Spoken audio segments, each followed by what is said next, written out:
fye100, fye100, fye100, fye100, fye100, fye100, the fye100 podcast, the fye100 podcast, the fye100 podcast, fye100 podcast, the fye100 podcast. It's the fye100 podcast.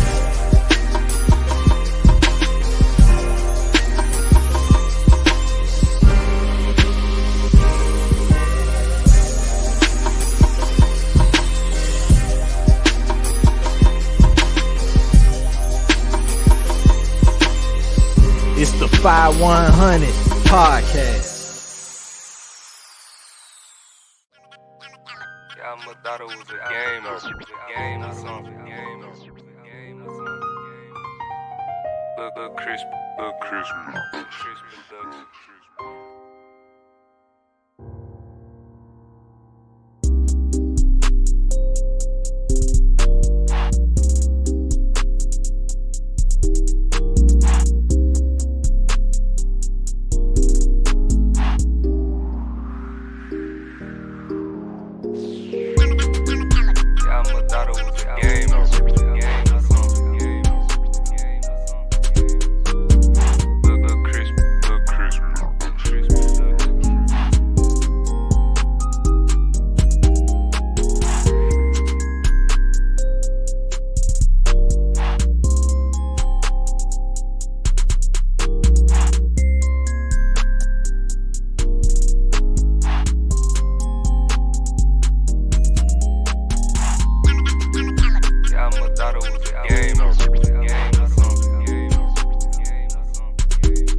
What's up with it? I'm trying to get this shit worked out, man.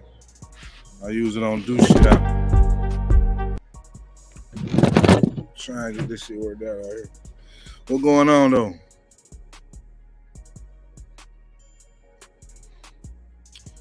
Man, I want to chop it up with the good folks, man.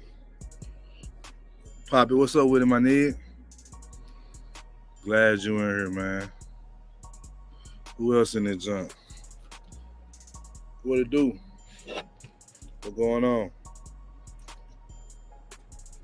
Man. Enjoying the weather, man. It feel good out this bit.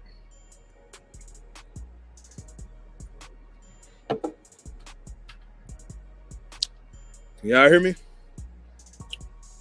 I don't know if I can be heard. Y'all let me know if y'all can hear me. got some shit I want to speak on, you feel me? It feel good out here, bro. The sun bright as hell, but it feel good, though. Let me see. Try and get this shit. Okay. That look a little better. Can y'all hear me? Somebody put a 1. God damn. Somebody say some shit. Can you hear me or not?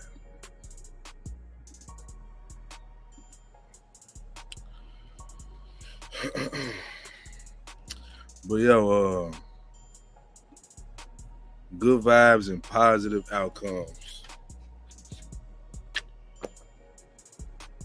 Man, look. I can't tell you how important the good vibes are, man. I'm experiencing a lot of them motherfuckers right now. The fye100 podcast starting to take off. And you know what I'm saying? We ain't just talking about like on the internet and shit. You know what I'm saying? We taking off locally. You feel what I'm saying? Bees and shit out here. But we taking off locally, bro, to where, you know, people in the city starting to recognize us. We just had a situation happen where, man, we just got a shout out on the radio, on iHeartRadio. Shout out to Big Sue. You know what I'm saying? What it do, man? Dre, what's going on? But yeah, man, we just got a shout out on K97 on the radio. And K97 is actually iHeartRadio. You know what I'm saying? Shout out to Big Sue. I think she's a account, some shit, I don't know. Some fancy ass title, right? You know, PhD type shit. You know what I'm saying? But yeah, man, she shouted us out on K97, iHeartRadio. Man, I'm sitting on the balcony, G. You know what I'm saying? Taking in this good sun. You feel me? That's what it's like when you in the country, man. You know what I'm saying? When you in Memphis, man, you get shit like this. I know y'all used to stinking ass buildings and you know, Toyota Corolla sized rats in New York, Poppy. So you know, I'm sorry that that's your experience, but you know that's not how we living there. You feel me? But yeah, man. Let me adjust this motherfucker. But yeah, man, they shouted us out on the radio, and we're doing a lot more politicking and shit. You know, working with different podcasts in the city.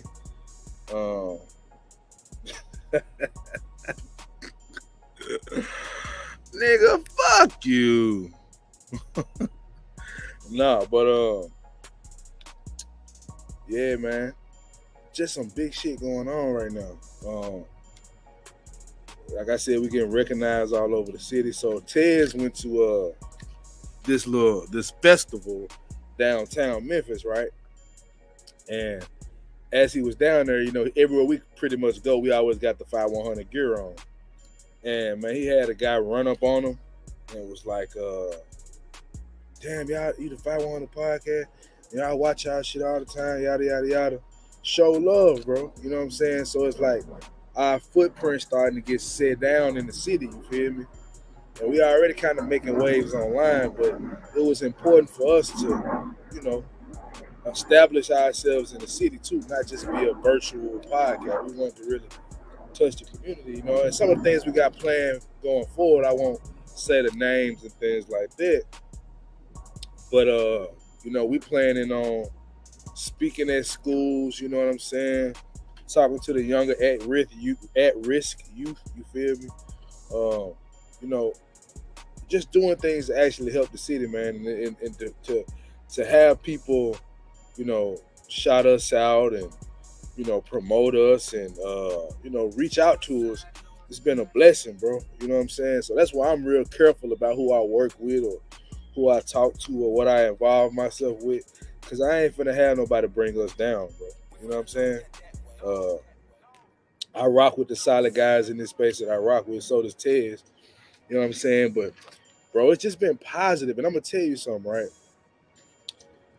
I would say for the first time in like 2 years, I'm in a space where like I actually feel good. You know what I'm saying? I actually feel good. You know what I'm saying?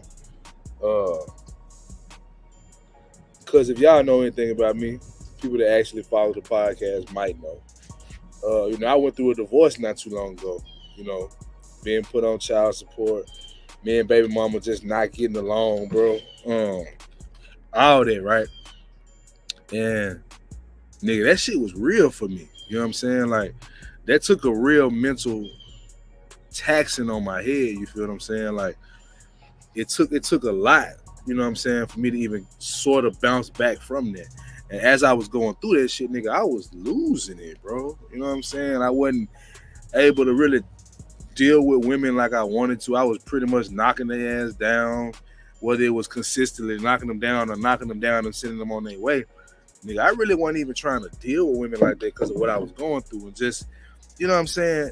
It hit me every way. And not just financially, not just mentally, not just physically. Like, every way you could be hit going through this divorce and shit, nigga, I was trying to, you know what I'm saying, get myself together. So I was really going through it, right? But now I'm in a good space. You dig what I'm saying? I'm in a good space. Like, me and my baby mama actually talk on the phone now and laugh and shit now. You know what I mean? We don't, you know what I'm saying? We don't beef and shit like we used to. I mean, look, not to say we never won't get into it, but today, like, we getting along, bro. You know what I'm saying? It's actually a good vibe. It's not contentious. It's not, it's just not negative. I just say that. You know what I'm saying? Shout out to my brother, man. Ted's the fye, man. You know what I'm saying? Big boss dog, man. But yeah, bro, like, we talking now, having cordial, respectful conversation, like, with, you know what I'm saying? It's that type of stuff. Me and my daughter relationship is growing. You know what I'm saying? Like, we not where I would like us to be, because we did lose a lot of time, but we getting there. You know what I'm saying? My little girl, like, hangs on to every word I say. You know, we do a lot together. You know, she's doing a lot. She's in cheerleading. She's so smart, bro. Like, my little girl, so goddamn smart, it's ridiculous. You know what I'm saying?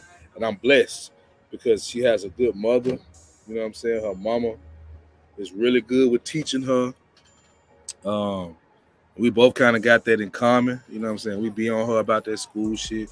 You know, she read 20 minutes a day. Like, it's just stuff like that, bro. It's just like good vibes, fool. And I think in these spaces, man, we get so caught up in the gender war and relationships and, who did wrong and who fucking who, you know what I'm saying?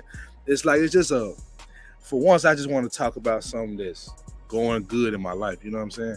Where it's like, I'm not where I want to be. You know what I'm saying? For those that don't know, people that know me know, you know, I'm going through some shit right now, but it's like, I'm going through it and I'm like, shit, it's a win though.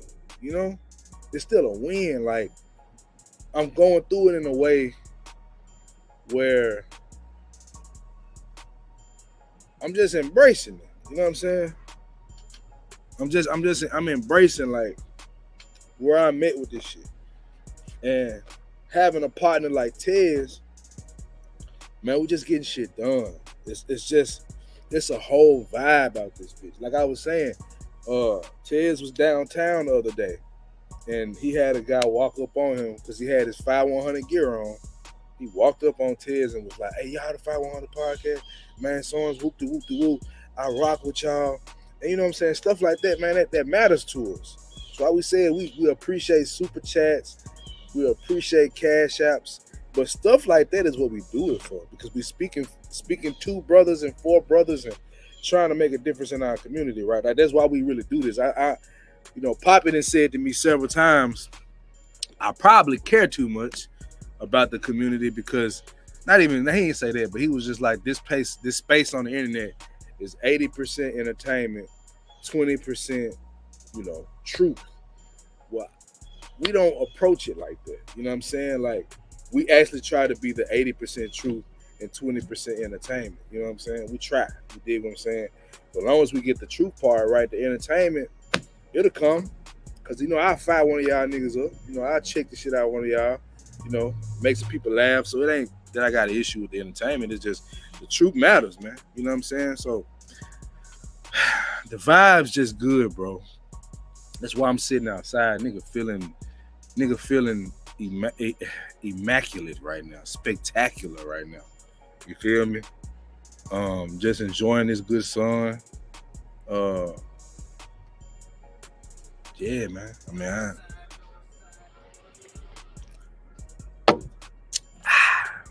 just don't know, bro. Like, shit is just good right now. It ain't sweet, but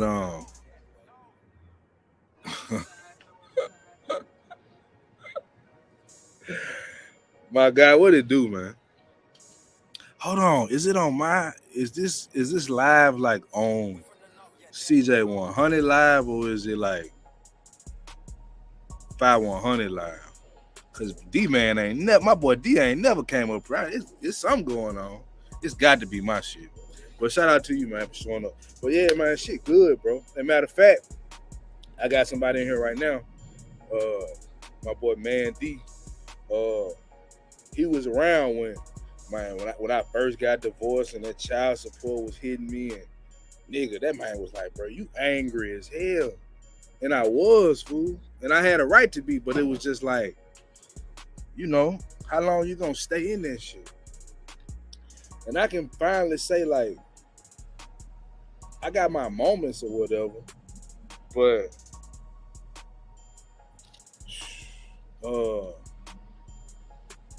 like now, a nigga just like breathe a whole lot easier. I'm not really stressed about what's going on with my situation. It's like, hey, it's gonna be what it's gonna be. I know guys going through a lot worse, and so man, I be tuning into the podcast. I know, bro. I was saying, like, usually when I go live, it's like attached to the fye100 podcast live, not my live. So I think it's actually on my Facebook page versus it being on the fye100 page. I know you check it out, bro. We chopped it up out there. What I'm saying. But yeah, man, like the space I'm in, fool, like it didn't come easy, bro. You know what I'm saying? So it is on the podcast. Like, okay. Well, appreciate you. Man, hit that like button over there for me, G. But yeah, man, I got this shit. The goddamn bubbles and shit, because my little girl love bubbles, so it's just out here. But man, it's just like the space I'm in. It didn't come easy because I went through a lot, bro. And I just want brothers to understand, like, your outlook matter, fool. Your outlook matter on this shit. Like, when you going through something, yes, it's hard, bro, and it does tax your mind and your feelings, your emotions, and your body. But your approach to the shit makes so much more of a difference than you may think it does. Like, I used to go into this shit like, man, like my ex-wife was just my enemy. And she sort of was, right? Like, I'm not gonna act like she wasn't. She was, but like my mentality was that she's my enemy. But versus just trying to understand what's going on and what I can do to counteract this shit, I was just looking at the problem and not trying to really focus on the solution. You know what I'm saying? So like where I'm at today is like, damn, fool. Like, I feel like, I can actually have a conversation with my ex-wife and we can figure out the best thing for my daughter without it being pretentious and contentious and shit. Yeah, man. Like, that's just where I'm at with it right now. Like, a nigga just feeling good, bro. Nigga just feeling good, bro. Yeah, I know you are, Ted, because you done been there through the ugly shit, man. Been there through the ugly shit. But, man, I want to sit outside and chop it up with y'all, bro, because, like, it's just crazy, man, like, how much of mentality and a perspective can change a situation. You know, one thing I do, brothers, that if I could give anybody advice, let me see. Don't none come easy. You gotta apply the pressure regardless of the situation, and that's what you did. It's called obstacles. G, keep grinding for sure, man. And that means something to me, bro, because bro was there when it started, nigga, to where I'm at now. Like he was there through that whole goddamn situation when I was about to punch niggas at the warehouse, you know what I'm saying? Because the nigga was like ready to crash out in that bitch, you know what I'm saying? So, yeah, man, I appreciate you saying that, bro, because that's exactly what it is, obstacles. But I'm telling y'all, bro, like, if I could give any brother that's going through this, through child, you know, support or custody or, you know, just other life things that affects particularly men, I would definitely tell you, bro, don't sink into the bullshit.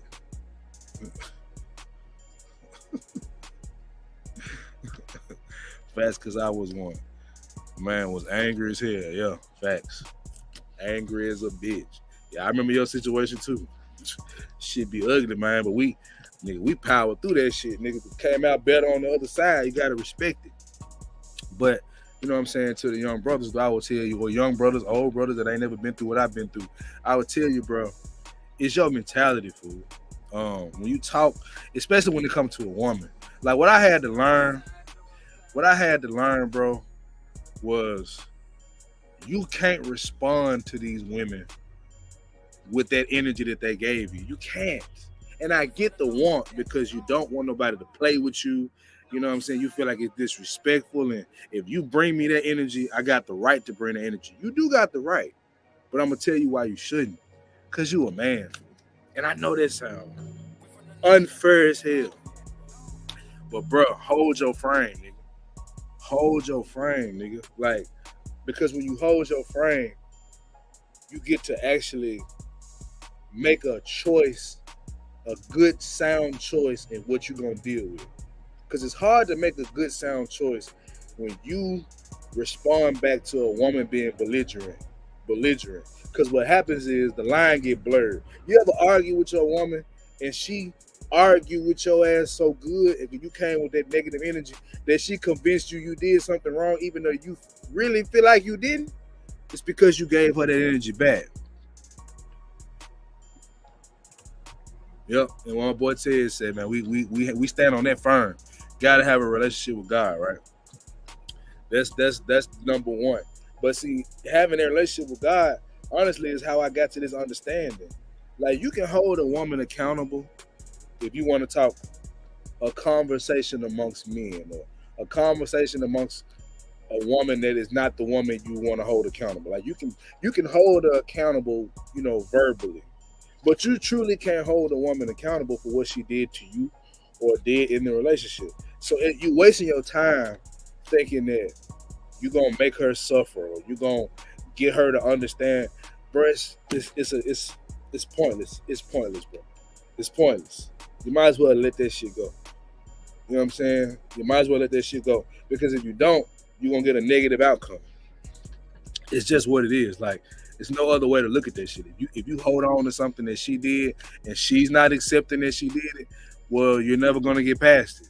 So you got to let it go. You got to take your accountability for what you did and move the fuck home. It's not taking accountability for what she did. Fuck her. It's what you do, right? What you make. What's the next move you make? What's the decision that you going to make? That's what that shit come down to. It's not about the woman. And I bring it up because, you know, I was actually talking to my ex about this shit, and we had a good conversation. And I was just like, yeah, I learned to, like, ignore your ass. Like, I learned to be like, all right, you want to get stupid, let me walk off. Because that gives them nothing, right? And when you come with that energy of, like, I'm not even gonna take myself down to that level. I understand when a woman in that place and you go down there with her, you actually being beneath your own self. That's what I had to learn. You know what I'm saying? And I'm still working on it. I'm not a perfectionist, you know what I'm saying? I'm still trying to figure things out, but like honestly having control of your own emotions and control of your reactions. I'm not saying you can't be emotional. Men, you have emotions. You have a right to express them. But as a man dealing with a woman, you know who's more emotional. You know who's more emotional, right? Like we can act like we don't understand women are way more emotional, especially outward, like expressive.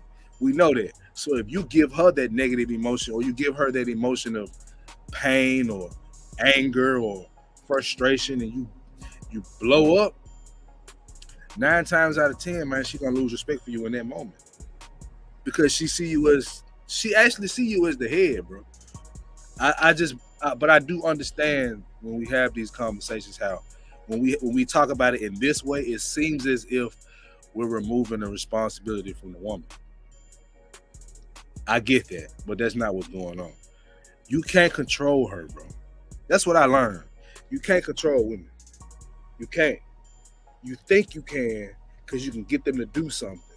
Getting somebody to do something for you and having control over what they do, two different things. You might as well let that shit go. An old head told me, man, look, a big gonna do what a big gonna do. You can't control that. You know what I'm saying? All you can do is control yourself. Now y'all tripping off this motherfucker here. Y'all ain't never did this shit. I be doing this with my daughter all the time. You know what I'm saying? I be doing this shit with my daughter all the time. I can't help it now. But yeah, bro. You can't control what that woman do. It's no way. So you might as well just control what you can. That's yourself. You know, I done real deal, and it's powerful. Like I done been in real deal situations with women where they popping off at the mouth, right? And I'm just sitting there like, right? I'm sitting there like, you finished or you done? It's so powerful, bro. That shit's so powerful because what it does in a lot of situations, especially if she's a person that will hold herself accountable, she'll look at herself as looking stupid. But if you engage with her, now you have become the dummy right along with her. Can't do that, bro. Can't do that. Hey, man. Don't be laughing at the bubbles, cuz I know you did this shit before. I know you did it, bro. Every kid had the one joints. You know, even they had the joint with all the circles around it. They had like 18 bubbles. You can weigh that joint. Anyway, y'all forgive me. That's just the dad in me. And the country in me a little bit too. But yeah, man. Good vibes and positive outcomes. Me and Tez have surrounded ourselves with good people that bring good vibes.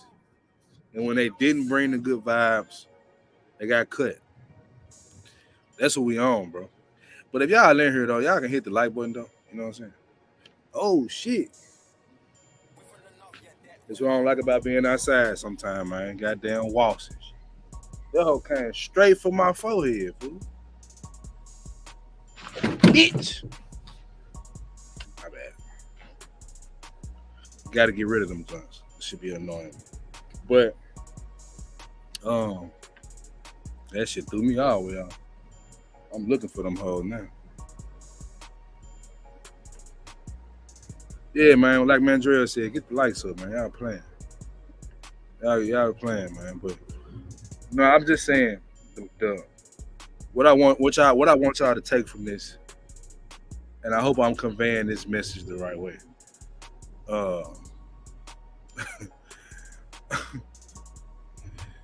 You know what I'm saying? What my boy said, facts, your response and action change. And it's facts. And like, your woman, believe it or not, like, it's in their nature to do that shit, bro. I know that sounds like an excuse, but just like how we know as a man, and women gonna disagree with this, but as a man, we actually have the natural inclination to go smash another chick, right? Us as men understand that. Women can deny it all day. Us as men understand that, right? Okay, what you got to understand about women is they have a natural propension or a natural inclination to bitch and fuss about the dumbest of shit, right? But if you give her back a negative vibe, that shit ain't gonna do nothing but get worse because you're not gonna outdo her. Women get dirty in these relationship arguments, nigga. You can't outdo her. She gonna embarrass your ass, fool. And make sure y'all hit that damn like button, man. I don't know why y'all be playing with the pimping like that, man. Damn. Let me put this shit on the screen. Maybe that'll help. Hit the like button and subscribe. Before I pull up and hit you between your eyes. Yeah. I'ma slide. Hop up in that coochie. I'ma do a homicide. Yeah. Hit the like right now. For real, man. Hit the like button though. But nah, on some real shit, bro. How you react to shit is what you can control. If you don't control how you react, then you have no control at all. Because you can't control the woman. And they like to do that shit. Women like to get on your goddamn nerves. But if you put yourself in a position where, even if she is annoying you, you don't display it, and you kind of just brush that shit off, it does wonders for me. Does it always work? No. Will you always have the control not to snap? Probably not. I'm just saying, do it one less time than you did it last year. If you went off on your chick 5 times last year, go off 4 this year. Try the shit, cause I'm telling you it works. Like, cause look, me and my baby mama, fool. When we used to argue, when she used to say certain shit to me, bro, this would be my response sometimes. I'm telling you, like that's how I would feel like. But, and I'm telling you, the shit she was doing, my reactions would seem justified, but it just wouldn't help nothing. Like that's what it like. Do you want to be right, or do you want to have a situation work out the best? You know what I'm saying? That's what it comes down to. Like, is it just about you being right? Because if it's just about you being right, then okay, argue with me. I've got to the point where I don't care about being right with a woman. And I dropped the link, bro, if y'all want to hop on. Apparently, niggas don't want to hit the like button. Maybe you'll hit the link and then hit the like button. Garbage ass nigga. You know what I'm saying? I'm just fucking with y'all. But nah, hit the like button though, for real. Hit the like button. Where we at? Where we at? Somebody tell me how many likes we got. Let's see.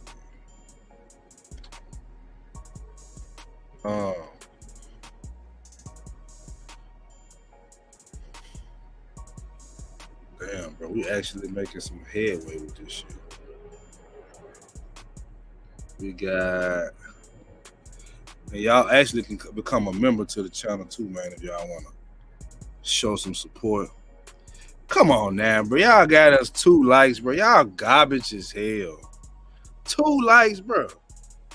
Come on, man. This is why niggas don't be doing shows. This is why niggas be going off on y'all ass in the comment section. This is why content creators go off on y'all.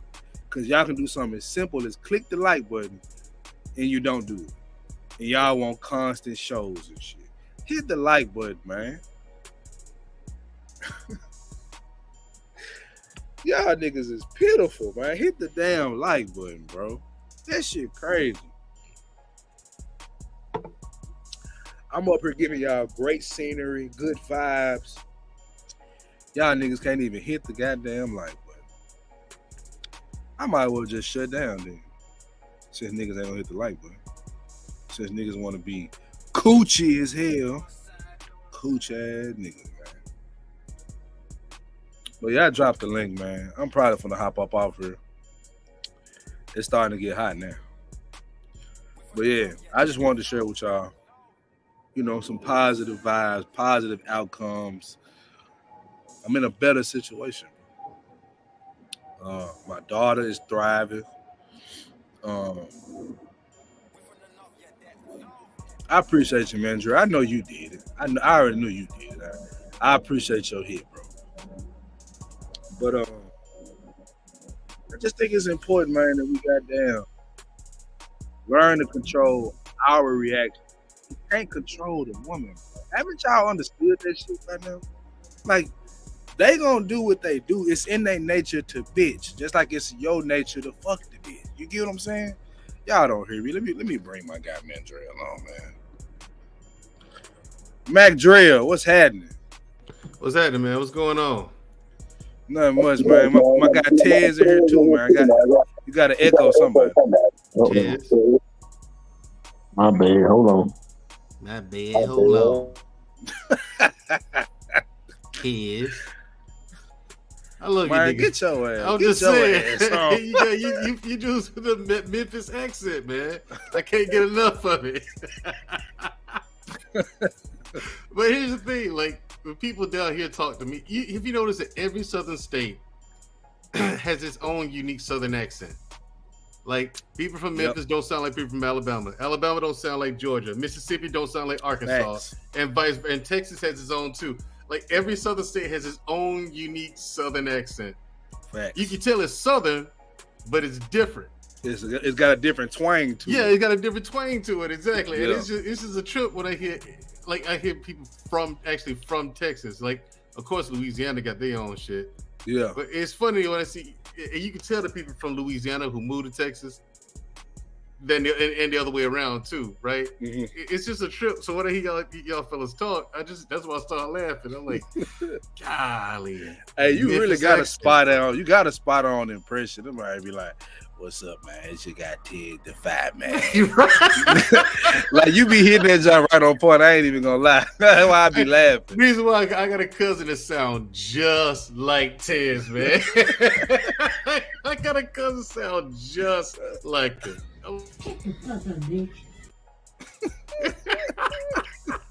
So when I hear Tez talk, man, I can't help but laugh. He reminds me of him. You know what I'm saying? Like, golly, them jokers sounded like. What you think about what I'm talking about, man? I know I'm all over the place, but what you know, what part?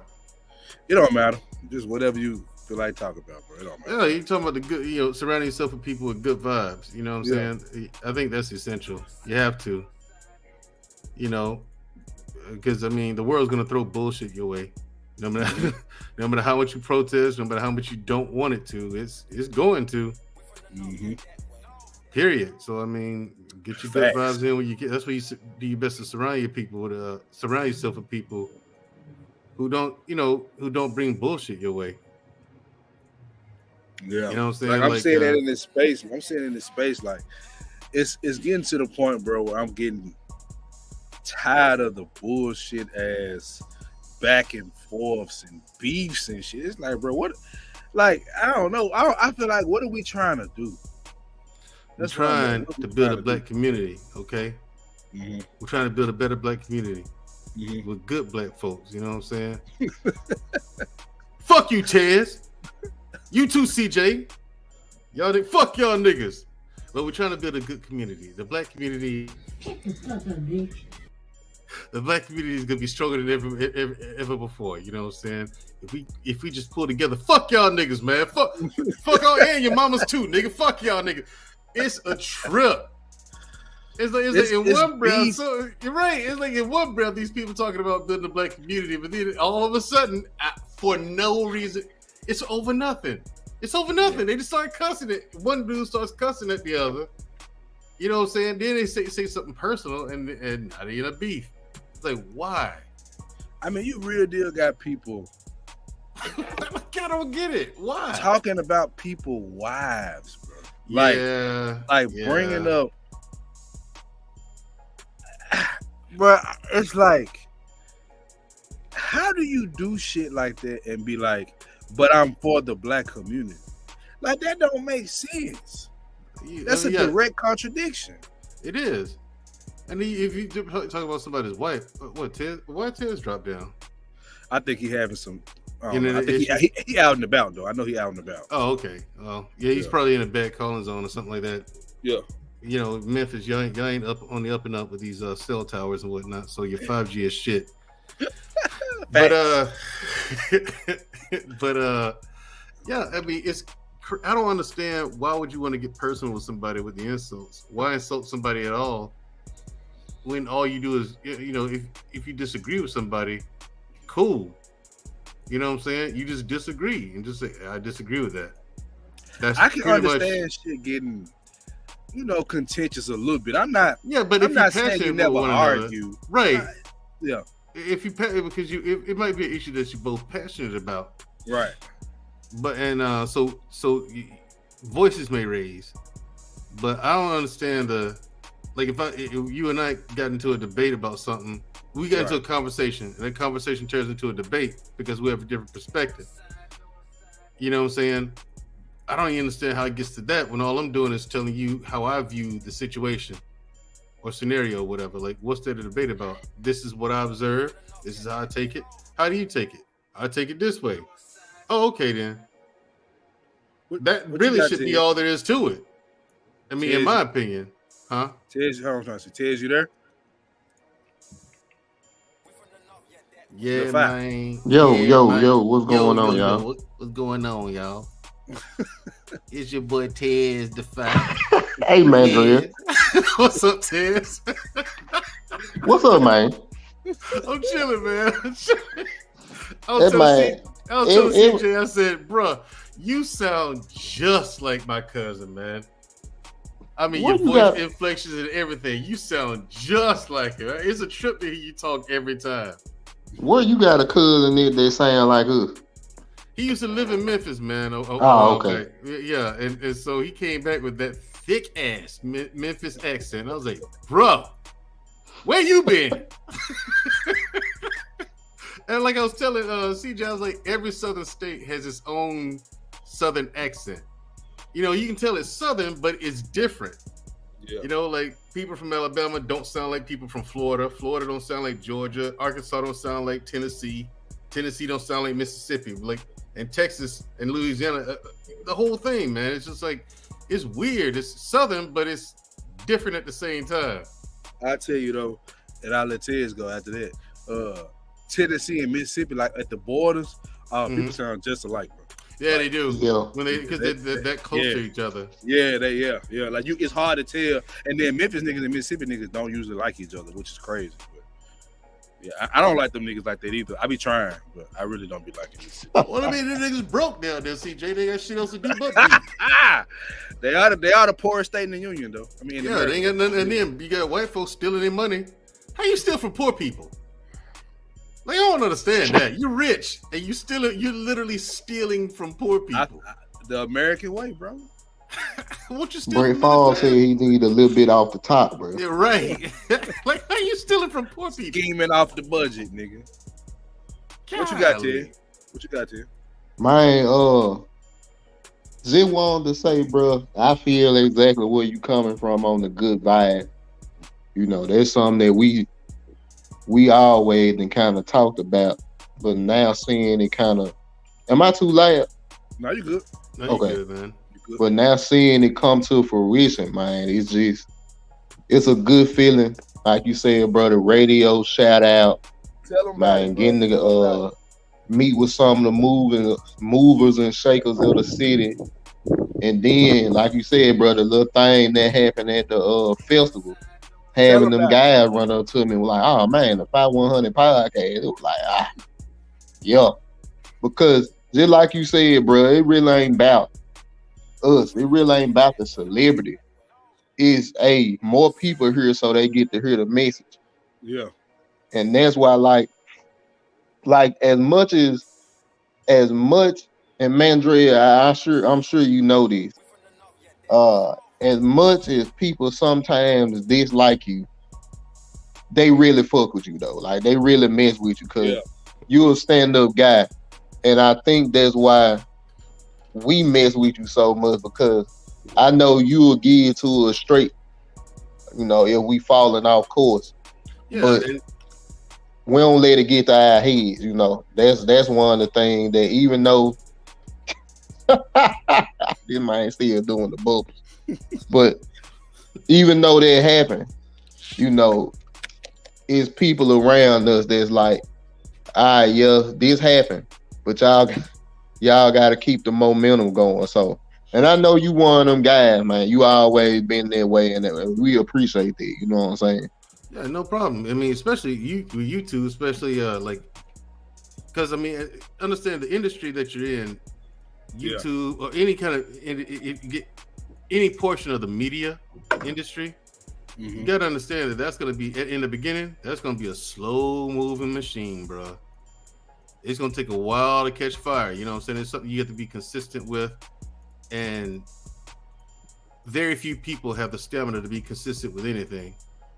Like, look at our health. You can say all the formula don't change, right? Yeah. You have to work out consistently to see results. But people are going there in the first of the year, around January. they'll be there 2 weeks, a month at most. You seen the stats on that shit? The first of the year stats, bruh. It's packed. Yeah, the gym be packed, bruh. I be ain't gonna lie. I be eating like a motherfucker then, boy. I be busy as shit because I train people, you know. Yeah, I'm also a personal trainer, so I mean, like, bruh. I mean, but it only lasts a month, maybe two. I might get 2 or 3 people who remain for a full 2 months. But I tell them in the beginning, listen, you have to give any workout routine at least 3 months before you see real results, like real noticeable, like no bullshit. This is a big difference results.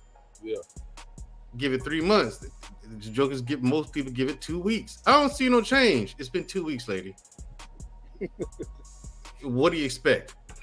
Look, I can't work a miracle here. You know what I'm saying? But very few people have the stamina for consistency with anything. And they know that exercise is healthy and good for them, and it helps them live a longer life. But, you know, they don't care. It's uncomfortable. I don't like it. I know. Well, then, okay. I mean, what can I tell them? Yeah, some people. That's why I say I want to be around people that just, like, I ain't trying to hold nobody's hand, bro. Like, I want to be around people that just get what I get. Like, okay, if I want to be fucking Arnold Schwarzenegger, nigga, well, I got to work out year round. There's no way around this shit. If you don't want to be Arnold Schwarzenegger, stop bitching that you ain't got the same results as Arnold Schwarzenegger. Right. That's why I don't associate with people like that. Exactly, bro. Like, and that scene, I know that people hearing that and probably thinking, well, that's so simple. But it's really not, apparently. Because people don't understand that shit. I don't know why. Shout out to Marcus. He just said cherry lemon head Mandrell. Yeah, Marcus. Yeah. Fuck off. That's simple, huh? That's simple. But yeah, man. I wanted to just come on here and talk about that shit because like I said, when I was going through my divorce and all the stuff that was going wrong in my life, some of that shit I had no control over. It was what it was, and I'm not saying you can't have an emotion or you can't be tired of dealing with it, but it is your approach that matters so much, and I think most people just don't want to consider the approach that they have to. They be so caught up in their emotions that they can't really see the light at the end of the tunnel because they turned the wrong way. They looking behind them and shit. The light 5 feet, the light that way. You mad bitching this way. It's like, bro, it's right there. Or you're holding on to something from your past. Like, yeah, I don't have this problem now with the chick I'm with now. I'll tell you who it is, CJ. Not on the other. Oh yeah. But I was about to say, yeah, because let me give you the solo screen, nigga. What's up? We keep it. It's something we keeping close to the chest because there's a lot of haters out there, and I ain't got time to have nobody, you know what I'm saying? Nobody pissing in my Cheerios. Right. Not with it. But, like, you ever met a chick and then, like, she had an ex-boyfriend or whatever, but she was cool with the fam. Like, yeah. And then she thinks that, okay, she can still maintain the relationship with that ex's family, but nothing bad is going to come out of that. Yeah. Like, I'm like, what? You know what I'm saying? I'm like, but the thing is, you're holding on to something from the past, and for some reason, I'm not a religious man, but I am spiritual, and I do notice shit, like shit that you can't explain. For some reason, bullshit always comes behind that. So when you're moving forward with something, I said to say this. So when you're moving forward with something, you gotta let go of the past, and it hurts to let go. It's uncomfortable. Yep. And so that's why a lot of people don't want to do it. You gotta, but hey, you gotta let go of that past. You can't still be mad about shit from way back when. And you can't hold on even to the stuff that's good. You know what I'm saying? Like, oh, that was good. I get it, but you know, a lot of that shit you have to let go. Sometimes you have to let it all go, and just take your lessons with you. Yeah, man, because you can't hold on to that shit. I mean, honestly, you gotta stop doubling back. Like I be having some little chicks that be wanting to drop the cheeks off to me sometime, right? But it's like I kind of stopped messing with you. So if I go back and hit it again, it's gonna start all over. Like it's like you gotta make the choice to either actually make this a part of your present or leave that shit in the past, bro. Like, cause it's gonna bring negative shit in your life. I've literally been in a situation where I cut a girl off, started talking to another girl, but I guess I didn't cut her off soon enough because she was still having feelings. So it was like I was dealing with another person as I was dealing with her, and I was really done with her, but I just kept dealing with her. So when I actually cut her off, she wasn't ready to be done type shit. So where this motherfucker was pulling up and, pulled up to the crib, I'm actually chilling with another chick. You know what I'm saying? It's stuff like that where it's like if you don't go on dead issues, like just get it over with, shit like that'll happen to you. It'll ruin the future. You gotta just go and move forward with it. So I agree with you there. So yeah, I mean, y'all, and you guys, you and Tez, y'all moving forward, man. And honestly, I like to see that. I like to see good things happen to good people. You know what I'm saying? Yeah. I mean, we're all flawed, but we can't let that get the best of us. You know what I'm saying? Yeah. We've all done shit that we regret or we don't like, but I mean, and we look back and like, damn, what the fuck was I thinking? But even me, like, I'll surprise people with some of the dirt I've done in my life. You know what I'm saying? Yeah. People be shocked when they find out some of the shit. It's like, hey man, I'm human. I grew up in the hood too. What you want? What you want? I just talk like this. Yeah. Understand? You know what I'm saying? Understand now. I mean, yeah. Still black. You know what I'm saying? But no, it's just yeah, I like to see I like to hear stuff like this. Like, you getting shout outs on the radio, y'all being recognized outside the public and stuff like that. Yeah, I hope y'all popularity just keeps growing, and the success of y'all show keeps growing, because it is a good show. Yeah, you guys actually do have a good show. You have it structured and organized. You know what I'm saying? You have a certain way you want to do it, and y'all hold to that. Yeah. Keep it up, man. That's all I can say. Keep it up, because this is, again, it's a slow moving machine at first, but once you catch popularity and that ball starts rolling, it's a snowball effect. It gets bigger and bigger and bigger, and then it gets to a point where it says, "Hey, it's yours to fuck up, or yours to take to a whole nother level." Yeah, man. Like I said, we put in so much work. Like, like people don't even know that we're actually a podcast, bro. Like, we got over 90, I think it's 94 episodes. Speaking of that, we got one dropping tomorrow too. But we actually do podcasts. We got 94 podcasts out there. You know what I'm saying? On Spotify, Google Play, Apple Podcasts. Like, we really dedicated to this shit. You know what I'm saying? If, like, we just like anybody else, man. We looking at the results, we looking at the analytics, the money we make, and it's like, man, we want more. You know what I'm saying? So, and we want to be recognized just like anybody would. And bro, when we got that recognition last week, and I might pull a clip up or something. Matter of fact, I'll do that. But I mean, bro, it was just a good ass feeling, bro. Like, and understand, that's just the start of it. Yeah, that's just the beginning. When you getting recognition is just the beginning of it. That lets you know that you guys on the right path, doing the right thing, and keep the stamina up, man. There's gonna be days you don't feel like doing it, but hey, you still got to. You know what I'm saying? I mean, and all the hard work you're putting in, you see it paying off finally in some way. even if it's just recognition for right now. Yeah. You know, and with the more recognition you get, especially being shouted out on the radio, yeah, it's gonna pay off. Just keep with it. I advise you guys. Yeah, I advise you guys to do not stop, no matter what, man. Apart from like some crazy life shit happening. Yep, and that's what it's all about, bro. I'm gonna show you where we was at, like how this kind of started at this event that we go to every year. Positive and dialogue. Our main goal is to provide a positive, uneven, a heterosexual male point of view and give guidance to young men who want to be better men.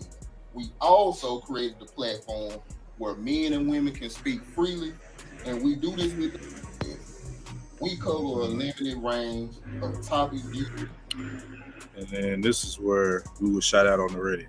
Make this only if I've been R&B. Big Sue rocking with you. And let me tell you something. I got a chance to hang out with the podcast community in the city over the weekend. Ina Esker is verbally effective. She holds quarterly like pod bots. So I got a chance to meet all these folks. These are some podcasts you need to look for on our iHeartRadio app.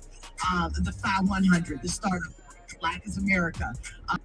You see what I'm saying? Like shit like that. Yeah. Like, when we saw that shit, nigga, I damn hit a backflip in this motherfucker, bro. Like, cause we work so hard for this shit. Like, motherfuckers don't understand, bro. Like, how much me and Ted's doing. Like, he's a married man and a father.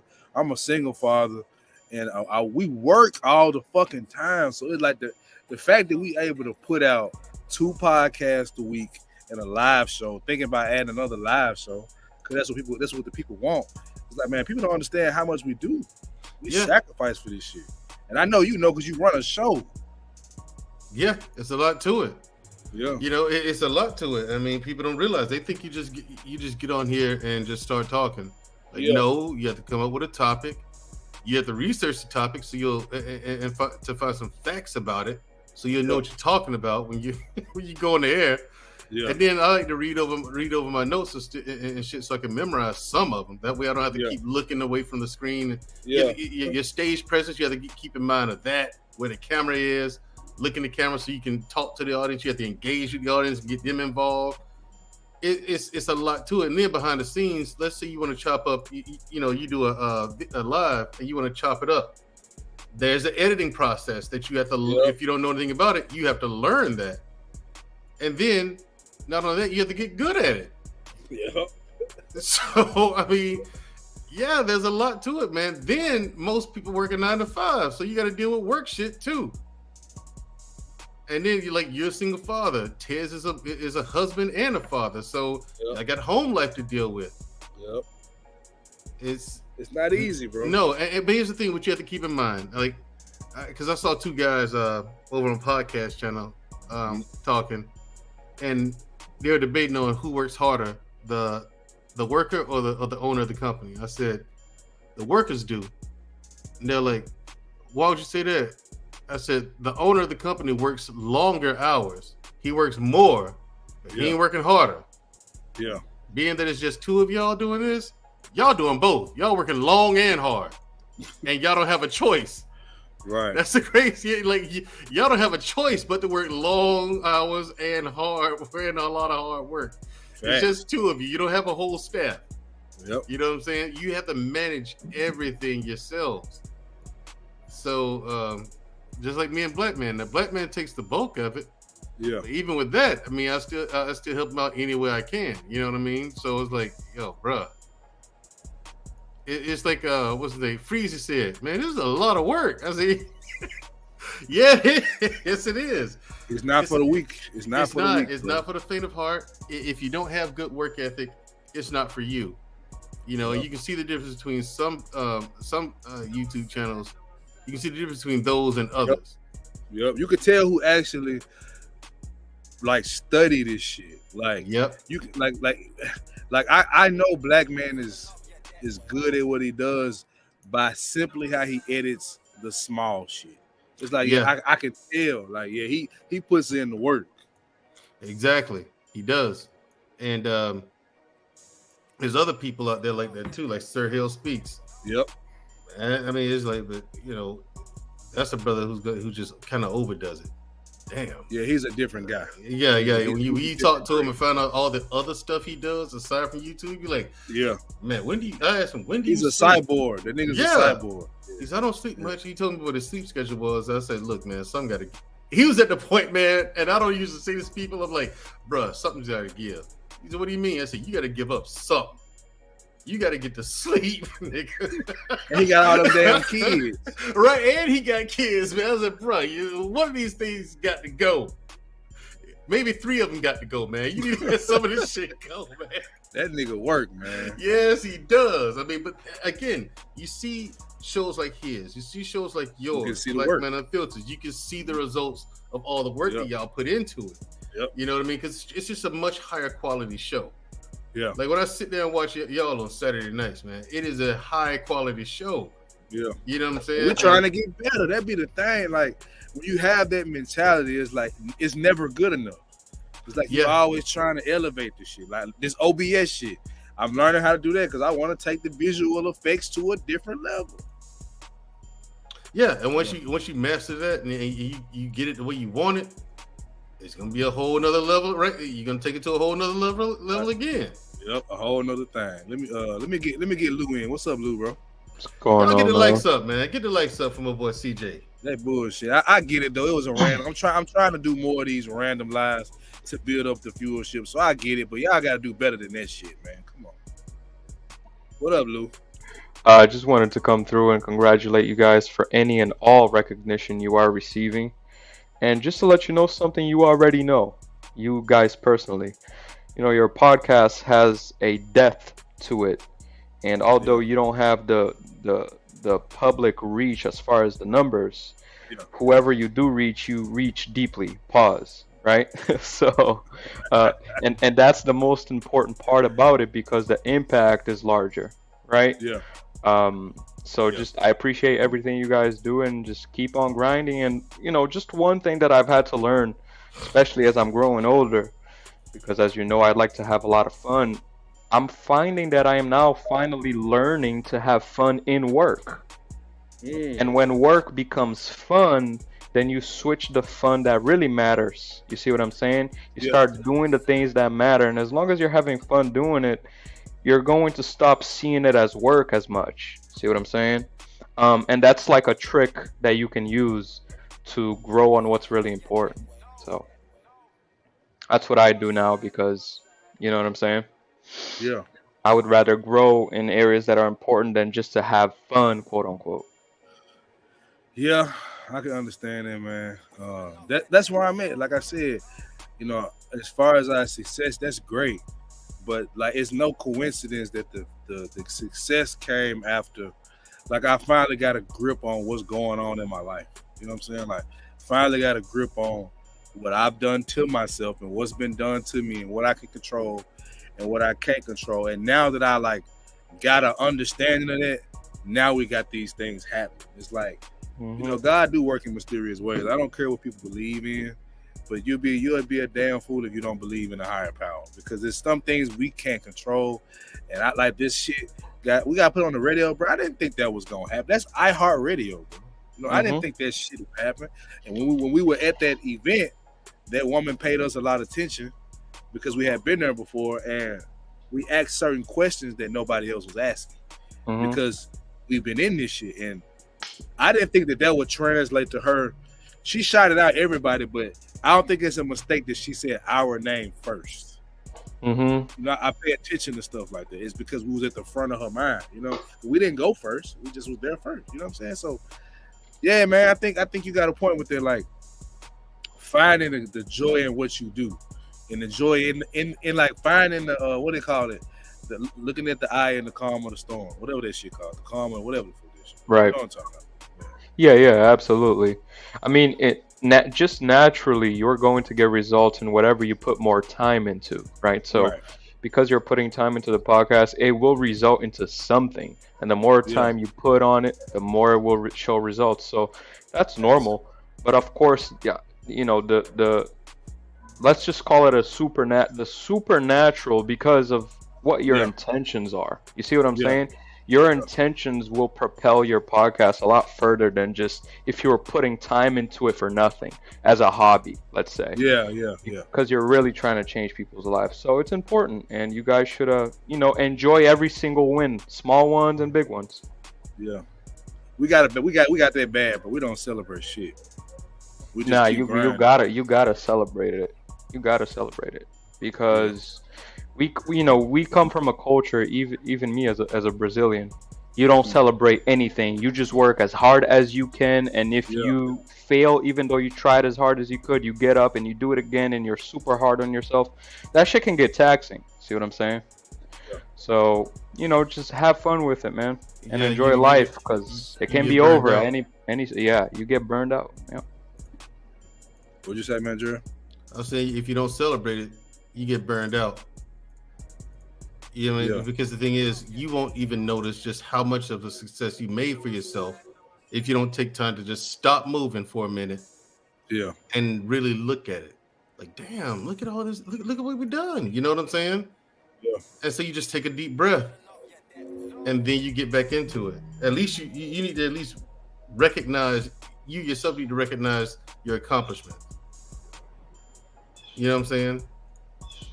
That's all I'm saying. Just take time to recognize your own accomplishments, man, and appreciate it. Because if you don't appreciate it, who the hell will? Yeah, you're right, bro. You are absolutely right. And we're coming up on our 100th episode. We were thinking about doing a little something, man. I don't know. We might. Like I said, man, we work so much, bro. We work, edit. We try to do 2 podcasts a week. You know what I'm saying? Because we really got people, like I'll tell y'all a quick story. We kind of got into it Saturday. But we got a partner, man, that just got caught up cheating, right? Mm-hmm. And on the surface, it's like, oh, he's a horrible man for cheating, right? But see, I actually know how him and this woman started. They got 2 kids together now. But when he first met her, she had 2 kids by 2 different men. And they got 2 kids together?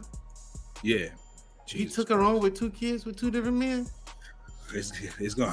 I'm getting there. So That's a superhero to me.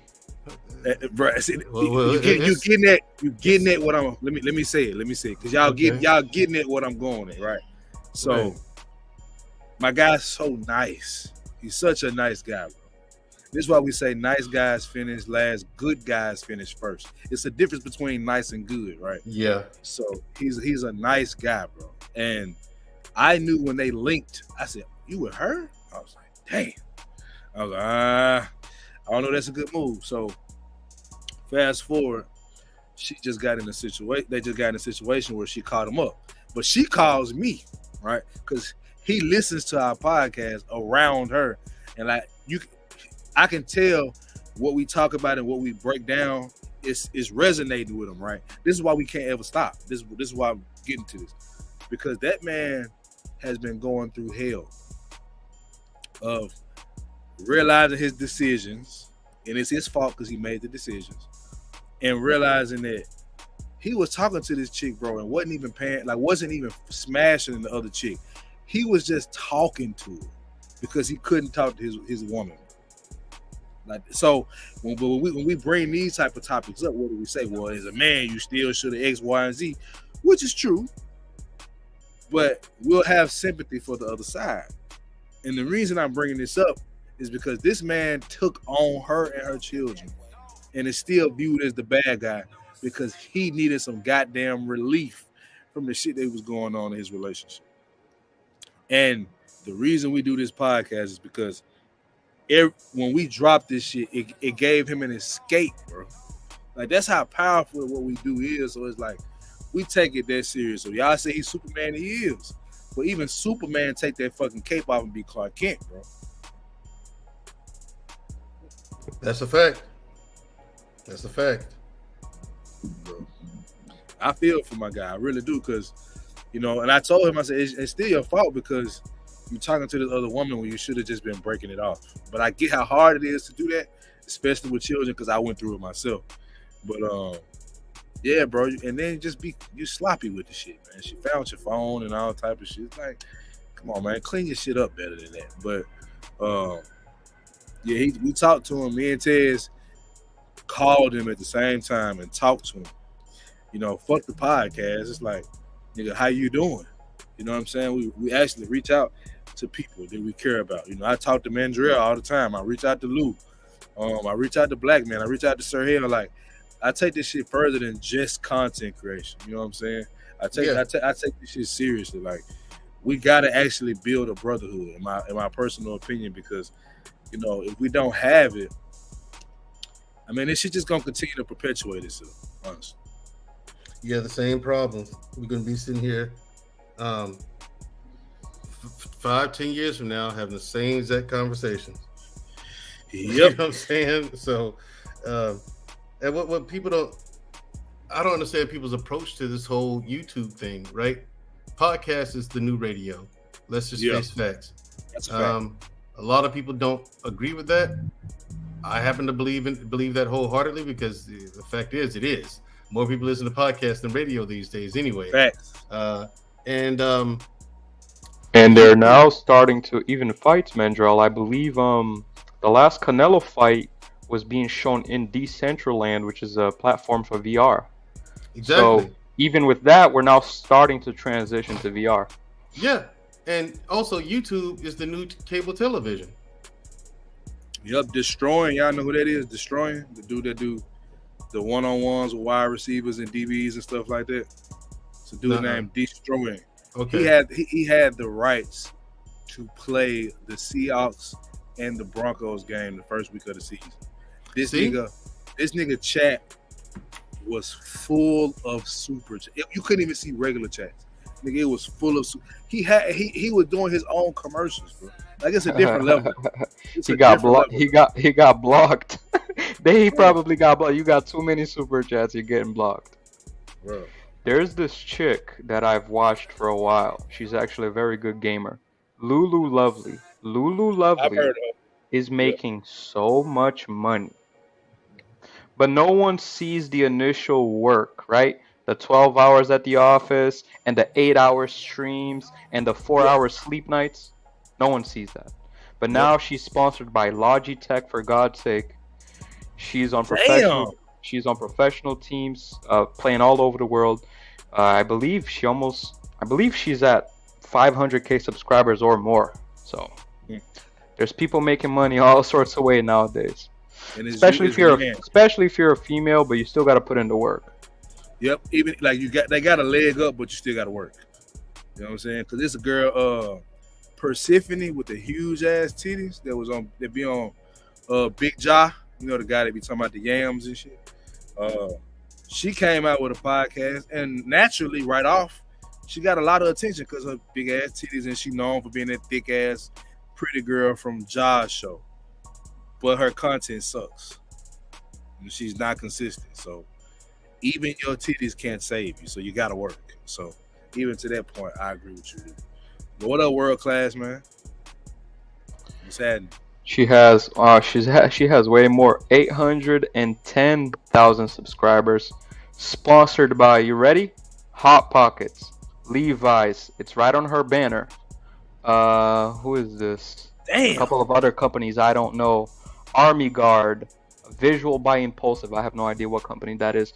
And then she has her own team that cuts things up, and you know what I'm saying. Now she's on a different level. Now she doesn't even edit. She's just anymore. entertainer. She's just an entertainer. That's it. Yeah. That's the goal. That's the fucking goal. Yeah, there you go. To get the message out, number one. But you can't get the message out if you ain't got the backing. It's like, to each their own, you know. So I feel like we might not ever get to that because of our content. But I'm cool with being in the ballpark. You feel me? Like, we can make some shit happen. And if Mandrell, you know, gets his athletic gear going, that's a sponsor right there. And that's for the first year, that's free. For the first year, that could be free just to show him love. But showing us, it's a way to do this shit. Yeah, definitely. There's a way to pay it forward, and that's the way shit has to work. One hand washing the other, and both hands wash the face. Yeah, you know what I'm saying? I mean, that's the way it ought to be, man. I mean, you have to work in tandem with people, not against each other. I've never Like understood world that. class say all the time, you gotta play team ball. Right. I've never understood people who didn't. Like, Yeah. what's the problem? What? There's plenty of food on the table for everybody to eat and get full as fuck. Plenty of money out there. Why be greedy? Why would you hold something? Like, I've had people. I remember when I was trying to apply for government jobs, right? And I didn't know what I was doing because you had on the government website when I was on, you had to create a profile, right? And on the profile, you can upload your resume, you know, where you got a degree, all your credentials and stuff. You can upload that into the database. So that way, the algorithm on the government website can just find you and just offer you jobs, right? When I first started, I didn't know what I was doing. So I was like, wait a minute. With all this experience, I'm fucking something up. How come I ain't getting no calls back yet? Yeah. And I knew I wasn't doing something right, but I would go to other people who knew how to do it. And I said, hey, you can help me out with this? Yeah, no, I don't know. I'm like, wait a minute, you did this, right? Yeah. Okay, then I'll tell you what, I'll pay you to show me how to do it. No, that's okay. No, I'll pay you $200 to show you how to fill out a fucking application. I will pay you $200. Nah. They feel like they losing something. Right, Lou. You hear what I'm saying, Lou? All I'm asking you to do bro. is to walk me through this. Absolutely. And show me where I'm fucking up. A lot of people, one thing that I've noticed, you know, if you just ask someone for help, you never know what could happen. Right. I had somebody ask me for help regarding mortgages. I spent an hour on the phone with them for free and set him up. And I told him, when you're getting into your deal, hit me up and we'll go through it. We'll make sure everything is in line, things of that nature. So, you know, you never know what someone is willing to do for you just because they feel good that day, just because they want to that day. You know what I'm saying? You catch me at another time, I might not have done it. But just because I was feeling like I was feeling generous, here you go, bro. A free consultation call. I could be charging you $300 for this shit. You know what I'm saying, right. But and the thing is, I offered to pay. That's the part that give me like, yeah. Money. Well, you know what I'm saying? Who the fuck turns down money? They feel like you're. They feel like you're. They feel like your competition. That's the problem. But if they knew that there's literally billions of dollars sitting in hedge funds, not moving, doing nothing. So like Mandrell said, there's so much money in the market. They're giving it away for free. Well, not right now, but a year ago, they were giving money away for free. Free. That's how much money is in the market. So if people can just put their egos aside and network with each other, obviously you don't want to get taken advantage of, but if you network, there are great things that can come from that. Right. Because my thing is, if I go to Lou helps me out, right? Then I go help CJ out. And let's say I need help with something later down the line, and I come to you fellas. Of course you're gonna help me out. That keeps my business from going under. You know what I'm saying? If everyone looks out for each other. What the fuck? It's like, I don't understand it. It's crazy. That's how you survive. You can't do it all on your own. You think Amazon is where it is today, all on its own? It's literally about mergers and trade. That's how things happen. Companies merge all the time. Amazon merged with, well, not merged, but they have a deal with this electric vehicle company, and I believe they're about to go public, if they're not public already. You know, their valuation is humongous because they're attached to Amazon. So, you know, man, it takes one deal, CJ. One deal can change your life. One. These motherfucking walls coming out here now. I'm gonna have to, y'all gonna see me start swinging and shit. But y'all see the world? You see the world class, man, Drew? Yeah. I'm responding to him right now. Okay. But yeah, man, like that's what I want to facilitate over here, bro. You know what I'm saying? Like, it's just, you know, everybody has their brand, everybody has their niche, you know, their trademarks per se. What I want ours to be, and I know not podcasts, but Tez agrees with this. It's like we want this to be a space where people really can say the real. I'm not talking about be a real nigga. I mean actually say the real. You know what I'm saying? Where you can come over here and you can actually get some sound advice. One of our next shows we're doing, which I don't hear people do, but one of the next shows we're doing is how to diffuse arguments between your spouse. Like that's important, bro. It is. Cause I didn't understand that shit when I was younger. So I'd be like, bitch, shut your mouth. Like when it got out of control, I would respond with the same energy she brought, and it's like, what the fuck does she need me for if I'm gonna be her? Like at some point you gotta realize like women are just chaotic. Now they might get in their feelings about me saying that, but they know it. It's the reason you can bleed. Okay, never mind. I ain't gonna even say that. That's gonna hurt some feelings right there. But you can bleed for 7 days and not die. Yeah, it's the reason why you can bleed for 7 days straight and not die. There's something going on. You know what I'm saying? Like Right. y'all, your makeup is different. So I respect that. So I gotta be as a man like, all right, I really want to slap her ass, but I ain't even gonna do that, and I ain't gonna even say shit. But all right, bro, I'm gonna walk off. Now I know some guys be like, well, she'll run behind you. I'm gonna tell you something, bro. If you were the chick that'll run up behind you, you gotta remember you chose a bitch like that. Now that's something you can see from the beginning if a bitch that crazy. I like, you know, using a child against you, that's one thing. But a bitch that will run up on you and hit you, she ain't just become that in one day, my nigga. She already was that. So if you got a woman like that, well, nigga, leave. Put your domestic violence glasses on and leave the relationship. That's all I'm saying. Be right back, fellas. All right. What she say? I've been seeing business owners offer a service lately. This a new form of networking. It's not even new. It's always been there. That's always been what it is. Like service for service. Like, you know, as a youngin', I didn't even realize, Lou. I don't know if you realized this when you was younger. That like Pepsi was actually a brand and not just one drink. Like I didn't know that shit as a youngin'. I was like, I just thought, okay, well, Pepsi has Sierra Mist, fucking you know what I'm talking about. They got drinks up under one umbrella. That's that umbrella shit. That's how these companies are set up. That's why you got to learn like what a LLC is or a sole proprietorship. Like learning shit like that helps you understand the world more. And if people ain't on that level, then you got to move around. You feel? That's just what it is. Like, and I do. And me and Tez are talking about linking with you too, Luke. We were having that conversation about real estate. We ain't forgot about that, but we want to do that, you know, behind the scenes with you. For sure. You there, Lou? I'm gonna drop Lou down. You can come back up if you want.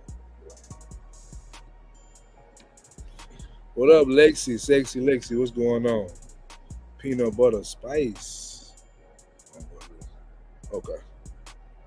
My boy Lou doing something right now.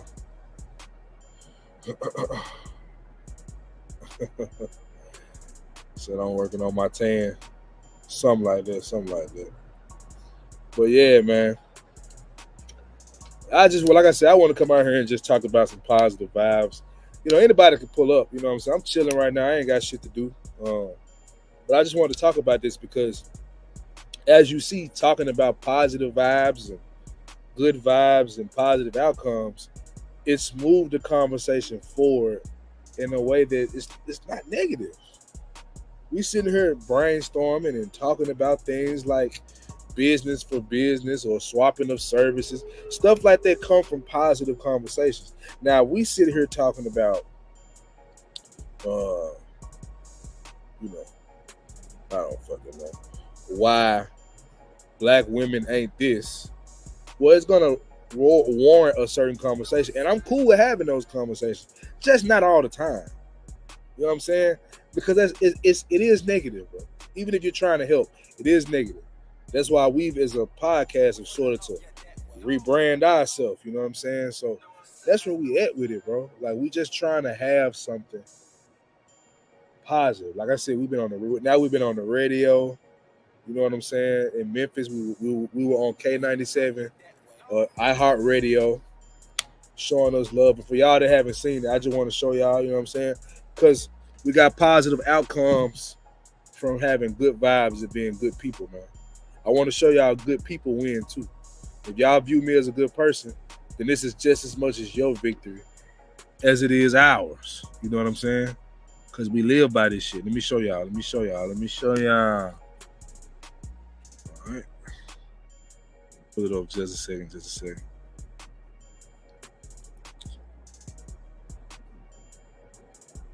All right. Let me show y'all.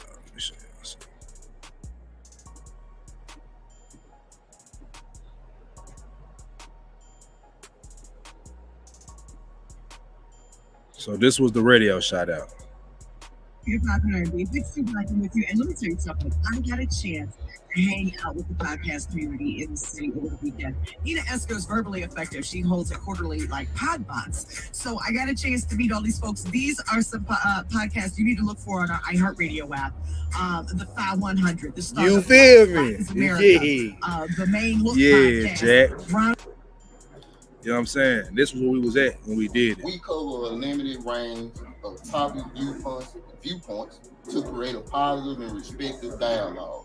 Our main goal You know what I'm saying? And these are the other guys that was at the podcast.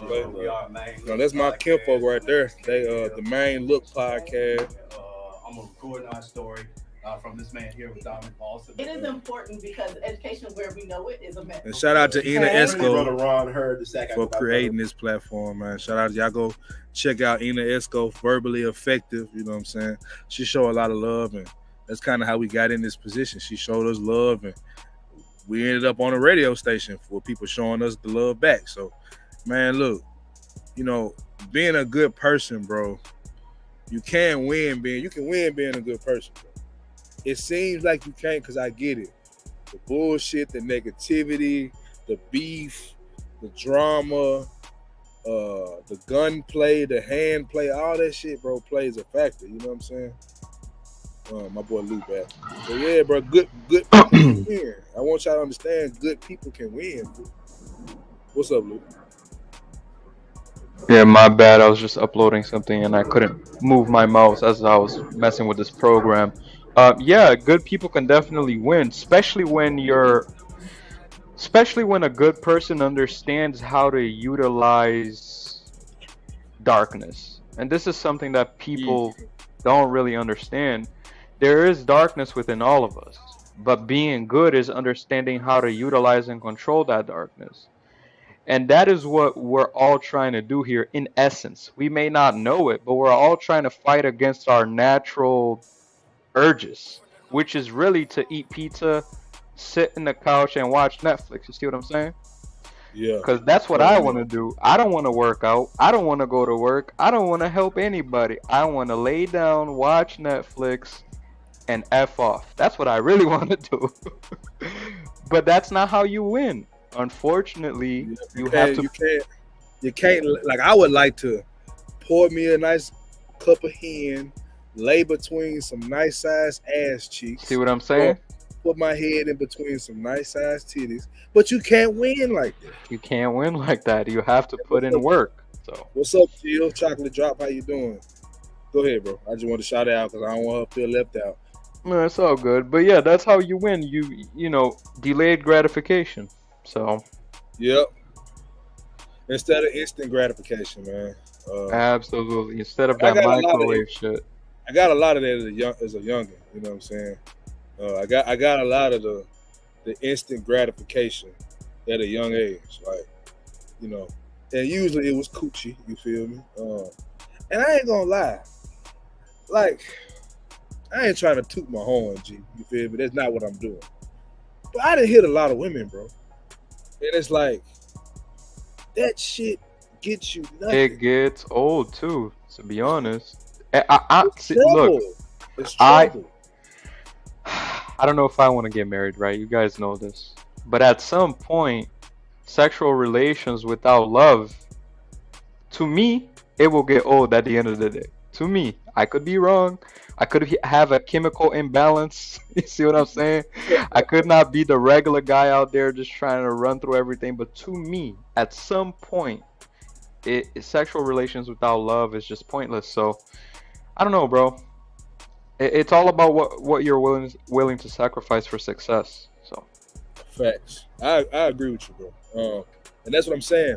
And you know, everybody has their definition of good people, good vibes, and whatever that is for you, that's fine. I like to surround myself with people that think like you, because, bro, like, I mean, I think most men really want that woman, but they, you know, for whatever reason, they haven't gotten it, right? So yeah, I'll just run through these chicks and have, like, that's the closest thing I can get. But really, what they really want is companionship. Like, that's what it comes down to. Like, absolutely. we're not designed to be alone. Like, people Mm-hmm. can act like that's the truth. Nobody is designed to be alone. I Facts. like, look, Patrice O'Neal said it best. Look, we want to be alone, but we don't want to be by ourselves. Like, that's how I feel, bro. Like my woman, I don't want her always all over me, right? But I do like her in the same room, bro. You know what Right. I'm I saying? want her at arm's length. You see what I'm saying? Yeah, That's yeah. it. No, that is the truth of the matter. See, um, and this is gonna be unpopular. Men are much more sensitive than we like to admit. Okay. The problem is the world has made us, um, in a way, we're so good at hiding our emotions because that is what the world demands. But in reality, men are much more sensitive than we like to admit. Going back to your original point, you know, we'll put a front and say, "Oh yeah, you know, we run through. Oh yeah, we do." But at the end of the day, companionship is more important. Facts. That's just the truth. And you know me, I keep it 100. So, you know, at the end of the day, it's all about finding that one that you're just willing to share the rest of your life with. I don't know if I'll ever find that because it's treacherous out here at my age. But you know what I'm saying? It's a hell of a, like, bro. I feel you because I'm still single. I'm just like, I don't know, G. I don't know. I would like to believe it, but I don't know. Y'all hit the like button, man. Please hit the like button as you come in the door. You can leave right back out if you want to. Just hit the like button before you go. But yeah, I agree with you, bro. I'm just like, look, man. Especially because you have a daughter, bro. So you can't Exactly. trust any female with your daughter, bro. It's But like they'll turn her into a terrorist. it's I can't very have you touchy turning thing. her into Yep. that, bro. I Yep. can't have you turning my daughter into the bullshit. You know what I'm saying? Yep. Yep. Yep. I mean, the world's gonna try to do that already. So Look at Lacey. Lacey be tripping me out. She said I got YouTube, 7 YouTube boyfriend. But yeah, bro, I believe she's out there. But when I say she, I don't mean one individual person.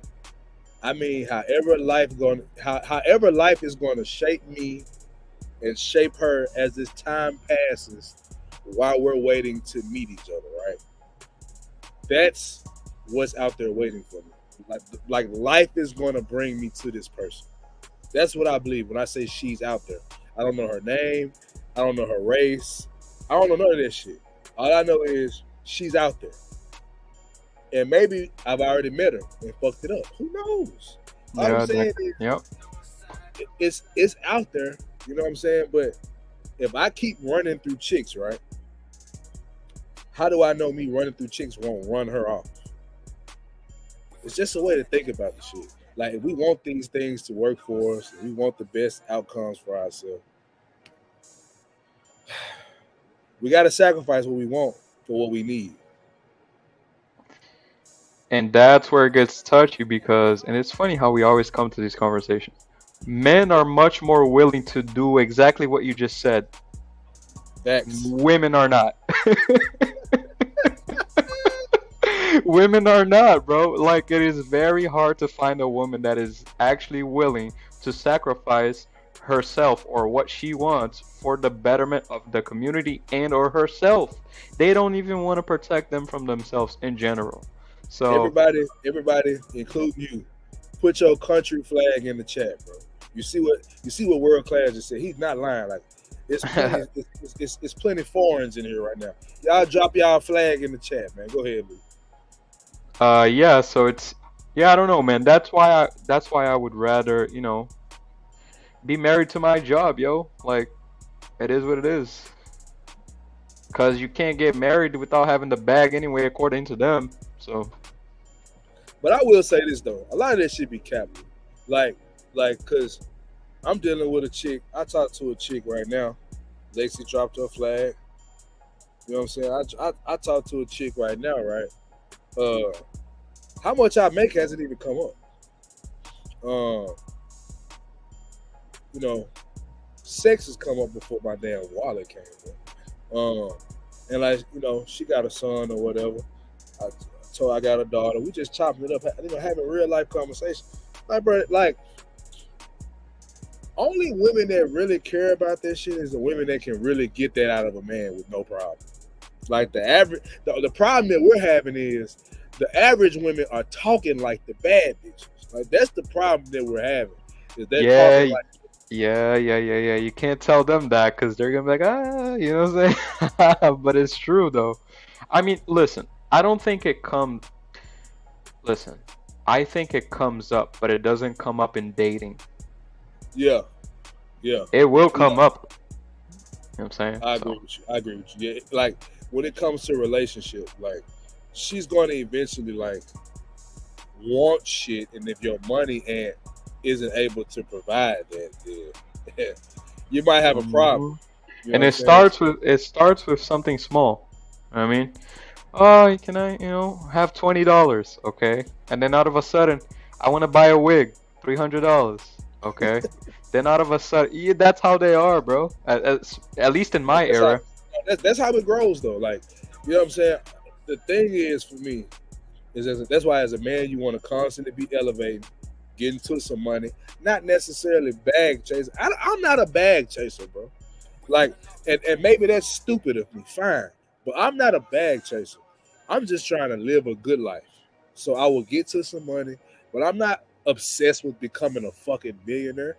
Like that type of shit takes too much from my daughter. You know what I'm saying? Takes too much from the people I love. To do that, you have to isolate yourself a lot. I don't necessarily want that, but as a man, you should be elevating yourself and you should be getting better with time. I think your income should grow as you grow. I truly believe that. So if you got the right woman, she'll understand that. See, what women need to understand is team ball, bro. Like a lot of them don't understand it. I agree with you there. When you get them in a relationship, it's like, well, I'm your woman, so you're supposed to do all this. Not necessarily. Like, I don't have the mentality that if I got money, that I'm supposed to spend it. Like, that's how women think. Like, we got it. No, we don't. That's savings. Like, I mean, that's we got it, but I'm trying to keep it. Right. What's the point of getting it if all I'm gonna do is just throw it right, spend it as soon as I get it? I mean, rainy days are coming. What we gonna do then? But we'll figure it out. Bullshit. How about we prepare for that shit now? Well, because they don't have to figure it. That's the problem with women. They don't have to figure anything out individually because someone will always save them. So they've never learned the fact that they have to figure it out. So when they get with you, they think you have to figure it out. Yeah, the sad part is we do have to figure it out. And that's the point. That's the problem right there. It ain't their problem, so they ain't got to deal with it. No big deal to them. That's our burden of leadership, my nigga. That's why we did the episode, The Dark Side of Leadership. That's some real shit, bro. Like, you're not always going to be liked for doing what it takes for y'all to really win. Yeah. She might be pissed off at you. Okay, well, be pissed off and make that motherfucking omelet, dude. Because I still got to get out here and get to this bag regardless of how you view me getting to the bag. If I don't do it, you're going to be more upset. So I'm just going to do what needs to be done, and you can bitch about it, and I might listen, I might not, but get over yourself. That's what it comes down to. Because I still got to do my job. And that's why I think a lot of us go wrong. We get so worried about how she feels when it comes to what we got to do. Like how you feel has to come second. Has to the family. Yeah, that's true.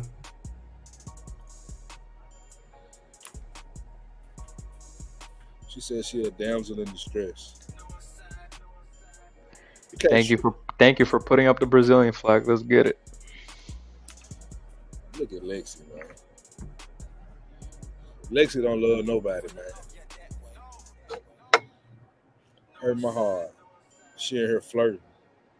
Can't trust these bitches, man. No, I'm just playing. But nah, for real. You got to be a man, bro. Like at the end of the day, she be upset. That's on her. You know, if she one thing I'll say, I actually had a situation, right, where I was about to cheat on my wife, right? And I came and told her about my temptation. Now, of course, nigga, she was mad as hell. Like, nigga, you telling her you was about to stick your PD whacker in another woman. Of course she mad, right? But I say probably about after a day, she sat down and talked to me and respected the fact that I told her the truth. That's what it come down to, bro. They gonna be mad about shit. That shouldn't change your position as a leader. Yeah, they're always gonna be mad about something, bro. And that's why I said earlier, don't give that shit energy. Good vibes create positive outcomes. Is it as simple as what I'm saying? No. But the reality is, it is what I'm saying. It's ignoring a lot of. I told y'all, bro, my philosophy when it comes to women, I listen to maybe 50% of what they say. Like for real, I have you. That's how you stay sane. If you listen to over 75% of what women say, nigga, you gonna lose your mind. You would lose your goddamn. Because it don't make any sense. I mean, you want to boil it down. Let's get to. You're like, okay, let's get to the point. Let's boil this shit down. Right. To make sense here, okay? God damn. How about this? How about we move this? This is the way we move. Well, what? No, okay. How about this? This is what we're doing.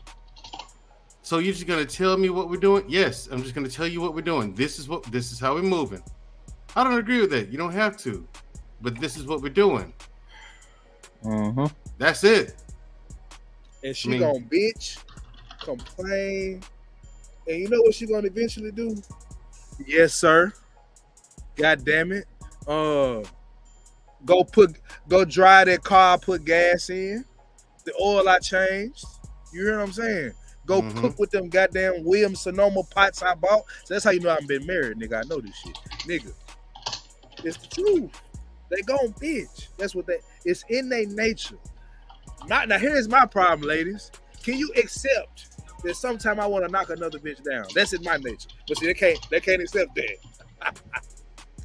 You can't accept the fact that I might cheat twice in 20 years. I'm just saying. You can't accept that. But I gotta accept the fact that you gonna bitch. Come on, man. Work with me. Work with me, man.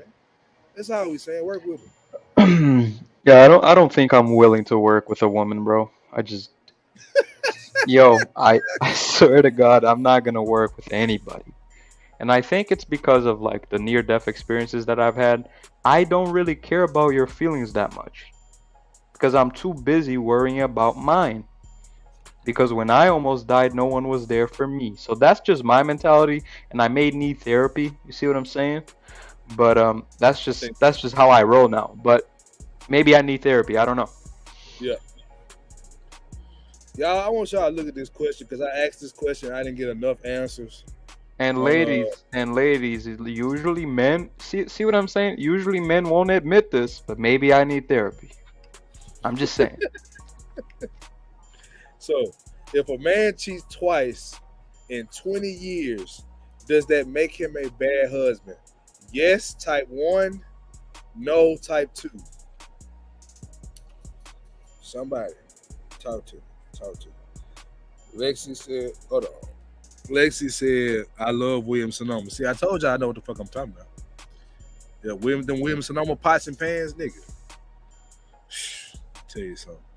Let me see. I need to be able to participate in the fye100 podcast, and she has to have big ass boobs for us to play with. See, what I say, y'all. I said this shit on the show the other day. I told y'all they cool with another woman if they can be involved. It's not about you. I have a feeling Lexi's a different type of person. I don't understand how she exists, but But even she said she cool with it if you bring her to me. That's still self-serving. I'm talking about the nigga that want to knock some ass down. You know what I'm saying? Once every 10 years. Like, it has nothing to do with you. it sounds mad funny when you say it like that. Once every 10 years. Come on, bro. Come on, G. I feel like that's fair. Christ, bro. I feel like that's fair. Once every 10 years, you're going to hit some ass. Oh, that's so funny. All right, It might even be an accident. It might be an accident. I don't know. I just stumbled and tripped and fell into some coochie, man. All right. Total accident, baby. Total accident. Jenny says, big no. I will not walk away for a fling. Okay. You see what I'm saying? That's intelligent women. All right, let's see. What Lexi say, goddamn.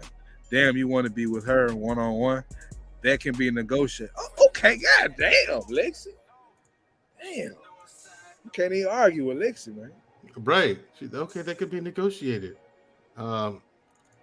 But I think Lexi's missing it. I'm not negotiating with you. I'm telling you what I'm doing.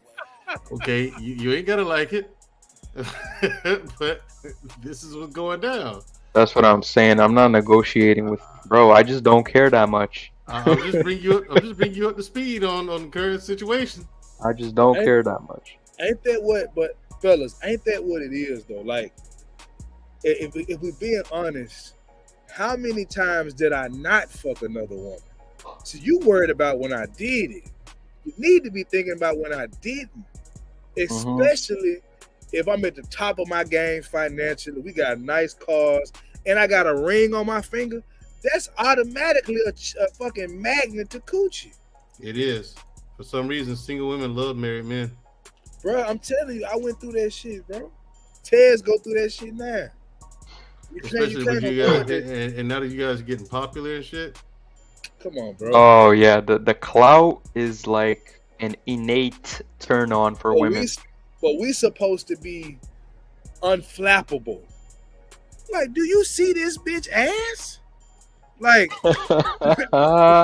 and then yes, then you got the nerve to get disrespectful and shit, and talk to me any kind of way, please. Bro, I hate working with fucking retards. I'm sorry, guys.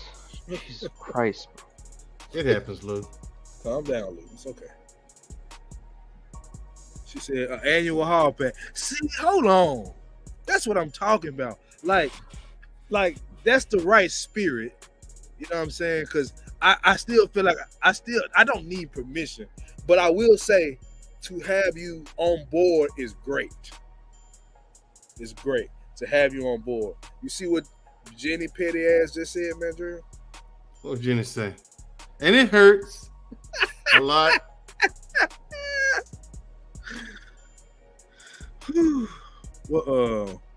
What you talking about, world class pasta? What that is? Come on, man. I'm a Memphis nigga. I don't know what that shit mean, bro. Yeah, Memphis niggas don't speak Spanish, world class. Man, Joel, if that's the agreement, this is Lexi said, if that's the agreement, I will not ask questions and move accordingly. Good girl. Yeah. And what's be funny is that they already know that's how we think, bro. That's why they go through phones and try to cut you off before you do some shit, because they automatically know it's in their nature to understand we want to knock down multiple women. It's just like, it's not that we even thinking about doing it. It's that's in a nigga nature. That's why I believe. Oh, passive. That's why I believe before I die, I hope I can get to this before I die, but there's no way I'm gonna be anything less than a millionaire, bro. No way, bro, because I wanna have control. Because my dad has control, and it's better that way, CJ. My Yeah. dad has complete control where he says goes, and if you want to leave, the door is wide open. And my stepmother walks on eggshells. That's the best way to do it. Y'all see this comment right here? One of y'all read that for me. It's up there. It's up there. The men that she wants, other women want also. Yeah. Why is that so hard for women to understand? No, they understand. No, CJ, they understand. They understand. They understand, but they don't capitulate. Women don't like to share, bro, but they are already sharing anyways. The niggas that's not. They want the niggas that's shareable. That's that exactly. But then the delusion, the excuses. This conversation is already starting to get me a little angry because listen. I wanna play running back, but I don't want to get hit. What? Come on, bro. But look, see, this conversation is still positive, but we being real about it. Like, I want to go to heaven, but I don't want to die. Nigga, I want to cut the yard, but I don't want to have grass on my shoes. I mean, what are we doing? All right, let's see. Lexi says, my priority is pleasing my man. That's all I care about. You see, what she's saying, it almost sounds like a chameleon because we hear the opposite so much. Yeah. I ain't here to please you. Yes, She almost sounds like Melanie King. Pause. Melanie King is clearly a con artist. Yeah, she hustling. She definitely hustling. Melanie King don't believe it. Melanie King don't believe the shit she says. I don't believe her. I've been in a relationship. That chick is a fucking nightmare. I bet she is not submissive. I mean, because here's the thing. That's a chick with, like, Melanie King is a millionaire. You know what I'm saying? So, like, if you're not a millionaire, she's not going to look at you as the man of the relationship or the head of the relationship. She's not going to. It's like, all you got to do is make them mad and you see who they really are. Yeah.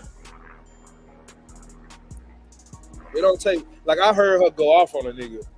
And it's like, oh, where's the femininity? What femininity? Oh, man. Oh, I think I saw that. Oh, that wasn't good. Yeah, what femininity? And dude was on her ass, bro. Like, dude was on Is that the dude that was talking religion, or is that another dude? Like, he was talking about how she was using Kevin Samuels as a way to get on. And Oh, yeah. Well, that's... funeral. Yeah.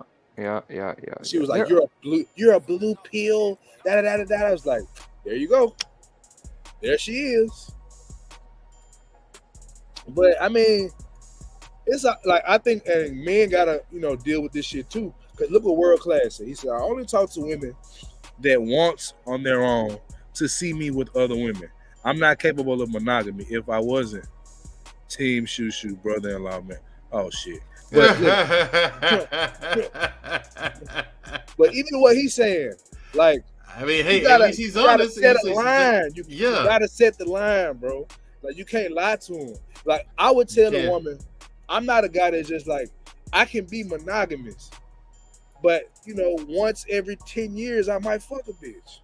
That's all I'm saying. Like, for 9.9 years, I'm faithful, monogamous. I ain't even really tripping off no. But I might come across this junk that's just ready to give me to me, and I'm like, you know what? I got 20 minutes to kill. I just might knock her down. Like, that's the reality. Like, that sounds horrible, but do you want me to tell you the truth or a lie? Because a lot of these guys only faithful because they can't get women. Let's be real. Yeah. It's a lot of guys like that. And a lot of these guys out here, they really don't know what they're doing when it comes to women. Like, they don't know how to talk to them. They don't know how to treat them. And it's like, but nigga, what woman would be with you then if that's the way you're going to treat her? The fuck you do? I'm like, okay, bro, this is your fault. See, now I hear the woman's behavior. I hear it. But now this shit is your fault, bro. Look at what you did. Look what you said. as fly as my mouth is, nigga, I know there's some shit I can't say if I'm trying to get, so if I'm trying to get some, I mean, you know what I'm saying? You got to, bruh, some of these dudes out here just wilding. With the bullshit. Like, yeah. You want this fucking cookie cutter woman and shit. It's like, well, nigga, can you be some of what she need then? I mean, like, bro. Not all of it, just be some of it. Just some of it. Everybody wants something. What I've learned is women really will work with the man that they like. Yeah, if she likes him. If she just likes you, you in there. You in there. You just can't rest on that shit though. Yeah, you gotta be improving. Yeah. You gotta be improving and shit. I mean, Lexi, I need you to get it annually. Every 10 years is not fair. Damn. I feel like I should give you a star and block you at the same time. Give you a star and block you at the same time. Lexi, is that that real pretty Dominicana that was over at a podcast? Oh, yeah. She's gorgeous, man. I gotta credit where credit is due. That is a beautiful woman. I would have never believed she was 46, bro, if she didn't tell me. Had she not said that, I wouldn't have believed it either. Yeah, she was looking all 35, bro. Maybe less. Yeah. See, look at this shit. Look, read this shit, bro. Come on, extracurricular activity has nothing to do with me. It's him exercising his natural tendencies in a mature and respectful manner. It's actually healthy. Shout out to the Nation of Islam.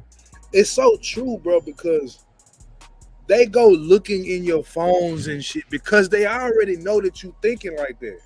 They just want you to lie to them. And then, that's their problem. And the thing is, like, what part of the game is that? You don't lie to women. You're not supposed to lie. Just tell her the truth. It's embarrassing. That's why. Her friend's gonna know. That's why. Her friend's trying to get you to knock them down. What you mean? Bruh. I'll just say this. One of my ex's sister wanted me to knock it down, bro. Like, I had the opportunity. I just decided not to do it. And it's like, she was the one that had the most to say about me. Can't make this shit, trying to talk all that shit about you, but then she trying to get you to knock it down. Can't make this shit up. Yes. See, bro, I just don't trust women, bro. Women are the most conniving. They're not to be trusted, though. That's the thing. At all. They're not like they're meant to be loved, taken care of, and managed, nigga. But I'll never trust a woman 100. Hell no. Like, and I don't think that's a bad thing. I truly don't think that's a bad. I think you can love her, take care of her, and put her first in a lot of situations. I believe you can do all that and not fully trust her because women are too good, bro. I'm sorry, they're too good at the manipulation game. They're good. It's like getting in the ring with Mike Tyson and thinking you gonna last and you've never boxed before. You can't do what they do better than them. That's why I say stop arguing with them. You can't win that shit. Let that shit go. Hold on. Her friends are trying to get with you. Do you? And she needs to do the work internally to get over it. Lexi giving me hope, but I don't like that hope because I feel like it's not real. So I'm gonna stop reading her shit. Because nigga, they do not think like you, Lexi. They don't. Lexi's talking like the Federal Reserve. Oh no, inflation's a lie. Yeah, exactly. It's 8%. 8%. Bullshit. It's like no. Anyone who knows how to do the math. It's double that at least. Exactly. Like no, it's not. Yes, it is. No, it's not that bad. And then finally, he comes out. The chair of the Federal Reserve comes out. Talk about it, y'all. Put us on some game, man. The chair of the Federal Reserve finally comes out last week and tells everybody what I told everybody is going to happen a week ago. This shit's going to last at least another 2 years. It's going to get worse, and it's going to last a minimum of another 2 years. That's my prediction. Everyone's like, "Why are you complaining about inflation?" I'm not complaining. I'm just trying to tell you, ignorant niggas, what's coming, so you can prepare for it.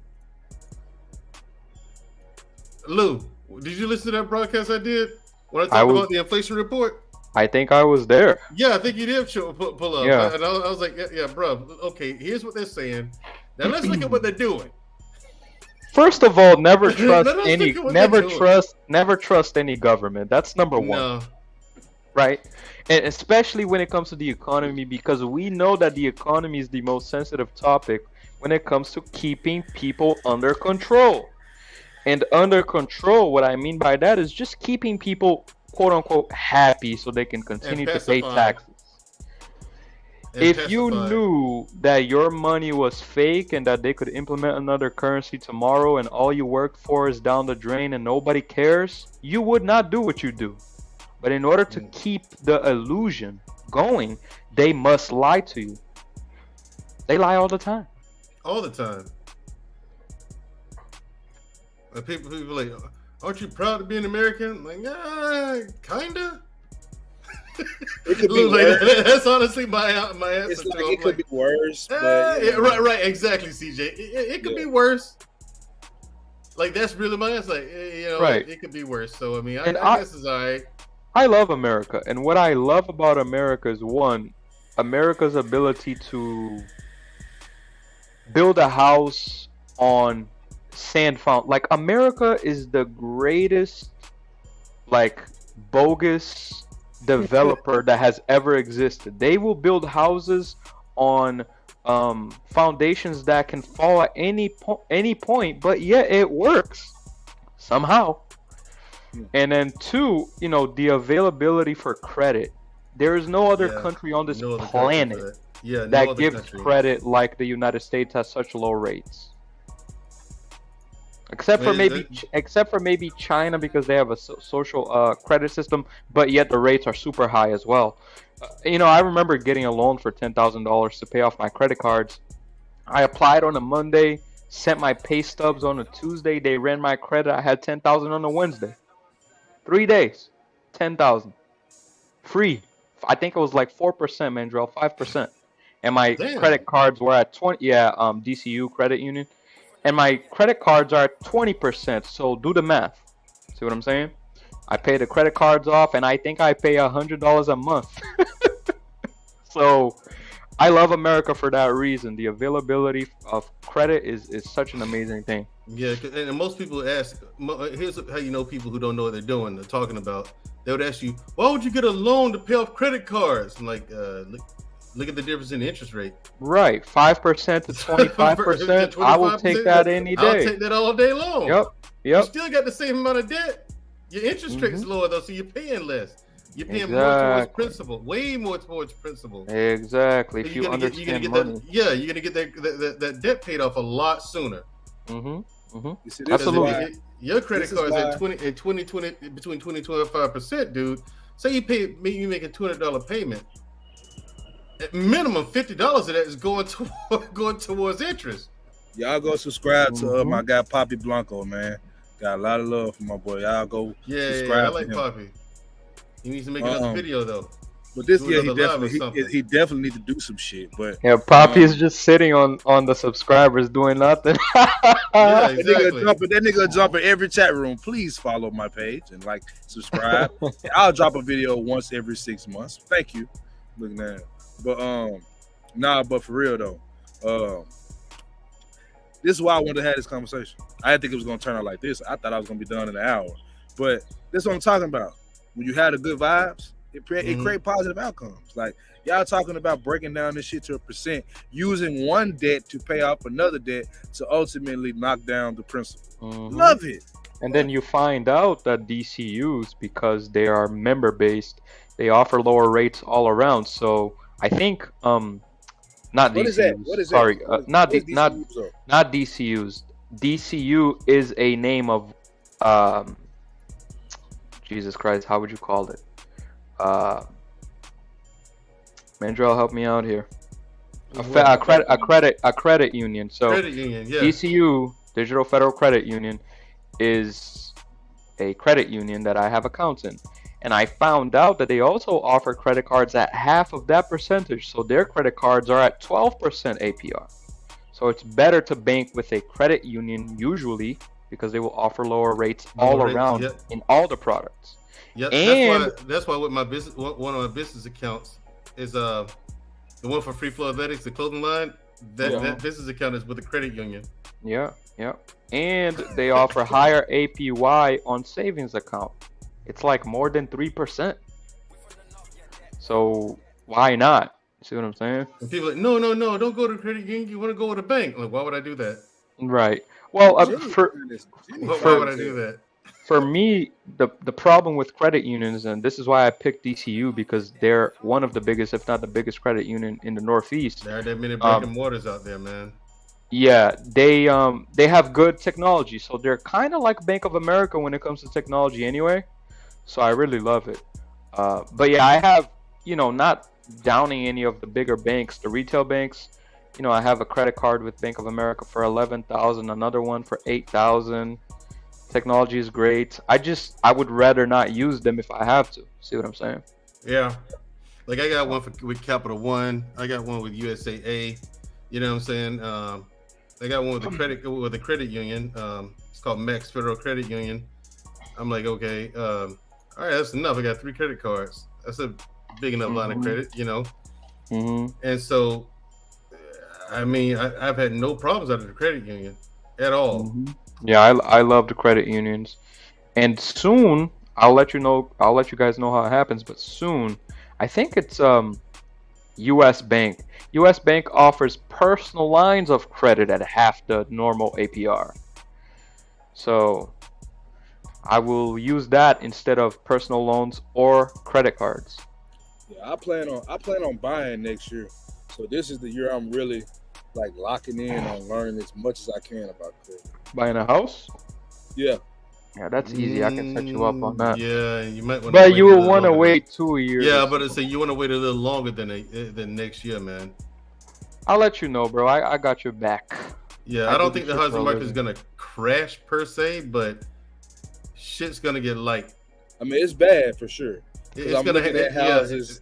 The price I'm looking at houses that increased by 100,000 just last year. But the thing is, that's because last year, like the last 2 years, the demand went up. But but what kept the housing market from crashing so far is the fact that the demand is high for a house, but the supply is not off the chain. So let me ask you a question. The first time buyers program, is that still around? Yeah, it will always be around. So what percent? Because I know that was passed up under Obama, though, right? 3 point. Maybe new regulation, but it's been around for a while. So it's 3.5% down, 1 to 4 families. So you can either get a single family, a 2 family, a 3 family, or a 4 family. I would advise, if you're going to use the FHA program, get a multifamily, because the rental will be used as qualifying income and it will pay for the mortgage automatically. Because you cannot get an FHA loan where the rental does not pay for the mortgage automatically. It's a guideline. So as long as you do that, you're good to go. You're utilizing the program to the best of its ability and for your benefit. And then after you get the first one, you can, you have to live in it for a year. You can wait. And after that, we can have another discussion if you want to do a refinance cash out where the rent will still be paying for the new payment and you can buy another house and then you play real life Monopoly. And that's the way to do it. That's the game. People refinance them houses all the time, man. Yep, they use it like a credit card. Yeah, but the trick is to have the rent pay for the changes. See what I'm saying? Yes. That's why you never buy a single family house. It's pointless. Because you're responsible for all the changes regarding payment when they do happen. So if the city increases the taxes, if the house down the street burns and then the insurance market increases in your area, you're responsible for all that shit. So as long as you have that rental income, you can just up the rent on people because people will always need a place to live. You're good. Interesting. Very, very. Hey man, this is what Lou does. Yeah, I do this shit for a living, so it's not even that I'm smart in a way. It's just I see it so much that I have it down to a science. What's up, Natasha? How you doing? Appreciate Poppy going to holler at him. But yeah, man. But yeah, I definitely want to buy. I definitely want to buy next year.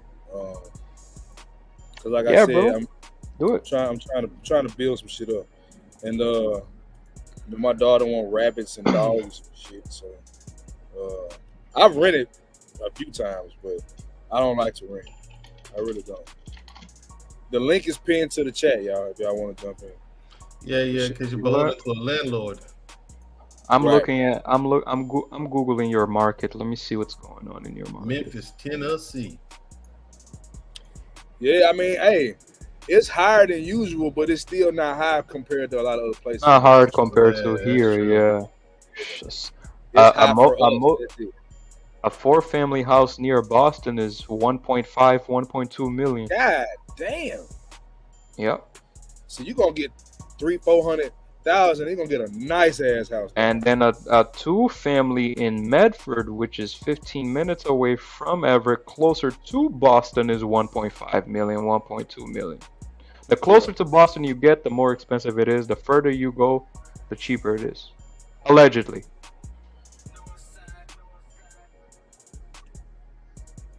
That's why people move an hour away, you know what I'm saying? Yeah. So if you're in Memphis, so what's the most dense populated city in Tennessee? Would it be Memphis? It will probably be Nashville. So normally But what check- people do is but move check- 30 minutes away or some shit. Check Olive Branch in Mississippi though. That's right next to us, and that's where a lot of the houses are out here. You said what? What was the city name? Olive Branch, Mississippi. It's 2 words. Olive Branch. Yeah.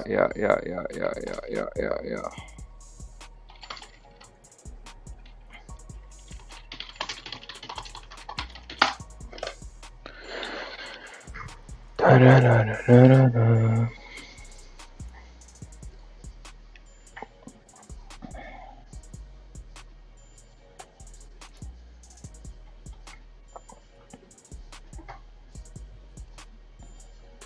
Yeah, y'all can click the link if y'all want to come in.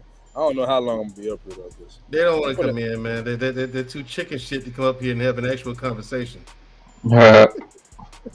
Hey, is that pretty lady still here? There she is, Lexi. What about? Hey, Lexi, how you doing?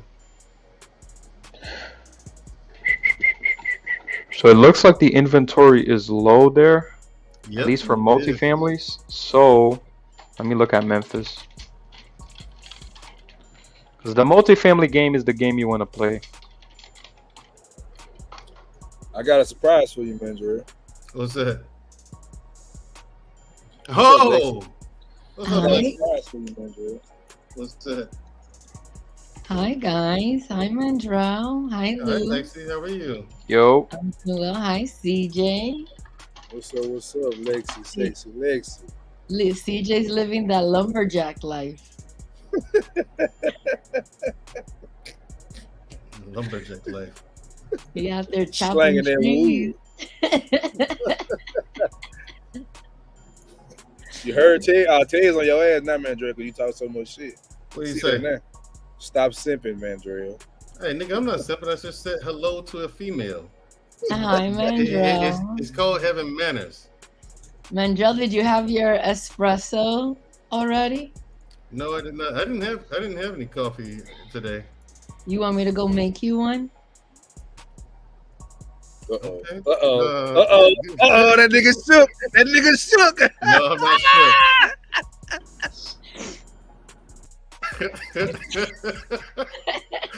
What's with that? You got angry man up there. What? Fucked him up with that one. Fucked him up. Yeah, I didn't expect that one.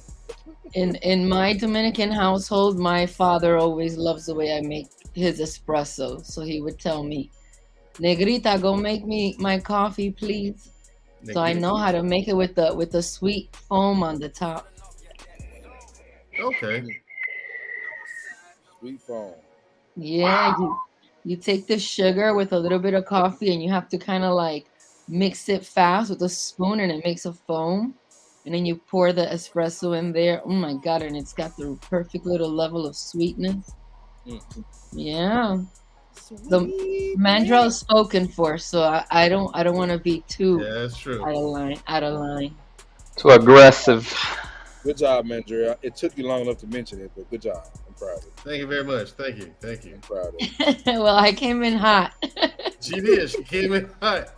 I'm like, I haven't made it a secret.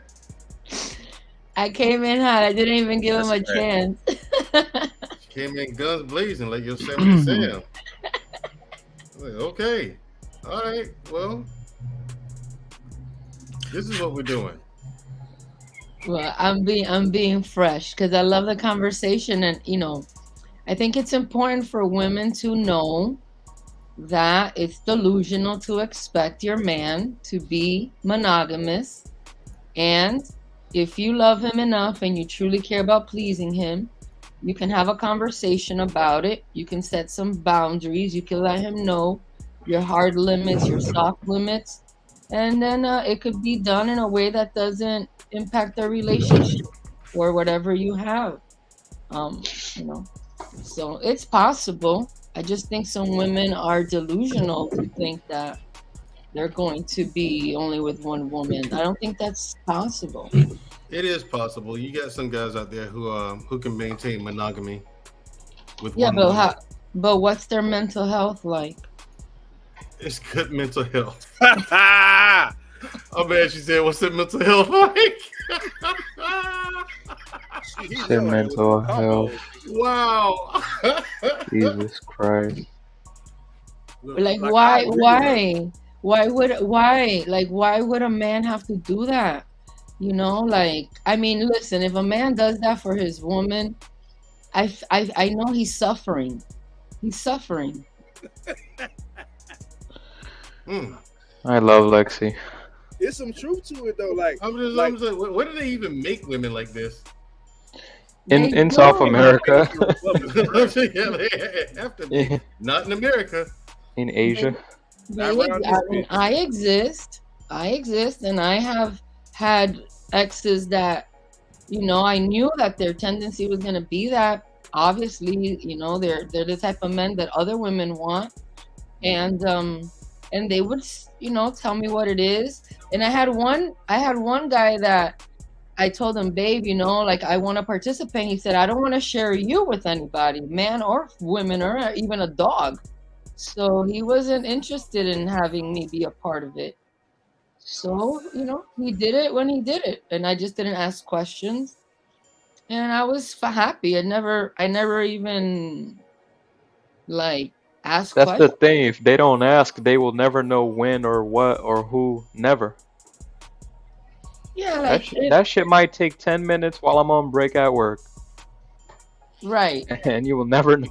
Yeah, right. Because the thing is, I think Lexi understands that if it's sex, that's literally all there is to it. Right. He doesn't love her. He's not gonna go out and spend money on her and nothing like that. That's it. It's no different than masturbation, pretty much. It's like some women get upset, like if they go out with their man and then there's other people at the bar and he starts talking to a girl and then she's like, oh, you were flirting with that girl. It's like, dang, he's just a friendly guy.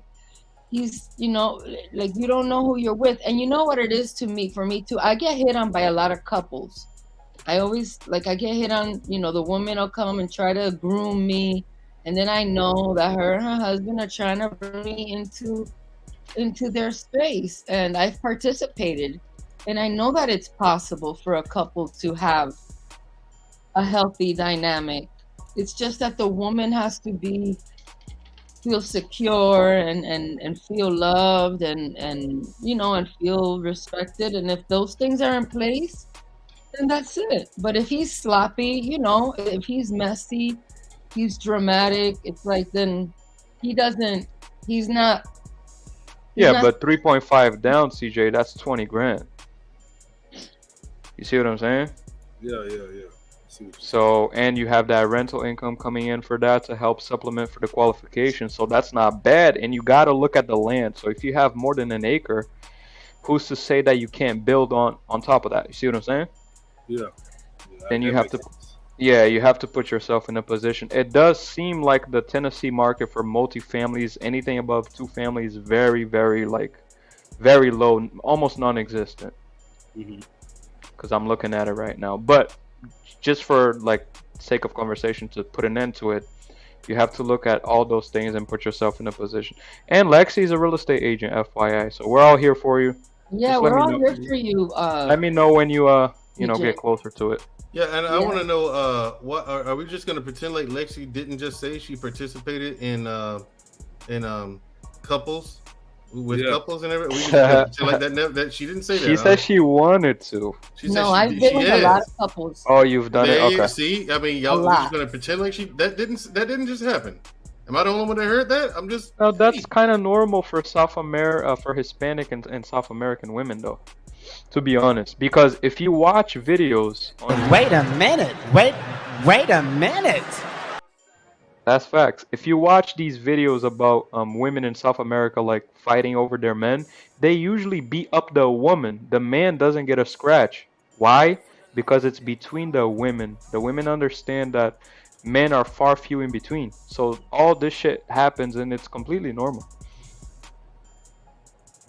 Interesting. Hold on, let me bring up my guy. Shaw, what's up, man? Little beard. I'm telling you, Mandrell. I'm telling you. What's going on, man? Before I mean, you got my attention with that one, Lou. If I get caught cheating in Brazil, who's getting beat up? The woman, not me. They're not gonna touch me because I'm too far and few in between. You got to think about it, Mandrell. Most of the men from South America, especially Brazil, they're all in the U.S. working, sending money back. So there's 5 chicks for one guy. So the chicks don't want to let the guys go. You see what I'm saying?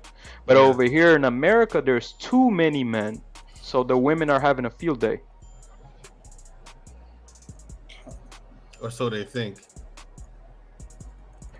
Well, I mean, realistically, they are. I mean, not compared to you because you're a different type of person. But most average men, they're getting destroyed. Yeah, I mean, I do see it though. I do see that. How when you say most regular, average men are getting destroyed, I do see it. And I got friends of mine who deal with women and their stories. That's ridiculous. I'm gonna go grab some food, CJ. If you want to pull me down, that's fine. Okay. What's up, Charles? All right, I'm just now seeing the show, so I'm not for sure what's going on. So I'm really just trying to listen in. He's shutting down the chat. Him and Ted shutting down the podcast, man. Man, stop bullshitting. They better not. I'm gonna go find Ted. I know what Ted is at, but Caesar, I don't know where he is. I'm gonna kick their ass. Stop playing. I'm just saying, there was CJ said, and Ted came up here earlier and said it, Charles. Wow, that's some bullshit, Ted. CJ, real talk. Oh, don't believe this little lying ass munchkin. Then he brought now he's brought up someone interesting. Yeah. And he wants to talk about everything, but I don't understand this, CJ. What's going on? What are you talking about, bro? Lexi. Oh yeah, we getting back to her. Lexi's patient. She know how to wait. Lexi knows she gonna get her time. Okay. Thank you, gentlemen. But you're welcome to ask me anything you want, Mandrell. I'm pretty transparent in this area of delusional women thinking that men are gonna be monogamous. Gotcha. And I have been exposed to being hit on by a lot of couples and participating. So I know that it can work. It can work. People do it. If I go to Vegas, it's inevitable that I'm gonna get hit on by a couple. If I'm in LA, if I'm in Miami, it's and it's usually the woman who comes, because she's one who's going to seduce the woman. And I like to watch. It's true. What World Class says. I'm a voyeur. I'm not an exhibitionist. And in the situation, I'm usually the pillow queen, which means that I'm just there like decoration. And what do you do as decoration? I don't allow any penetration from the man. I don't kiss the man or the woman. I don't go down on the woman. If they want me to use a strap on, I will. Huh? Whoa. Okay. Do you go down on the man?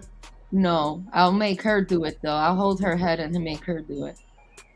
Do it right. I'll teach her to do it right. Gotcha.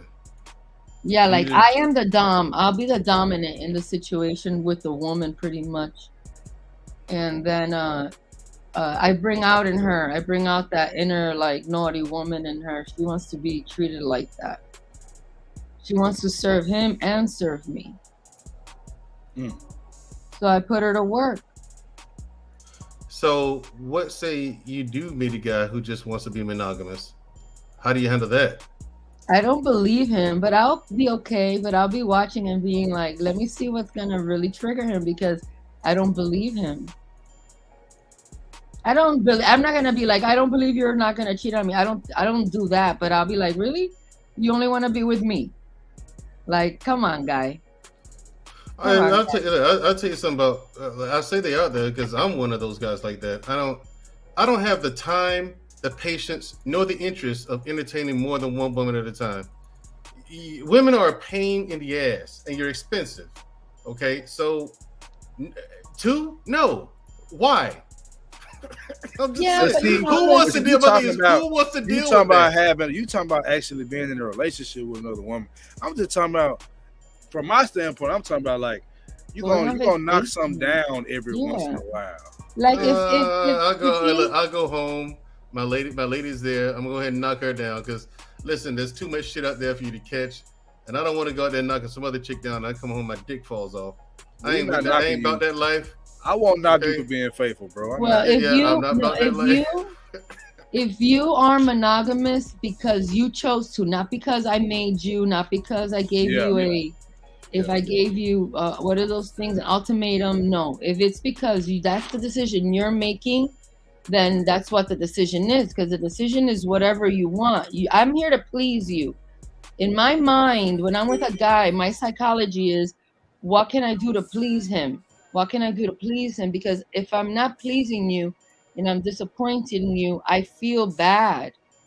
I feel really bad. So if pleasing you means making you an espresso at 4 o'clock every day, giving you a blowjob every Saturday morning, waking up to make you poached eggs 4 times a week, that's what you want from me for you to feel pleased, I'm gonna do those things, happily do those things for you. So if pleasing you is based that you're happy with what you have with me, then that's fine with me. It's not up to me. I'm looking for directives from you to understand how I can ultimately become your masterpiece. I want to become your masterpiece. You know, I want people to really see that I'm dedicated and devoted to you, and that you are pleased with the woman you have, and that other couples are jealous of what we share because it's just that great. What say now, you? If only we can get the other 178 million women. There's women out there like that. Yeah, there are, but they're like finding good guys. They're few and far in between. You know what I mean? And especially when you're talking about American women, that's American black women. Jesus, it's damn near impossible. It's just the culture is just different. They're not raised to be that way. They're not taught this. And what we see now is the result of them being taught to be this way. And they don't understand that, you know, men don't want that in a woman. Yeah, in my household, like my father had 3 different women in his life. They all knew about it. My mom, my stepmom, and then he has someone else now. They all know about each other, and they all take care of my dad. They all take care of my dad. You know, they all talk. When they're frustrated, they all call my mom. My mom is the number one. She's the main one. And they call my dad. They call my mom when my dad doesn't want to, like, my dad is in Florida right now. My mom is in Jersey. And the lady he's with in Florida, she'll call my mom and tell my mom that my dad doesn't want to take his pills. that he's, you know, walking on his bad knee, and then my mom gets on the phone and tells him that he needs to listen. You know, like my dad does it, and my dad is 73, and he's been doing it like this all my life. So, you know, and no woman is lacking or missing. Only like one time in the very beginning, my mom got into it with my stepmom, but that was the only time that I saw any negativity. Um, and it was because my dad went to DR and had a 26-year-old girlfriend out there, and my stepmom didn't tell my mom, and my mom felt betrayed. So I think and I don't know, like, it doesn't have to be like a millionaire who only does this. My dad owns an auto body shop. He's not, he does well, but he's not a millionaire. He does this. So some, I think it is a cultural CJ, thing. I think it's CJ, just CJ, like, hold on, CJ. The guy's a mechanic, and he gets this. Yep. He's an auto mechanic, and this is what he gets. This is what an auto mechanic gets. and this the thing, like, I believe her, and I also think of it like we could do this, but it's like, you know, you just got to be okay with being stabbed or something. You know what I'm saying? If you're fine with somebody stabbing you, you can do this. Cause like in our community, like it can work. Don't get me wrong, but it's like even having this conversation will make them mad. Yes, just having the conversation would make American black women, they'll get pissed off, and they get pissed off at Lexi. Oh yeah, got a lot of backlash in this space. You know, lately I've been getting a lot of negativity from the females. They're kind of turning on me lately because this is the way that I really live, and this is the way that I really think. And you know, I don't know. I grew up in it. I don't know. It's a cultural thing. I don't know any Dominican man who's gonna be monogamous. I don't believe that. He's gonna do a trip once or twice a year to DR. He's gonna go to DR and do stuff. That's what they do. So, you know, it's like my father, like I've talked to my father about this now that I'm older, and he just says, like, you have to be honest, right? You have to be honest. Even the woman, you have to be honest.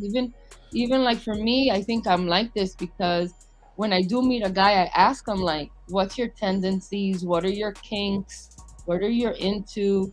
Look at Jenny said to stop giving away secrets. Because she's Dominican too. So we understand certain aspects of our culture, especially with the men. Because I mean, Jenny is a woman who caters to her husband as well.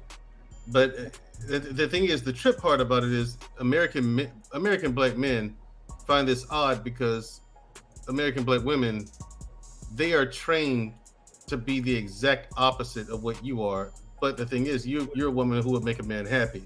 They trained to be exact opposite of what you actually want. Yes, that. like that's literally like how they think. Like now, some of them will try to fight back against the programming, but the program is the program. Well, yeah, it's in there, and it's been there since they were children. So it's hard to fight that back and unprogram yourself, and very few of them are going to do the work. Well, the he said monogamy is a kink. That's funny. Well, it's also I think women are understanding who the treasure and the gem in the relationship is. It's the man. He's the treasure and the gem. I'm the desired object, but he's the treasure, right? He's the frame and I'm the picture, right? If there's no frame, then the picture's just rolled up on the side and it's never put up on the wall. So for me, you know, the man is everything. He's the everything. The woman is... Hold on. You see what she just said? I heard you, Lexi.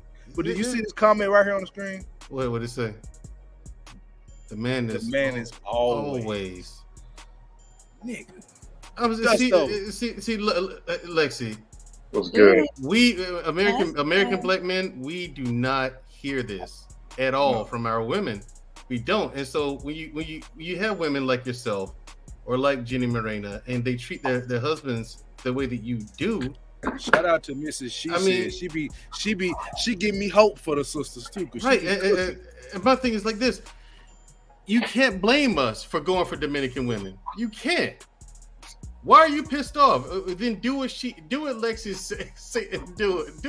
does. Okay, do what Lexi does. But they won't do it.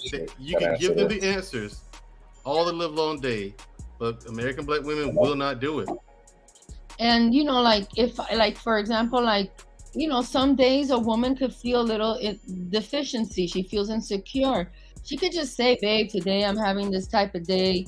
And he could bring back that sense of security, that sense of love and assurance to her. Because, you know, we're not perfect. You know, some days you feel like you can handle things, other days you can't. So it's important to communicate, right, to the man that you're trying to please on the days that you don't feel like you just feel deficient. So he could be there for you. There's a lot of different things that women need to be able to communicate so that the man understands what he needs from her. So he could be like, you know what, today is not the day to bring this topic up because she needs me in a different way. And then you're there for her however she needs. And then when you say to her, honestly, babe, I need to go on a boys trip, you know what I mean? So I could just, you know, have some fun and whatever it is. And then, you know, it's like you're there for her when she needs you. You're echoing, Dusto. I am. And, when she feels deficient. Not now. And then when you feel deficient because you need to go hang out with the fellas, she understands. Like, we are also there for each other in those moments. And it doesn't take away from anything. It doesn't have to do with anything. It doesn't have to do with anything. It's and I'm also an advocate that I don't believe women should go on girls' trips. It's not the same. Women don't go on girls' trip. You can go to the spa, spend the day at the spa with your ladies and things like that, but you don't go on a girls' trip. It's not a female thing. It's a man thing that they need to go out there and exercise their mind, body, and soul. And you know, sometimes another woman will give him something you don't. You know what I mean? Like, sometimes he wants to do something with somebody that's not the mother of his children. Like, I don't know. I don't promote polygamy. One vagina, one man, one vagina. But that's you. And that's the choice you're making. So we don't need him in this conversation. Now I got to bring Dustin back it up. I got to bring Dustin with it. As if, just like I dusted off some clown from Fight Club. No, I got Dustin say, no, I got to troll you. No, here's the deal. There's these dudes, they go get wives or go get their steady woman or whatever. Right. Let's just say this woman is he picked her, so you might as well be the woman who's doing what she needs to be doing. Right. And they say, well, in the Bible there was polygamy. Yeah, it was also homosexuality and sin and people getting their heads cut off. New Testament, it came just like, look, one man, one woman. So that excuse out the window. Or we're supposed to spread our seed. Yeah, be disciplined. Let's be real. So what they do, they got their job, they got their wife, they got 3 kids. They skip soccer practice with Junior because they're running out in the streets after this chick. They mess up. They skip the work meeting. They're coming into work, suit all hanging off, tie hanging off the side, sweating because they're banging the secretary in the closet. Or they go raw on the stripper in the club and spent the rent money. They're doing stupid stuff that's screwing up their own marriages. Extra cell phones under bed, sneaking out 3 o'clock in the morning, and it's taking them off track for being the person that they're supposed to be to begin with. The booty ain't free. Let's be real. You're taking Junior's college fund and spending it on some other chicks. You're taking time from soccer practice. Or now you're not knocking your woman down right because you're thinking about 3 other vaginas. And most of them was garbage anyway. I've seen this in the Army. They screwing up good women or good situations. Then 10 years later, is it the lie that's screwing them up or is it the act? Both. They're acting on screwed up principles. You know that if you go bang another woman and she's number 2, she's gonna feel some type of way. You know that you're bringing something that's substandard to the number one woman you got. I'm a great number 3. And it's I'm a usually great like, number 3. Oh, okay, you're great. Okay. Let's explore this. Lexi, why do you say you're a great number 3 as opposed to a great number 1 or number 2? Because Number from what 1 has way too. I've heard from you so far, you make a fantastic number 1. I know, but that's a lot of responsibility, man. And you're just lazy. That's what it is. No, I'm teasing. I make a fantastic number 1, absolutely. But if he already has established, if he has a wife, I am such a great sister wife. I'm really cool. And I think I'm not gonna have children. So if the first wife gives him kids, the second wife gives him kids, and I come in as the third, I can take care of the kids, I can take care of him, I can be a good friend to wife number 1, wife number 2, and I don't have to deal with the grunt of a lot of things.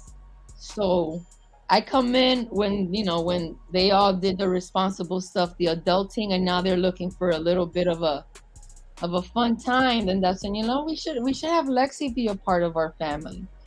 And then Lexi, word up though. Most guys, if I bring you in with me and my lady, you're gonna have to participate. You got to do more than just watch. Well, then that could be negotiated. Because if you're coming into the bed, what's the point of just having you watch? I mean, well, then we have a little moment where you and your lady tell me that you want me to be a part of your relationship and that you guys are serious about it, and then you open my brain up to the possibility of being in a really entire relationship with the two of you, and that's a different level of vulnerability that I will be more than happy to give to you. Just to be clear, I'm not damn dude. I don't even want this is a lie. This is a lie. He's gotta be. I don't like polygamy. I don't want a polygamy relationship. There's no way you're That's real. my thing. Like, I'm not even. I'm very real. I'm not interested in polygamy. Lexi's a robot from South Korea. Like, no, I know women that do that though. Like, I understand the polygamy argument. You know what I'm saying? Where I differ is I'm not interested in having more than one woman consistently. Like, I just want one of their ass, and every 10 years I might knock a chick down. That's all. Because I'm trying to get women to understand that that's more than likely what's gonna happen. I don't care how good of a man he is, he's a man. That's what I'm trying to get people to understand. I'll pass on the second hand. The street. My question to Lexi is, okay, let's just say there's a dude almost as good looking as me. I'm 42. This man, you probably want him to be making some money. So he's going to spend at least 8 hours working. He's probably going to have to go in the gym. That's some time. He's going to have to chase them ugly kids around the house. Then he got to pound his other wife. And if this is a productive dude, he probably got a sexy, slim, trim wife who's going to drain a lot of energy.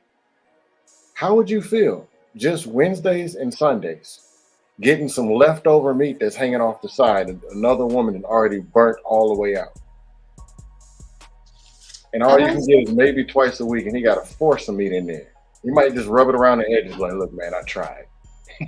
No, I mean, if he has to put it on a calendar, then it's on a calendar. If I get Thursday, blowjob Saturday mornings, that's what I'm expected to do. So you're gonna go dry. You operating. See, Dusto, you operating from the polygamist point. I'm just saying a guy that. Yeah, I'm talking about the polygamy part. Yeah, I wanted to get your perspective on what I said, though. A man that is handling his business, that is doing what he's supposed to do for his wife, but literally it's rare. It might not ever happen, but he might step out once in a 10-year span. What do you view that? How do you view that? We got to what Lexi was talking about, but that's where we started. The fact that men will step outside their relationship, especially if it's a lifelong relationship. If you can hang for 9 years, why can't you make it 10? If you can hang for 10, why not 11? Is it worth it? But if it's what he wants, right? If it's what he wants and I agree to please him, right? Because I want to be with him, then I'm going to agree to it. And it's going to be a conversation. It's going to be like, well, if I say like before, if I say, well, I want to participate, he's like, well, I don't want you to. Okay, well, then let's have that conversation. what does it look like with me not participating? I would just be like, don't be messy. I don't want somebody knocking on my door, and I don't want to know that it's happening. And then, whatever the terms are, we agree to them. And then if it's something that he doesn't want me to know about, then it's happening and I don't ask questions. I'm not like, where were you? I already agreed that I'm not living my life thinking about what is he doing. I already know the terms of our relationship. If he decides that he doesn't want to be with anybody else and just me, then that's his decision. It's not me saying to him, I need you to give me the gift of monogamy. Like, no, you don't have to do that.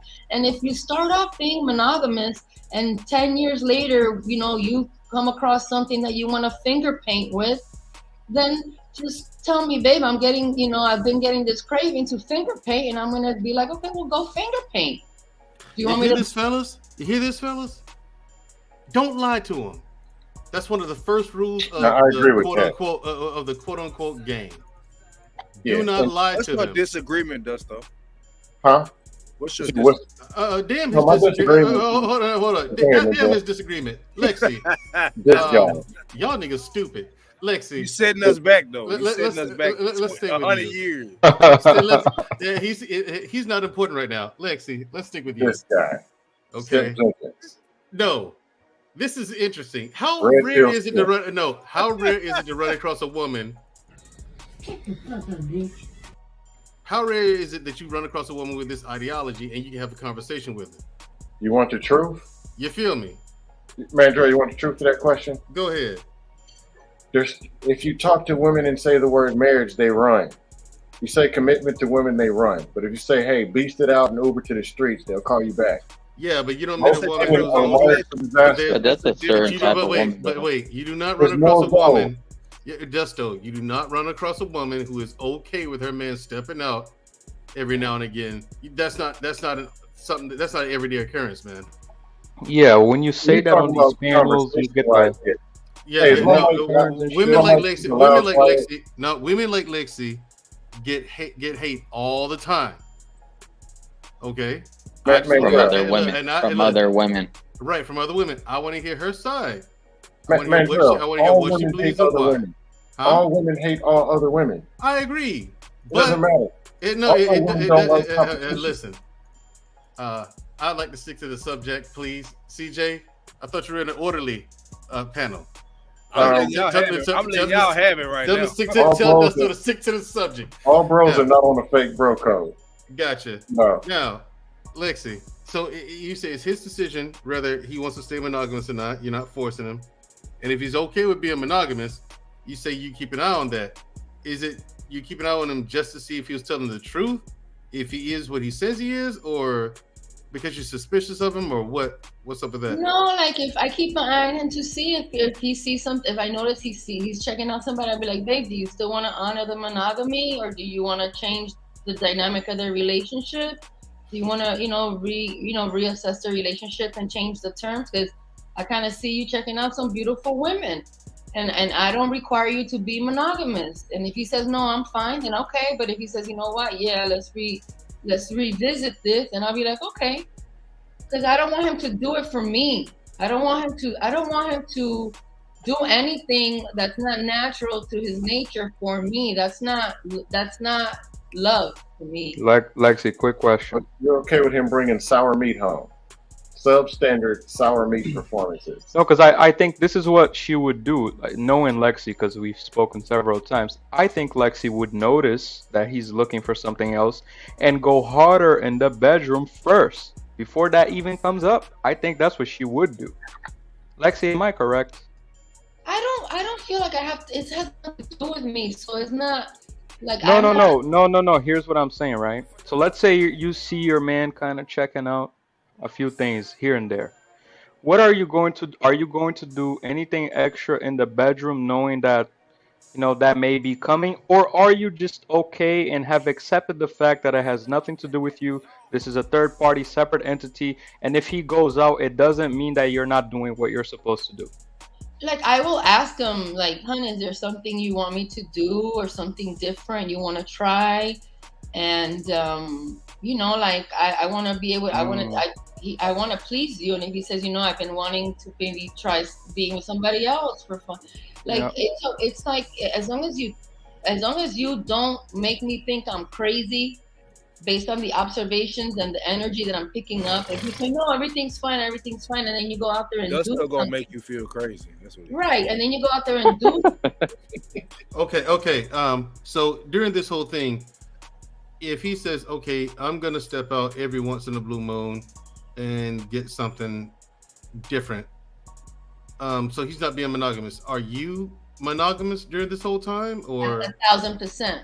1,000%. That's why I There's love women like that out there. There's women like that out there. Thank you. 1,000 trillion%, man. So this is what I want y'all to understand, right?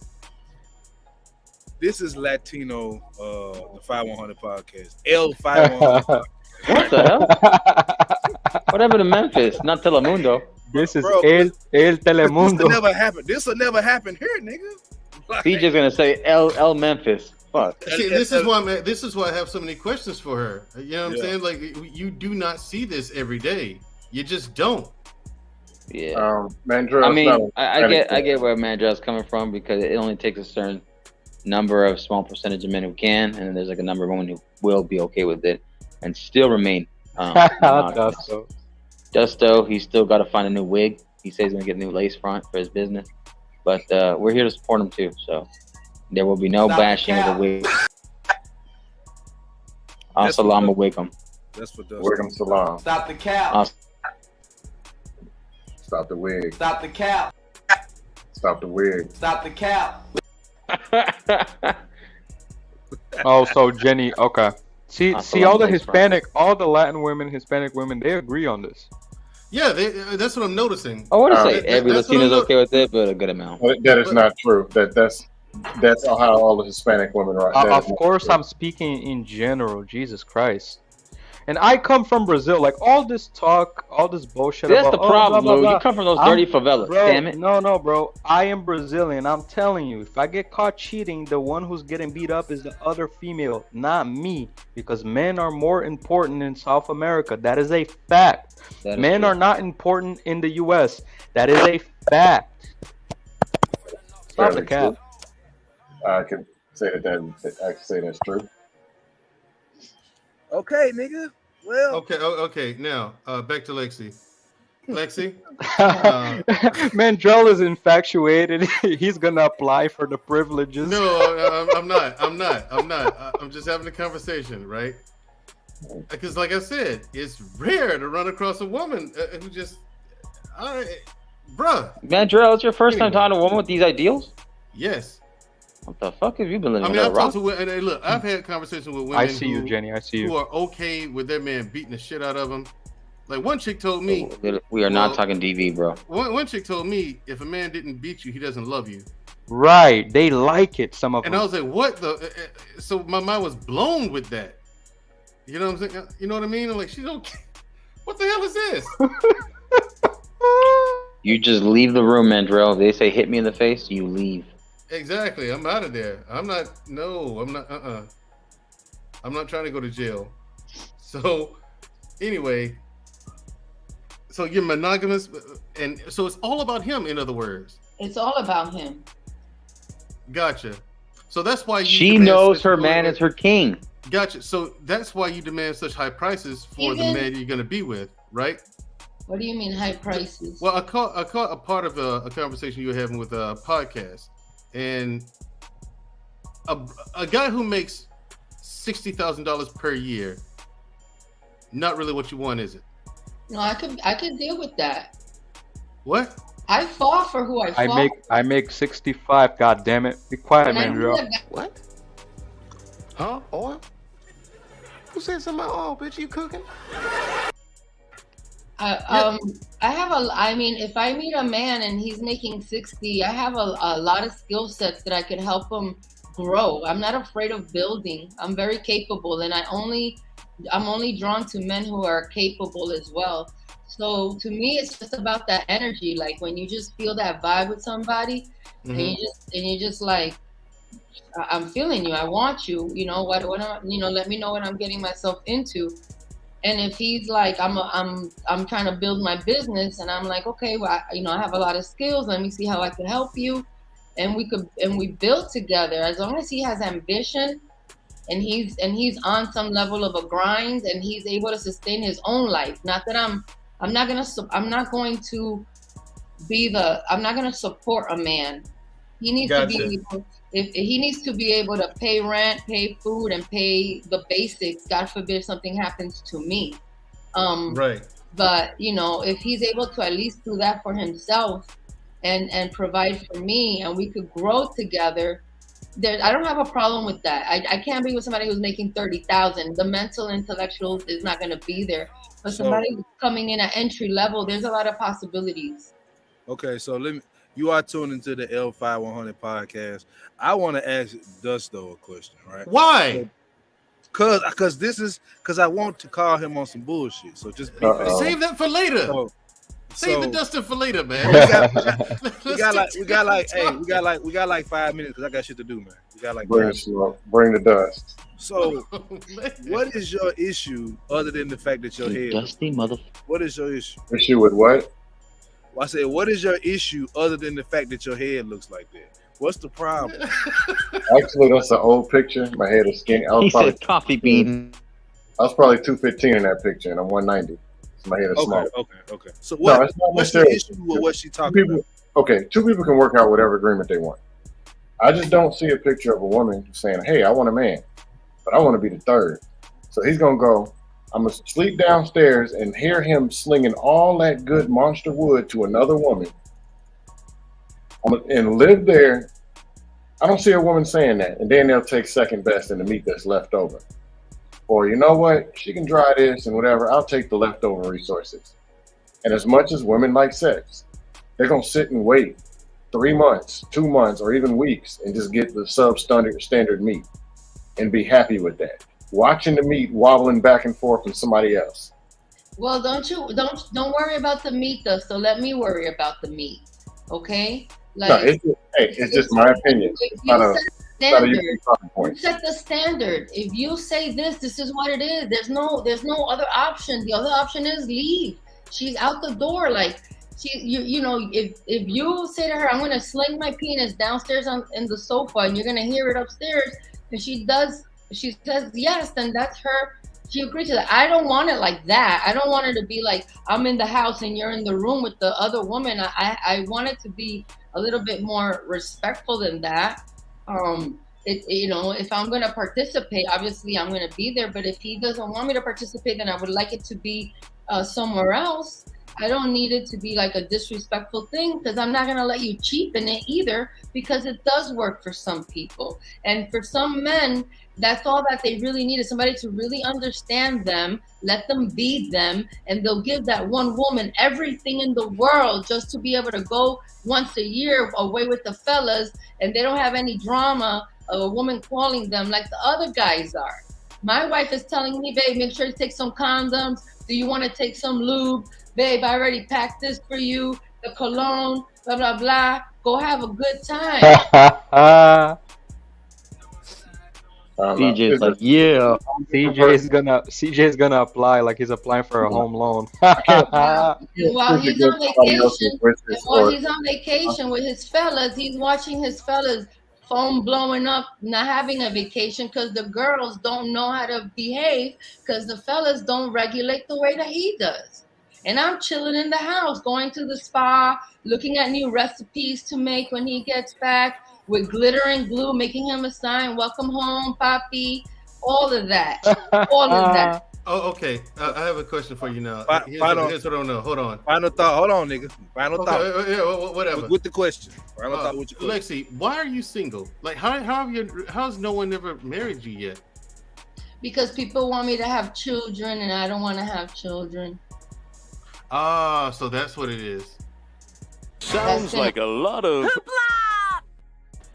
Okay, no. So you don't want to have children, and the guys you've been with, they want to have kids. They wanted, to have kids. I have one now that's come back from the past that is had his kids with somebody else, and now he wants to try to rekindle. Now that we're older and done he did what he wanted to do, which was get married and have kids. And I've never been married, and I don't have kids, but I would like to be married, just to the right person, not someone who, you know, has false expectations.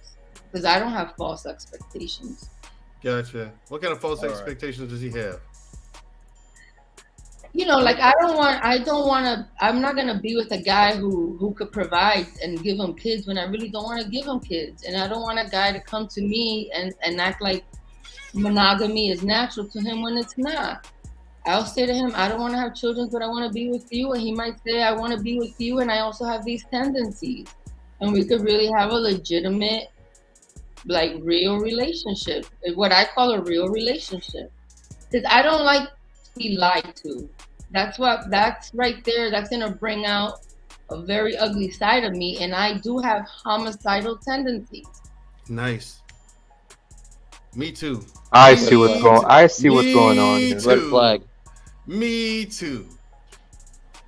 I have homicidal tendencies as well. Yes. Mendro. We know you have the Mendro. So basically, Lexi, what you're saying is you're more down to earth, realistic about what you could offer, and on top of your biological time clock, and the fact that you've been through it all, you've seen certain things, and the men that's going to approach you, they tend to, on average, want the opposite what you can give them later down the line for a long-term relationship. I'm gonna wait on the world class before I shut it down, because I do want to hear what he got to say about this shit. But y'all go ahead. I just want to put that out there. Yeah, stop interrupting the woman, CJ. You know, Lexi, I really hope you find your Lexi. You're so not, you know, you're so nice to all of us, and you're so friendly, and seems like you're a good person. From a man to a woman, I know I'm a lot younger than you, but I really do hope you find somebody, because you deserve somebody. Out of all these out of all these trifling chicks that I've met, you know what I'm saying, I never say this. You are the diamond in the rough. Like, these other chicks, they don't know what they're doing. But you are shit. Yeah. The thing I think, Lou, be careful, Lou, because Scam's gonna say you're falling for it.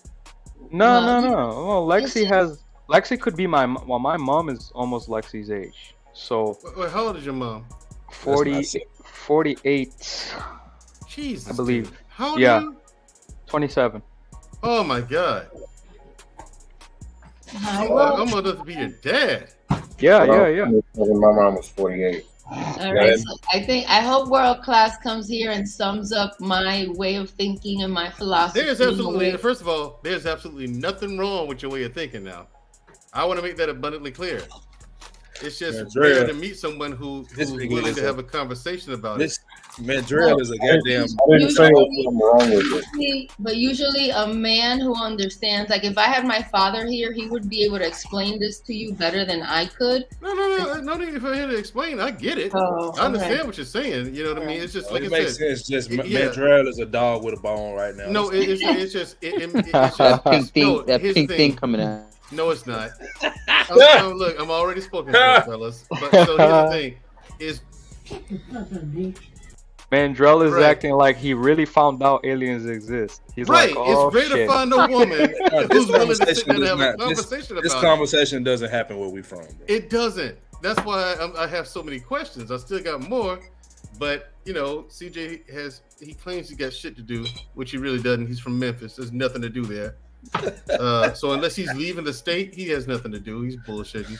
I'm going to make some money, man. God damn. Right. Yeah. Go stand on your corner. I'm a part-time gigolo. You monetize. You can make money right here. Yeah. Go stand in your corner and make you $200. See you back in 3 hours. That was real cute, man. Jesus Christ. It makes sense.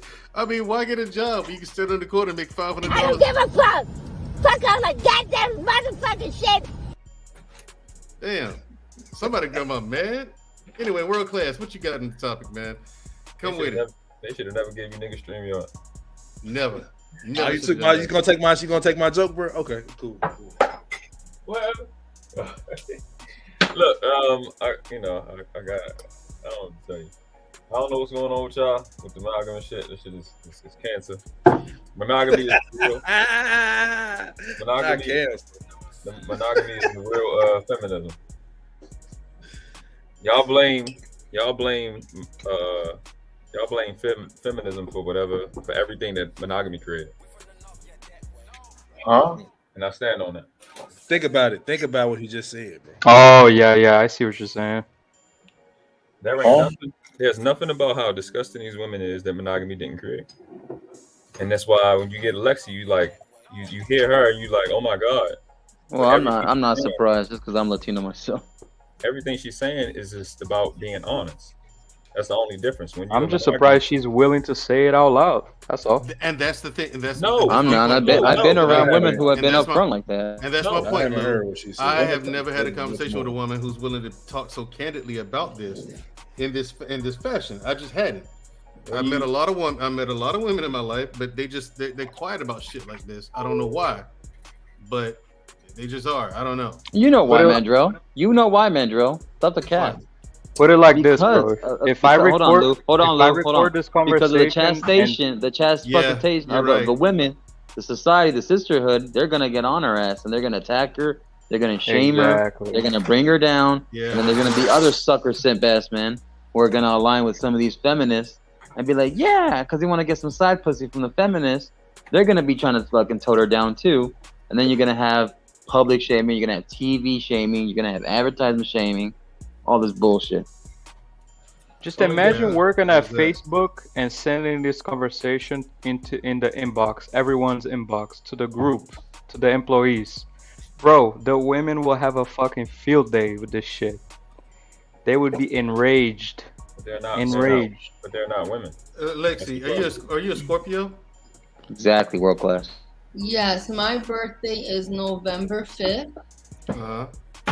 And also another thing about me, I only have friendships with women who will let me play with their boobs.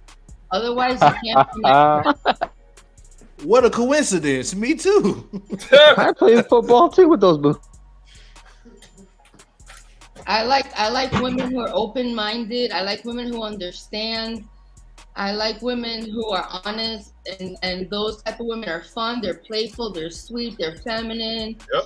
You know, we love the man. We adore the man. We know what the man loves. He loves women to be playful and sweet and smile, smell good.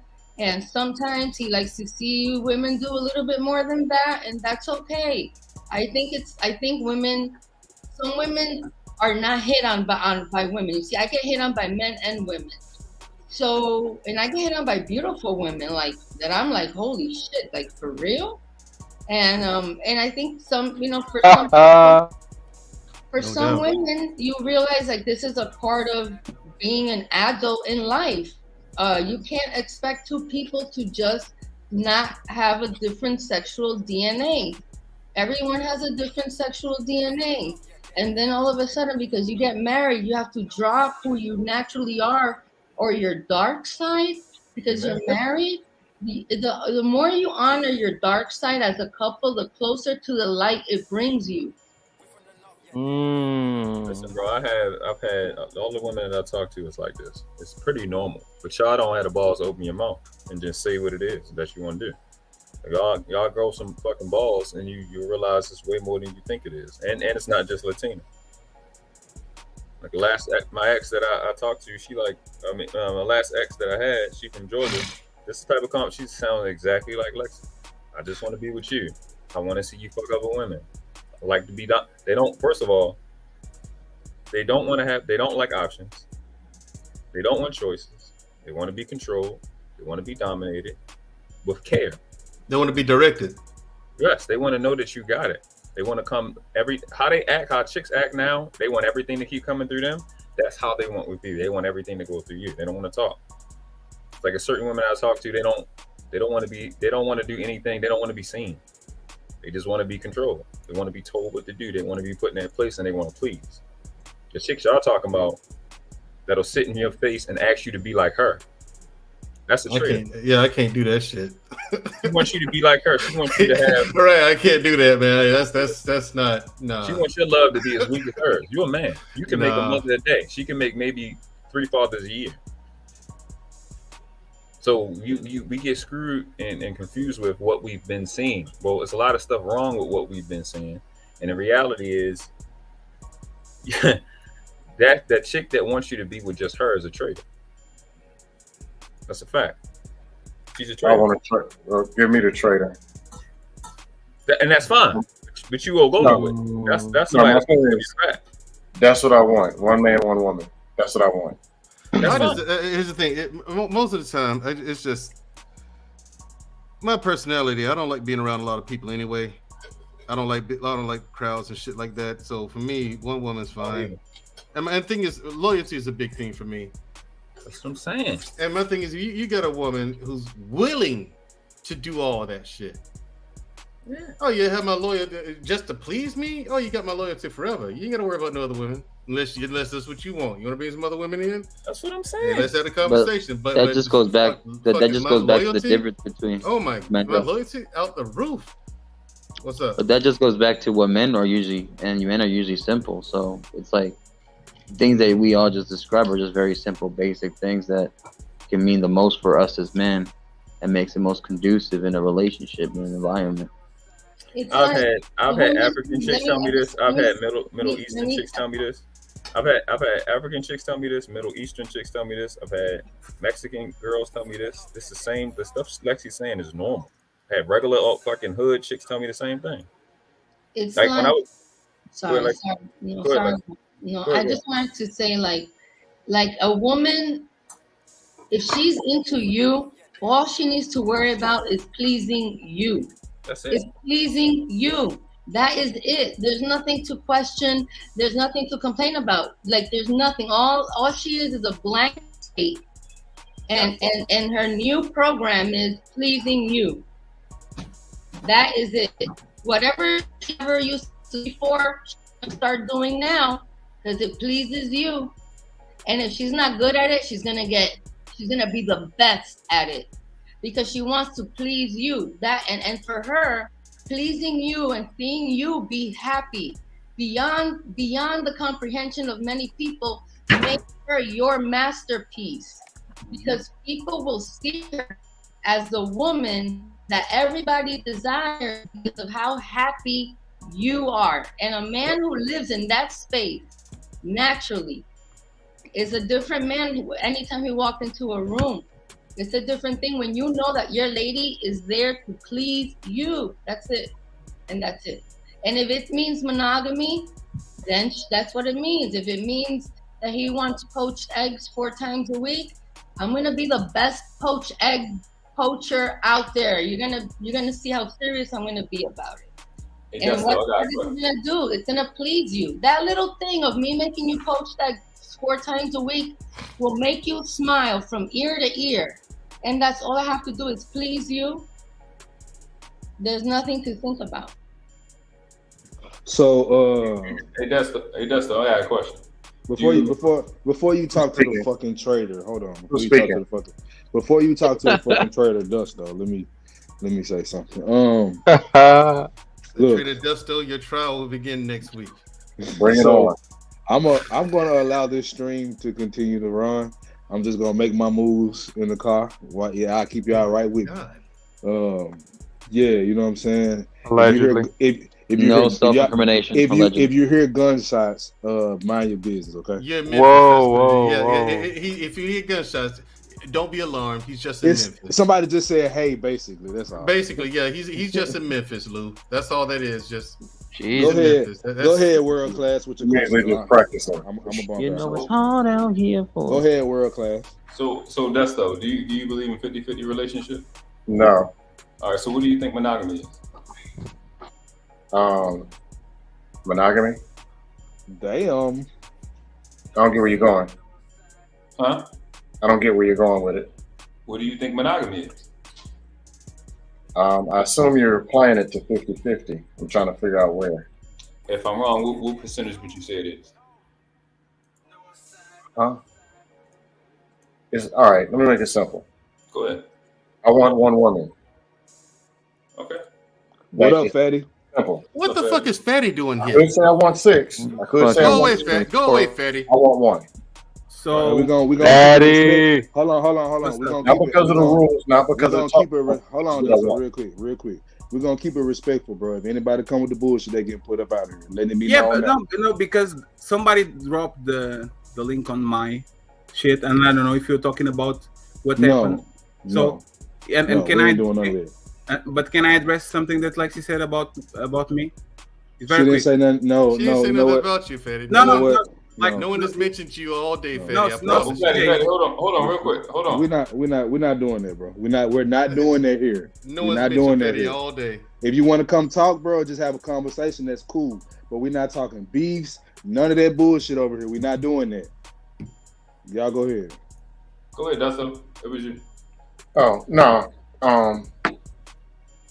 it's not because of some kind of rule. Of course, I'm a Christian, but I admit backsliding Christian.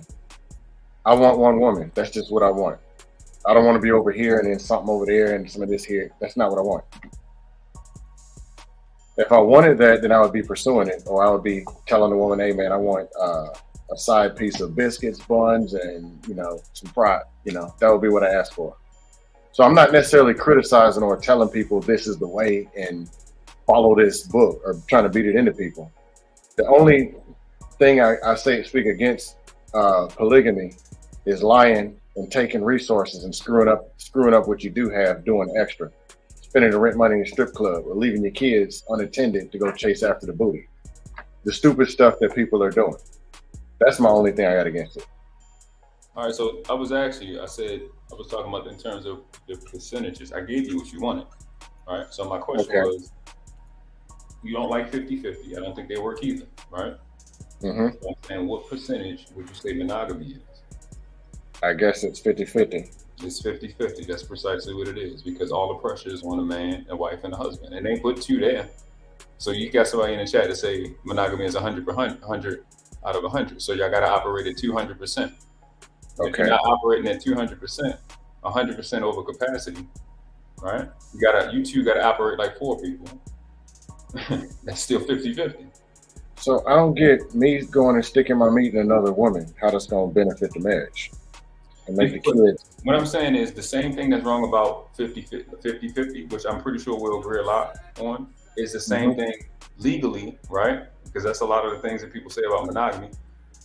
The pressure is on the woman at the same degree in which it is on you. And they will fold and they will trade on you. But you said you wanted to trade, I'll give you that. Huh? Yeah. So for asking for one woman, she's gonna trade on me. But telling her I want to take this meat and go stick it in some other chick, she's gonna be faithful? Or she'll be more faithful if I give her 70% of my meat because I got to put 30% out in the street. I don't get it. Again, it's about what you want. You want her to take half the responsibilities. So a chick that you have a conversation with, yeah, I'm going to go fuck other chicks, versus another chick said, yeah, I want to be equal to you. The likelihood over the span of 10, 20 years of you being able to create solvency and maintain solvency in your relationship, with the woman having to have the same responsibilities as she is heavily unlikely. For the same reason, like I said, we could go over why 50-50 don't work. She's not going to respect you. Every man in this panel know that. If she got to go half on the groceries with you and cook them, she's not going to fuck. So if she has the same responsibilities as you do in the overall relationship, it's still 50-50. There's no less than 2,000 ways I can kill monogamy. It's worthless. Now, we have free will. You can choose to do whatever you want. I'm not challenging your choice. I'm challenging the concept from a principle standpoint. I'm missing the part. I'm missing the part where it links. Me not wanting monogamy is going to get a better result out of the woman. I'm missing that. Well, you're missing the result. You're missing the link between how monogamy is going to benefit the woman or polygamy. Which one? Okay. It's implied that if I tell a woman, look, I'm going to knock down a few more chicks here and there, maybe Tuesdays, maybe Fridays, maybe the third of the month, I'm going to knock down some other vagina. I don't get how that's going to make the wife start actually performing better or being a better person. I'm going to get something more in my household. It's less stress and it's less work. That's why 50-50 don't work. It's less pressure. She don't have to Less worry about pressure on who? her. She don't have to worry about whether what she knows is already going to happen is going to happen because you told her it's going to happen. And if she stayed, then that means she chose you. That's what Well, are you comparing a faithful man versus a lying man, or are you comparing a faithful man versus one? We could do either one. We could do either one. Either way, it's easier on her. Because if he's a liar and she finds out, that's less stress on her. If he's honest and he told her up front, that's less stress on her. No, I'm talking about a person who's not going to cheat. Okay, cool. So let's just go with you. You're not going to cheat, right? You want to be with just one. You don't like 50-50. You're in a monogamous relationship. Legally, it's 50-50. Yes or no? I guess. Okay. I guess the 50. So all we would have to do. It sounds weird. It sounds weird, right? It sounds crazy. That's why, because it is crazy. Yeah, well, 50-50 is resources, like percentage of wood. This is weird. But that's how we have something called an equivalent. So the equivalent of money, like 50-50, the equivalent legally will be 50-50. Something happened to you, she's just as responsible as you are. So legally, when you get into that space, y'all have the same liability, the same pressure. Now, we're not talking about grabbing the tab, but legally, she has the same responsibility. Financially, anything go down with you, it's on her, not on them. Them is much less stress than her. Because we being mature now. We're not just talking fucking. We're talking about being wives and husbands. Yeah. Right. So those responsibilities legally that she has to actually be equipped for. Being in a monogamous situation is there's more pressure on her. So I'm saying if we're going to do anything, let's follow through with it. 50-50 got to be good if monogamy good. 50-50 follow what? Free will? Huh? You said we got to follow what? Got to follow through on the concepts. If we're going to big up monogamy, then we got to big up 50-50 in a relationship. Because they're the same thing. I get what you're saying, but I guess it won't connect with me because I don't want. If I got a chick and I'm still wanting to go knock out other vagina, then something's wrong at home. I can take 24 hours with no blunt. I can take, all right, bad day, whatever. I'm only asking for 80%. I'm asking for everything. But and of course, if something's wrong and she just says, I'm going to hold the booty hostage, yeah, we got a problem. Hey, this is zero. I'm blowing the whole thing up. Let me address this one time and one time only, bro. Okay. And it's not about y'all. Okay. This is about what's going on in the chat and all this bullshit that happens on YouTube. I don't do politics on YouTube, bro. Okay. I'm not protecting anyone. I'm not trying to create any drama. We're having a whole different conversation. Whatever issues people have that may or may not be on the panel, that is your issue to address. The fye100 podcast is not addressing it, bro. We have a good time here. We have productive conversations. We're not doing no beefing. If you don't like it, unfucking subscribe. Thank you. Thank you very much for that commentary, CJ, and that PSA. That's now, if we could get back to the subject at hand, Lexi, you still there? Yes, I'm here. Oh, thank you very much. So do you share Noble's ideology on monogamy, or is it something different? No, he gets it. He completely gets it. I'm happy he came up here because I know he gets it. He, because I have, spoken I don't think to this degree and level, but I've hit on this in other panels and he's responded positively to what I've said. So when he came up, I knew that he would be able to put it even to a better perspective. Absolutely. Because like I said, if my father was here, he would put his perspective completely in a way that would make total sense. Right. Like the way you put it makes total sense as well. Like I said, this is just a rare opportunity because I haven't run into a lot of women who shares the same ideology and are willing to speak so candidly about it. You know what I mean? So, that's what it was for me. You can get the retards in the chat. Oh, Mandrell simping. No, I'm asking questions. Okay. Mandrell's buffering. He's simping. Anyway, shut up, Marcus. But no, it's. I mean, it's hard to argue with Noble. It really is. To his credit, where credit is due, he does make sense. But yeah, it's damn. So when your guy, say you have your guy and he's monogamous, right? Mm-hmm. And do you hold that against him? No, but I know. No, I don't hold. I just know that maybe. I mean, if that's what he says he is, that's what he says he is. That's fine. But I'm still gonna be cool, and I'm gonna be like interested in his vice. Like, okay, you're monogamous. That's weird. You know what I mean? Mm-hmm. That's weird. You're monogamous, and you only want to be with me. So that's interesting. So let's see what is it? I would be just, what's going on with you? Like, how do you operate in the world? And as a woman, it just would be like, really, you only want me? That's like, you don't look at that girl, look at this woman, like, we're all beautiful. You don't want all of us? So but I would just be like, okay, that's fine. It doesn't stop me from loving someone or not loving someone. It's not a requirement for me. You could be honest. You could be exactly who you are.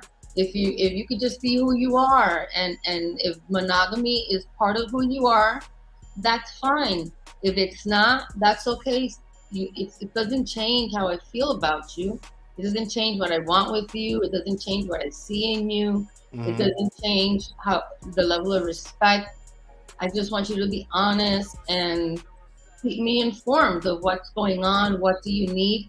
Because I'm here to please you. Whatever that means, I'm here to please you. If it means that when you come home from work, I take your shoes off and I wash your feet, that's what I'm going to do. And I'm going to learn to do it the way you like, and I'm going to enjoy it. And I'm going to see it like I'm pleasing you. It's something beautiful and sacred because you told me it pleases you. So I'll be there waiting with the bucket, with the bubbles, with the flowers, with the towel, with the soap, to take your shoes off and wash your feet and dry your feet and lotion your feet and put your sandals on and serve your drink and then serve dinner or whatever you want, whatever pleases you. You tell me what you want. That's what I'm here for. God damn, dude. Could you host a seminar and teach American women this? I think only men would show up, though. I don't think women would that's show true. up. I'm just Mandrell, the women said no. And they're going to continue to lose. If this is a competition, this is what American women are up against. They have no chance. Most of the women can't even beat out other dusty women for me. They have no chance. Like, they can't even victory. beat the dusties. Okay. One more question. Why is it that you don't want to have a child if that's what would please your man? I think part of it, Mandrell, was, for me, honestly, like, I lived years in Miami and I lived 13 years in LA as a working actress. Right. And those environments were conducive to the lifestyle that I was exposed to. So that's, those are the kind of guys that I like, that I just didn't really ever feel like I wanted to have kids. I would love to be with somebody who has kids, though. I would love to be with someone who has kids or even has grandkids. I would love to be with somebody who has like 5 kids. I'll be fine. I'll be so happy. Like, leave me home with the kids. I'm like, leave me home with the kids. What I'm saying, hold on, Mandrell. Go ahead. Go out with the second wife. Go out with the first wife. Leave me with the kids. Come back and I'll put the kids to sleep and then we all here together. I'm like open to it. When you say acting, what kind of acting are you talking about? I'm a SAG and AFTRA, a BFA from NYU actress. Okay. I'm legit. And you said the second thing is you'd be okay with a man that had kids. So every man that you dated didn't have a kid or didn't have plural kids? Some have, some haven't. I mean, I'm okay with him having children is all I'm saying. I don't want to have children. Mm-hmm. But if I had to be a stepmother, if I had to step in that way, I wouldn't have an issue with that. my ex who was my last relationship, and our dynamic was like this. You know, when it came down to it, he didn't want me to be included in the in the parties and the things anymore. Like, he really was trying, and I was like, wait a minute, like, that's not what we agreed on. Like, we agreed that I'll be a part of it. So when we tried it, me not being a part of it, it didn't work. It didn't work. I didn't like it. You know what I mean? Because I was like, I know I've been there with him, and now I don't like it like this. And he wanted children, and I know what he was trying to do is like kind of tie me down a little bit and tame me or something like that, and then do his thing. And I was like, I don't think I could do that. Gotcha. But, because it didn't start off that way. Okay, what about this? What if this guy offered you everything you ever wanted? You know what I'm saying? Like, he's the guy of your dreams or whatever. You know what I'm saying? And you know, he will be monogamous, the whole 9 yards or whatever. But the only thing is, he wants one child with you. Just one. Yeah, like if I have my dude, like if I get married or someone, if I get married, let's just say married, and my guy, if that's what pleases him, that's what I will do. If I love him and I love him and we want to get married and he wants, that's it. Like, I'm his property at that point. Right. Look, I gotta break in, because you're not gonna get the answer that you want, especially if you don't ask the question. What do women want? Do they want a monogamous man, or do they want a polygamous man? The answer is a polygamous man. That's what they want. That's what they've proven. They want the guy that everybody wants. But when you ask Alexi, she's not gonna tell you that. She's gonna tell you she likes what she likes, and she's gonna do exactly what he wants. That's a rigged response. What you mean? It's not. How is it rigged? Okay. But we're talking like, well, hold on. But we were talking about monogamy. The other topic was having children. Those are two different things, right? No, two different things. I want to hear what Desto said. I want to hear his point. No, what I'm saying is, the guy that you want. I agree with the women want the guy that they want. Right. Versus they want him to be polygamous versus him to be monogamous. No. You missing. You keep throwing one in there. That's what's missing the concept. I'm not saying they want a polygamous man. I'm just saying they want the guy. They don't want him to be polygamous, but they want the guy that's polygamous. Is what I'm saying. Oh, okay. Yeah, that was what she was saying. She said she likes what she likes. Kind of want that. Yeah. And no reason I cut in because Mandrell was basically asking that. But if you ask her. Okay, I got you. All right, yeah. If I meet a guy and I could feel that he's the guy for me, everything changes. Whatever I thought in life is no longer what I thought in life. If he tells me we're moving to Bubba Fuck Egypt, I'm moving to Bubba Fuck Egypt. This is the man I want to be with. He's the one for me. If he tells me we're having kids, we're having kids.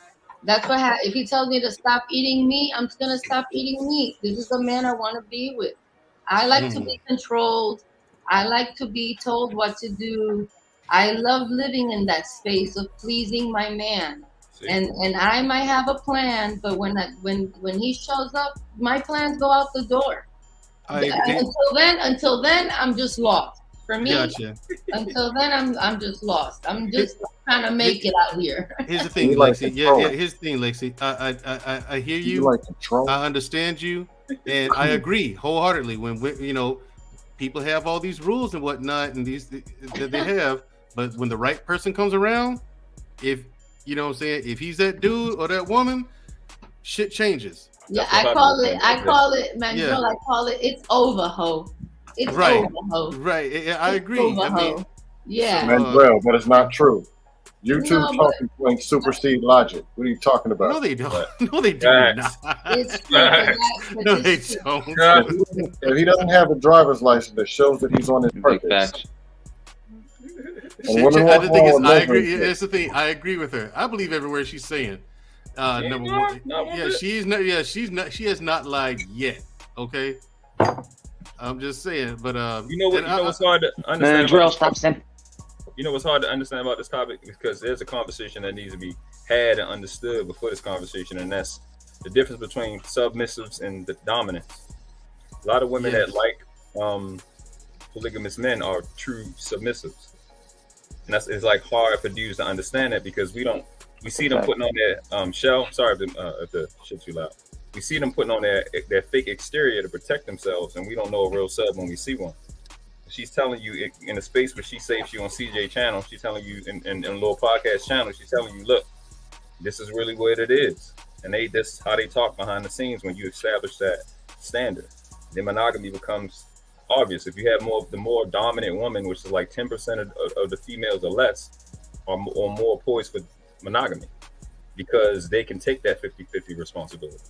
But most women are subs.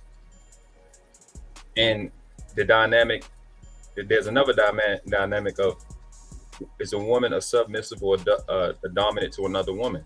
Not sexually, it's just the standard. And then another conversation that has to be had before that is genetics. So certain things take priority. It's hard to understand, but I've been in this community for a long time, and we've had, really science-like conversation. So. Right. Now my thing is to Lexi, because I've seen you come up before. I'm just like, and I look at you and I'm hearing all this. The guys you've been with before, I guess they just weren't that guy. Like, what was it about them that made you not choose?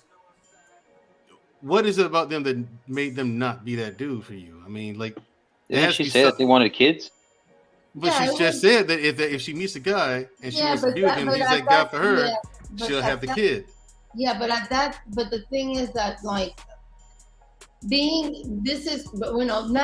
now I know that that's a part that I used as a way to kind of manipulate things, right? Or like a defense mechanism.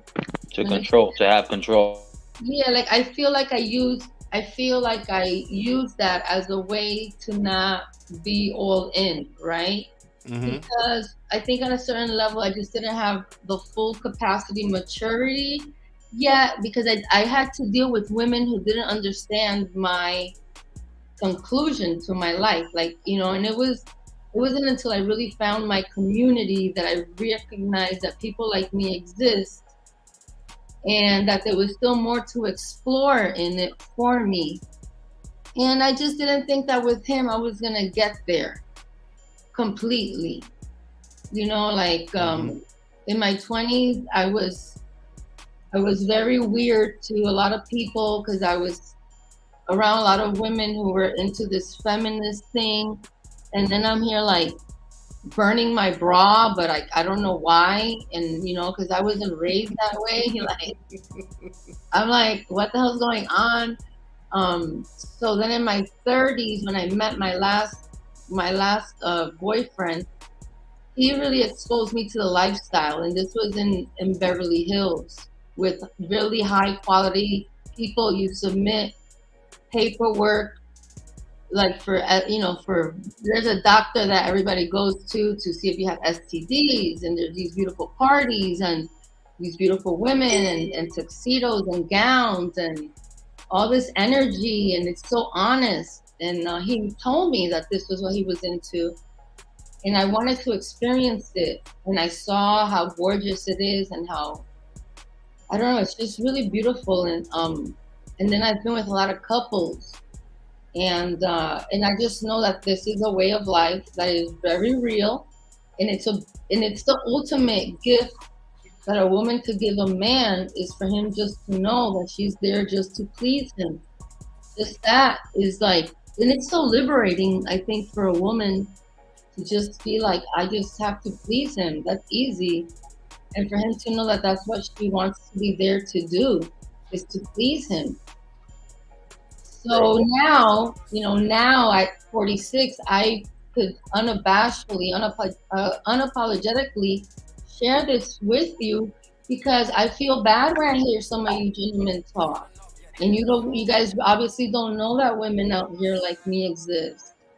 And I just want to share, because we do, and we feel like it's a privilege when we find a true dominant man who knows exactly what to do with us.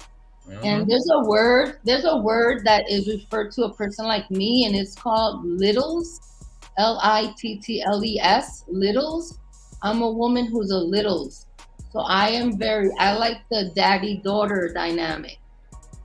That's why I like to please my man. And that's the space that I love to be in, where I do get kind of treated and trained and talked to like a child sometimes. Okay. Because that's how I might need correction. Like all women, they all need correction like that.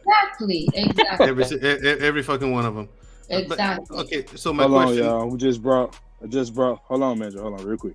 Just brought Tiz the Fat back in the building, man. What up, Tiz? What's up, boy? What up, How Tiz? y'all doing? What's up, bro? Please, do us a favor, I'm gonna please. speak to you. What's going on? Testify. Tiz, if you have not been listening, please rewind it and listen. Good, Tiz. Lexi and I have been having a fantastic conversation. Nigga, we here too. Who is we? Oh, nobody. Exactly. Listen, ignore the rest of these jokers here. Listen, Lexi and I have been having a fantastic conversation that these rude niggas up here trying to change the subject 8,000 times, but I won't allow it. No, this is Man, Joe got his priceless, jerkins on right now. And CJ, if you're not recording this, shame on you. But yeah, I think you guys need to do a breakdown and let sisters, American black women, know that this is your competition. This is what you're up against. And up against this, you are no match at all. Your kung fu is shit. Okay?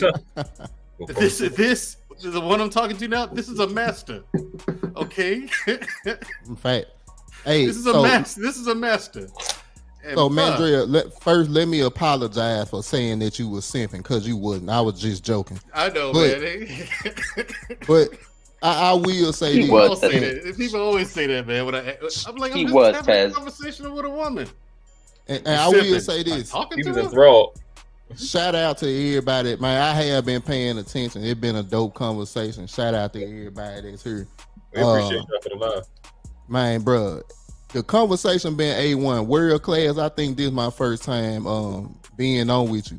I appreciate you being here, bro. And I'll just say this, man. Look, bro, I'm a married man, you know what I'm saying? And a lot of the things that y'all talking about are things that I have struggled with and still sometimes do struggle with to this day. So I see both sides of it.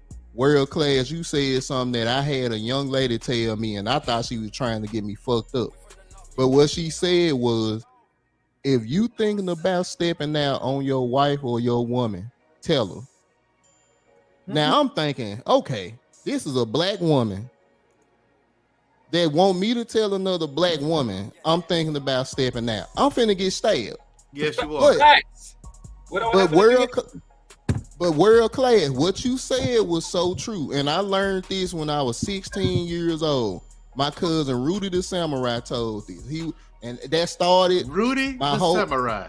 Yes. That started my whole mindset, which was you don't have to lie to these women to get what you want. You don't. You tell them the truth, and they either down or they not. So, I definitely want to shout you out for that, because it is definitely true. I just think when it comes to monogamy, some things have been, let's say, moved around a little bit. I'll leave it at that. Yeah, and the thing is, I agree with world class on that one. You tell her what's what, and either she's with it or she ain't. Or what if she's not with it, Mandrell? Then you leave. I mean, it's just that simple. If she realizes you're not gonna lie, or you show her the door. If she realizes you're not gonna lie about the number one thing in life that you would lie about, conversations is different, bro.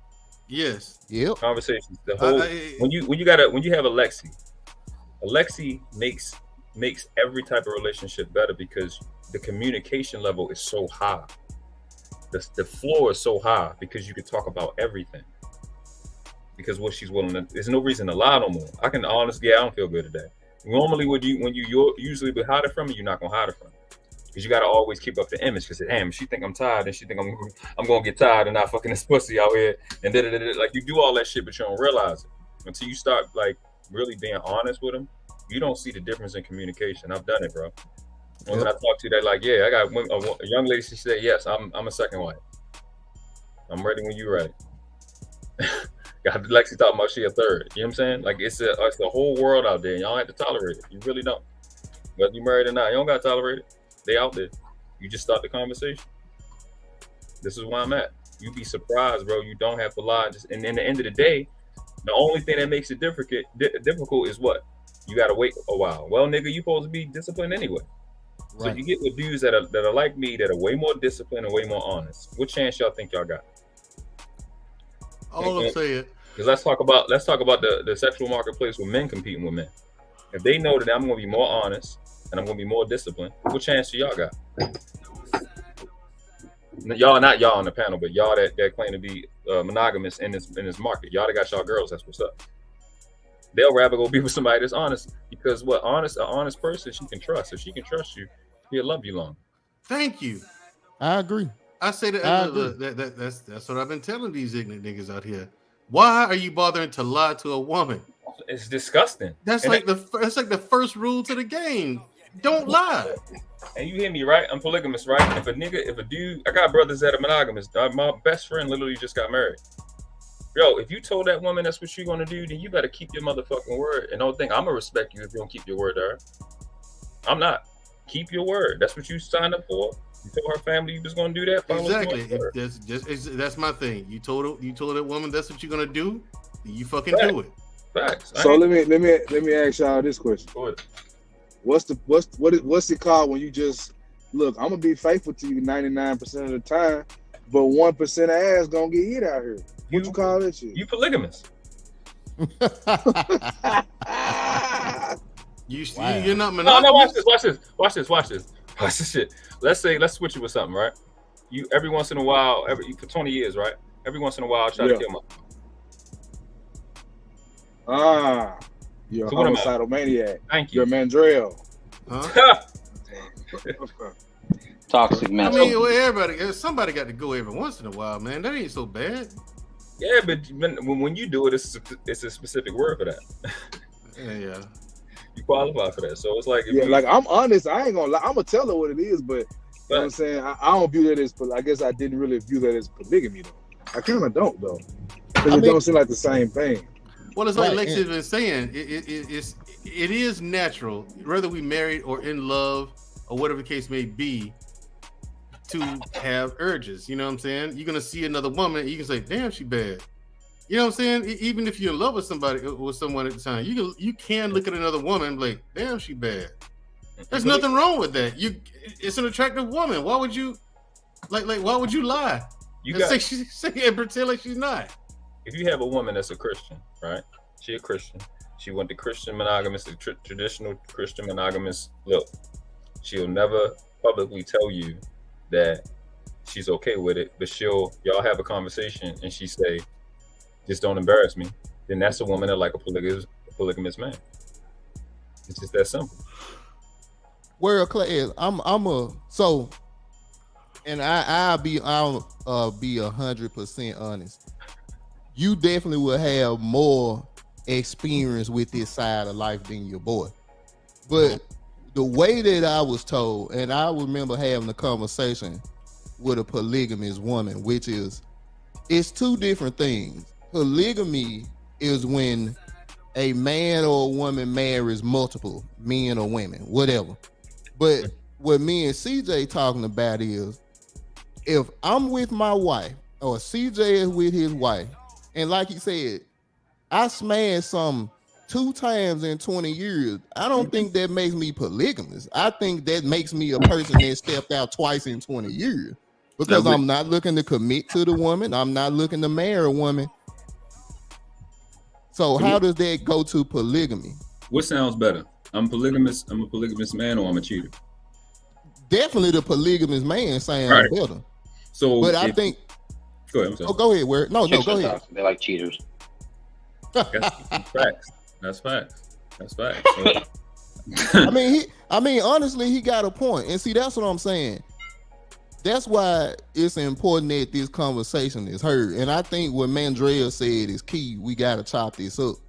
But world class, I'll say this. The way that you frame that makes sense to us.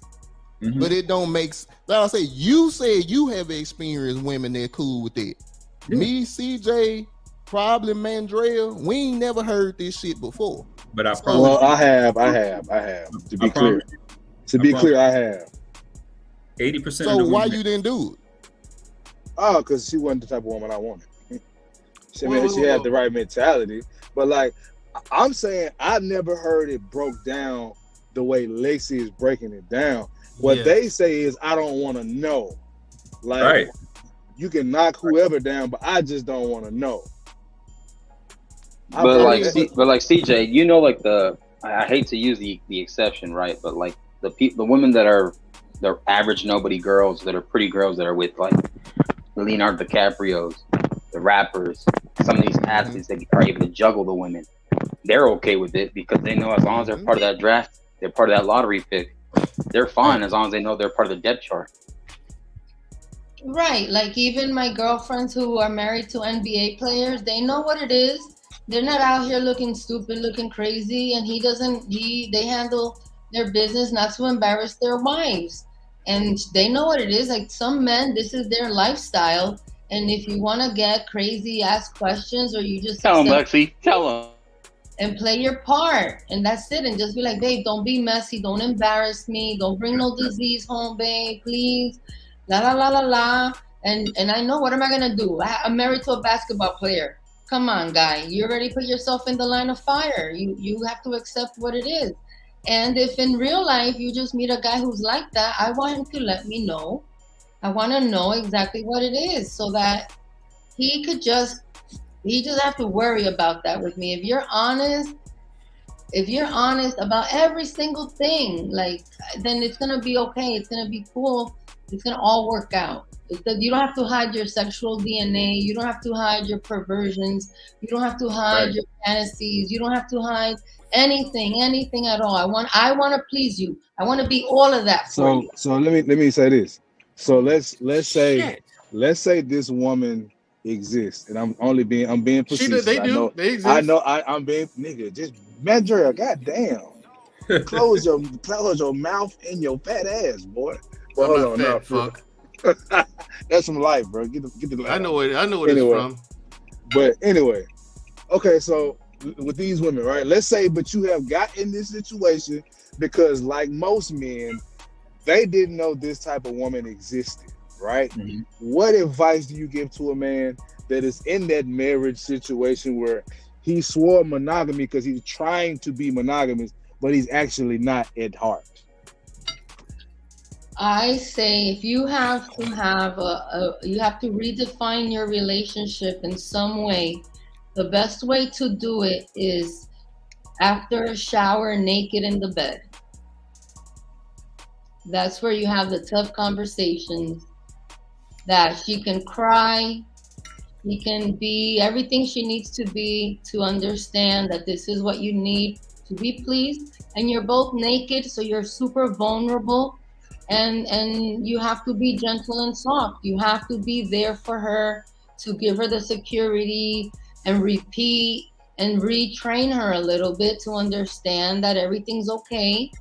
And I always say, when you have tough conversations like that, do it in bed after a beautiful shower naked, so that you can make love after that tough conversation and the connection isn't lost. And she can't go anywhere. She's there in your arms, feeling your body, feeling your flesh, and you're letting her know that that you belong to her and she belongs to you, and nothing is changing. And you go about it respectfully, and you give it a try, step by step, and see how she adapts. But she has to, if she wants to please you, she's gonna have to understand that the program may change. And that she could tell you her hard limits, her soft limits, and then you could help her break through her hard limits. If she has to break through them, there's no option. And you'll also take that into consideration. And then you hold each other's hands and you move forward. All right, so Lexi, that nigga's live changing right now. I would have to. Would you mind doing? What's your social media? What's your IG? My IG is a real goddess, the number 4 and the letter U. Okay, I'd like to interview you. My sister and I do a show called entitled Unapologetic. And don't take nothing short of 5,000. All right, Lexi. Yeah. I'm gonna hit up my sister and tell her that this is what we're gonna be doing within the next couple of weeks. Yeah, because the ladies need to know. I'm just saying. Hey, Lexi, if you could convince Shushu for me, that'd be perfect. Yes, this philosophy. I mean, she's a grown woman. She makes her own decisions. I mean, the smoothness in which he delivered that message. Listen, I hear him. The nigga ain't slick. He ain't that slick. You know what I'm saying? I still got him in terms of life experience. Yeah, you should agree with that. Now, I will say this. Now, he's sharp. I'll give him that much. I'm gonna go a little bit on the business side right quick, y'all. CJ, not we. The fye100 podcast. The point is, it's been going on almost 4 hours. I ain't seen a super chat from nobody. Not the panelists. I ain't seen a super chat. I ain't seen a membership follow or nothing. We gotta do better. That's crazy. What a real what? Bro, what are you talking about, man? Bro, I'm out, man. That nigga's tripping. We don't do this for free. We don't do this for fun. But I do enjoy the conversation. You know what I'm saying? I had to get that money mic out. But honestly, man, I'm so happy that we able to have this conversation because there's a lot of things, especially in our community, that we can't talk about. And this one of them, world class, you hit on something too that is gonna be very unpopular to Christians that hear this. Polygamy. The first problem is that they're Christians. That's the first problem. Mandrell, we ain't doing that. Mandrell, get your little ass on somewhere. The point of what I was about to say was polygamy never left the Bible.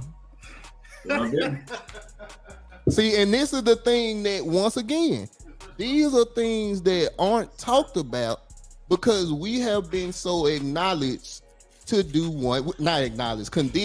one thing.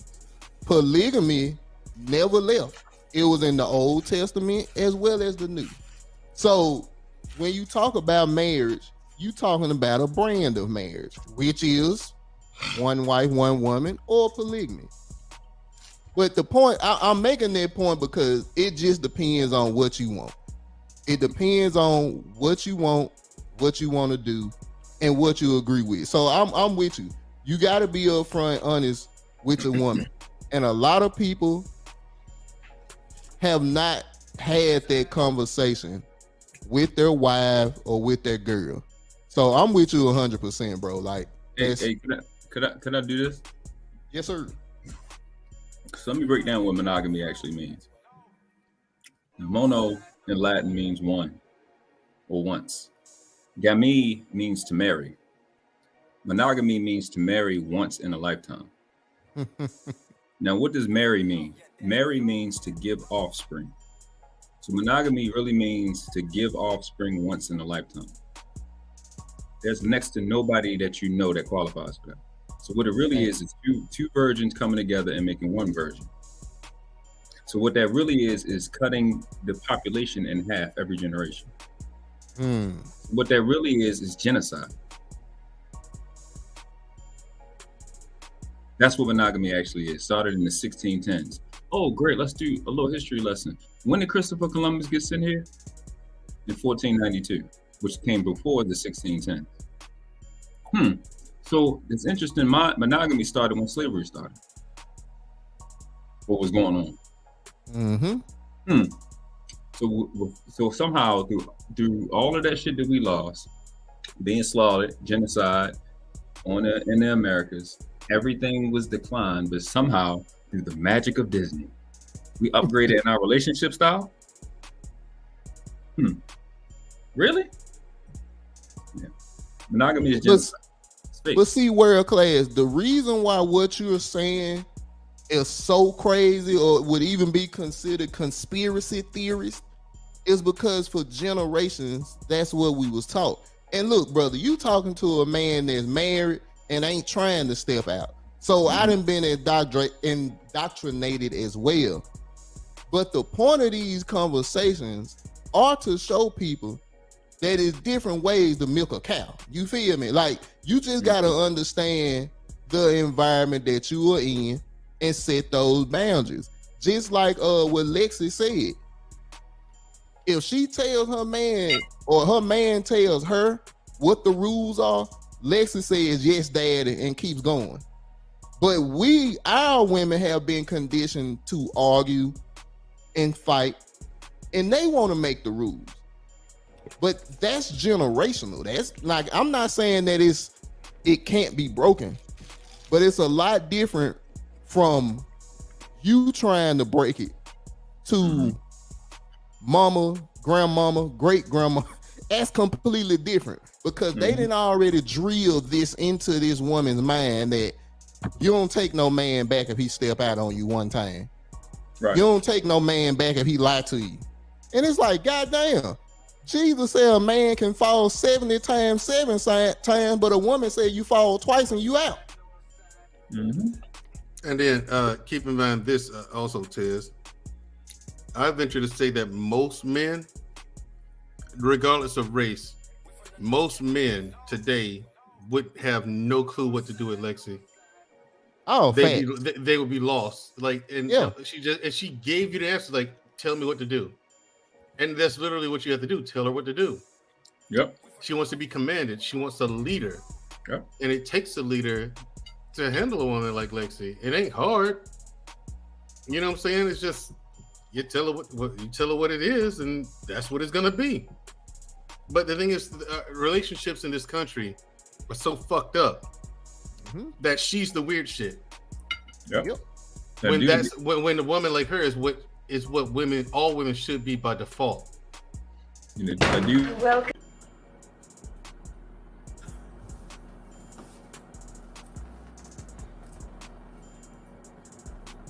These women have fucked you niggas up. Yeah, just because this conversation that we've had with her today, once you guys replay this and eyes get on it, it's going to confuse a lot of dudes. A lot of guys are going to be enamored by her, for one. Some guys are going to think she's a chameleon or a fraud, but she's been nothing but genuine all day. Agreed. And the reason why is because people are confused, dude. They don't know what that is. Mac, Lexi is speaking up for these sub women everywhere, because this is a while you see these chicks in the hood, and there is nobody that's a bigger sub than these so-called North American black women. I can, at 36 years old, I can say that all of these so-called black women are extremely submissive in private with me. They cook, clean, iron, do all of that. Because I'm 100 and I keep the shit like that. But what happens is I keep the conversation clear. But what happens is it has nothing to do with this conversation. It has nothing to do with us. They are terrified of each other because they have such a despicable, worthless, disgusting environment and culture amongst each other. That monogamy created. Monogamy means I have to, if I'm a mom and I'm single, it's fuck my daughter. They have the most despicable relationship in the world, and they know that they're wrong and they want to be corrected. I'm telling you, a little secret for the guys. You want to make her come? Choke her ass out and put her on her place, because they want to be punished. They want to be punished because they know this is not their nature. Their nature is not to be this bullet stupid shit, but they are terrified of each other because they don't have nothing else to do but attack each other. So what Lexi is doing, and women like Lexi are doing, they're heroes. They're speaking up for these women, making it cool to, I just want to be controlled. I want y'all to take it. I don't want all this fucking pressure. Right. I want you to tell me what to do. I want you to lead me. You know what I'm saying? But here's the thing, Noble. For the past few generations now, with the advent of single motherhood epidemic, fewer and fewer leaders have been raised. You know what I mean? And that's why you have so very few now. Like yourself, I would consider you one, but I think that you're a leader in spite of our social construct, our current social construct. That's facts. In spite of it, you become a leader in your own way. You know, whatever road you took to get there, you got there. You know, so and you got Tez and you got Marcus, you got everybody on this panel as well in that same way. But like I said, I think Lexi would have an issue finding the right guy because of that. You know what I'm saying? I mean, you know, I was lucky to have a father in the house. I grew up in a 2-parent household. I had a father in the house. I got a whole bunch of uncles. Y'all don't worry about Lexi. I got her straight. Okay, you got it straight. Okay, cool. That's cute. So yeah, I mean, it's just, you know, but at the same time, you got to have a dude who got his shit together and knows who he is and knows what he wants in life. Most people, I met dudes in their 50s, no fucking, and they'll talk, you know what I'm saying? And it sounds good what they're saying, but you know, you read people, you know, underneath it all, this guy has no fucking clue what he wants in life. Yeah. Yep. And these guys are in their 50s, and I'm like, God damn, dude, you've wasted a lot of time. You know, and Max. Like I said, I mean, Lexi, my sister's an actor, a SAG actress as well. I think you two would hit it off. We'll put some together. This shit got to get out there. You should. Yeah, but I was just gonna say too. First of all, shout out Dusto for the $5 super chat, and Jenny, thank you for the cash app. I ain't want to leave you out. Y'all can continue. I'm sorry about that. Shout out to the little podcast. What's up, bro? And also, I'll say this: so few people, regardless of gender, male or female, know what it is. Yeah. Very few people do. You know, and they don't know what strength is either. They don't. And I was in the conversation with an African. Don't ask me why and shit. But I didn't say that. Yeah, don't ask me. But we were talking, and he said something that caught my attention. And he's the first person I heard say this that understood what I was talking about. He was telling me that what I was describing was that Black people in America don't understand power. I said, exactly. I said, it has nothing to do with how loud you are. Fact. You know what I'm saying? I watch these panels and stuff like that, and I watch the way people move. And it has nothing to do with how loud you are. I've watched people sit there and defend piss poor behavior and and do nothing but make excuses for it. Then I come on the panel and call them out for it, and they're trying to shush me. I'm like, why are you trying to get me to shut up when you know I'm right? And so what I did, you know what I'm saying? And you'll shine a light on piss poor behavior, but think that the loudest person in the room is the strongest, when that's usually the weakest. They got nothing else in their arsenal except a loud voice, and that's it. But you got people like everyone on this panel who watch the way people are moving, listen to the answers that they give, and you can tell which is which if you know better. You can assess that problem solving ability. That is nothing there. You know what I mean? Exactly. You know what this conversation about polygamy and basically about Lexi has to do with? It has everything to do with ghetto gaggers. What? What's it got to do with ghetto gaggers? Everything to do with it. You know, I've heard about that. I have yet to even go to that website. I have no idea what that means. I've never checked it out. Like I said in the chat earlier, I said monogamy is a kink. So they just switched the roles. They did role reversal. They made the real thing the standard that humanity has operated under, which is polygyny. And then they made the kink monogamy. It was a kink. They made that the standard. So those ghetto gaggers, Mandro, is these so-called Black females that supposedly came from descendants of slaves. They want to be in these films with European men and get choked and beat, and basically what they went through in slavery. But let's just stay right there. What they went through in slavery for 200 years. No, that's what happens. They want to be gang raped. Gang raped. Whoa. Yeah, my bad. Gang raped. They want these. That's what's going on in these films. You know what I'm saying? So why we lose it is, again, we lose them to that is because us as men, we're not putting them in their place like that. They want to be treated like that. In these hoods, in these suburban places, they want to be treated like that. And dudes don't understand that. You have to, again, like what you're saying about Lexi is a lot of chicks are like that, but the conversation not on the table, and They want to be controlled. They want it to exist in a way where you bring it up. They don't want you to bring it up. I mean, they don't want to. So. That's why I tried to keep the conversation with her going. She about to go back. She had a phone. Yeah, I know. That's why I tried to keep the conversation with going with her earlier, because, like I said before, there are very few women who are willing to talk so candidly about it. Facts. You know what I mean?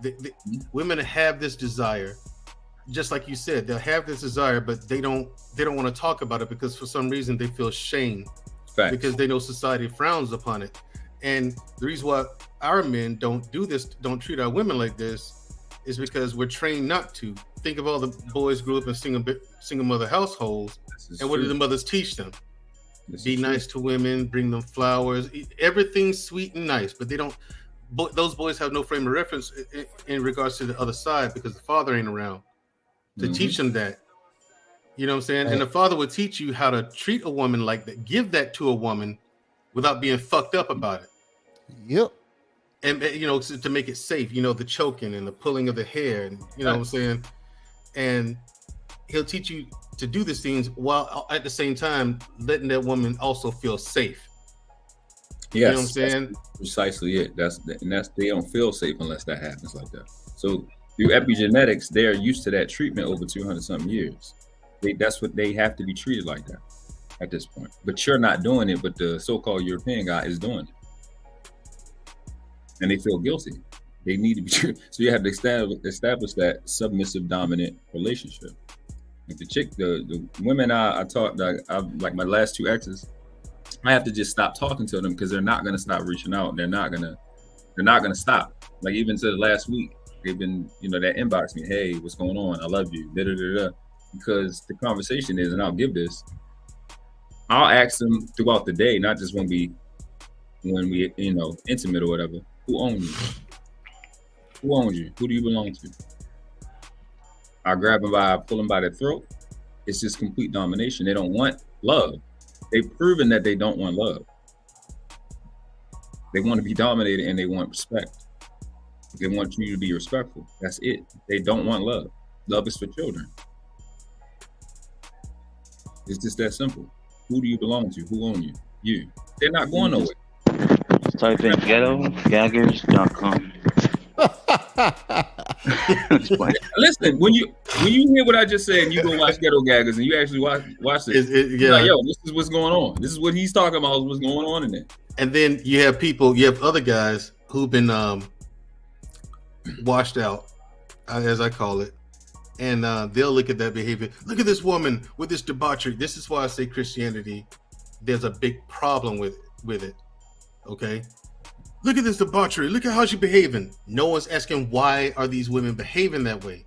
Mm-hmm. No, you just gave the answer as to why they're behaving this way.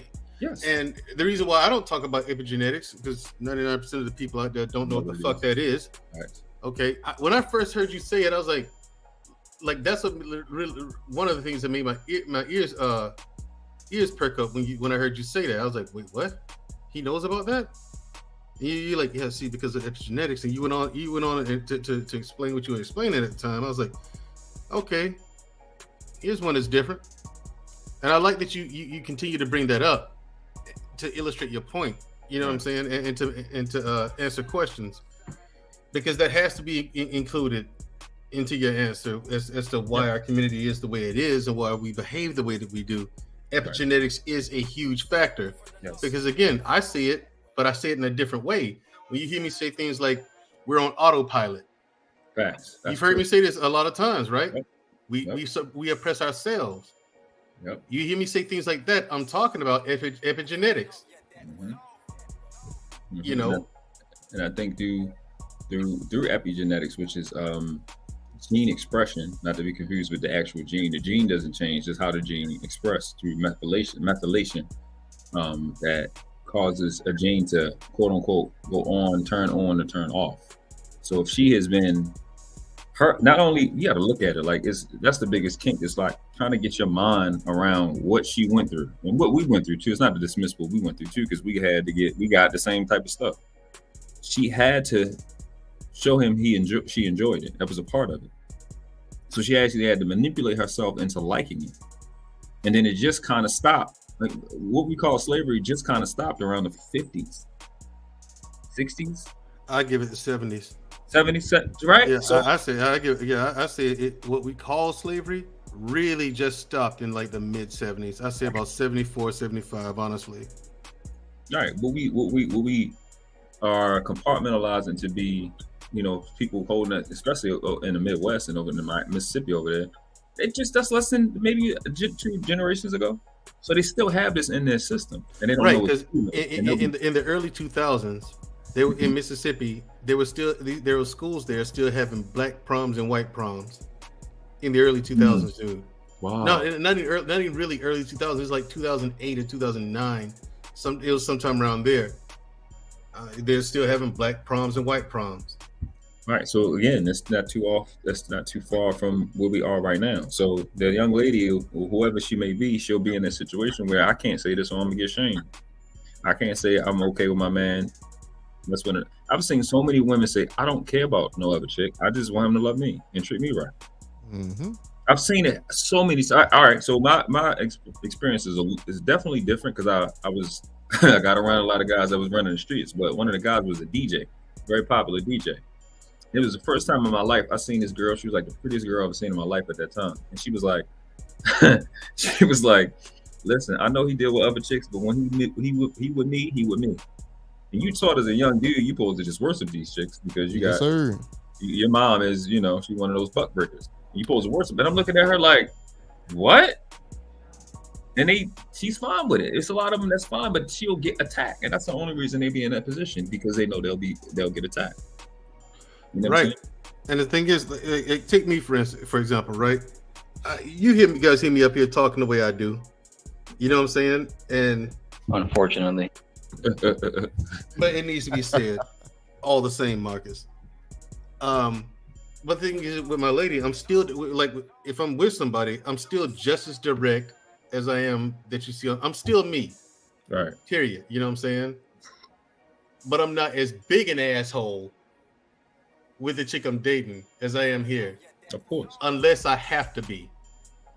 Like, you know what I'm saying? You know, women have a tendency to test you just in case, just to see.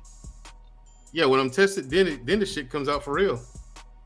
And then they had this deer in headlights look. Yeah. Meaning like, yeah, I'm with you, but you're not exempt. You can get it too. Right. Yeah. You have. Wait, bro. I was just gonna say, Mandrea, I think you're 100% right, and that goes back to something that Lexi said earlier too, which is having to water yourself down for the person that you're with. And I'm with Mandrea. I got asshole in me too, but my key is my job is to be able to temper that for my woman, but she knows that it's there.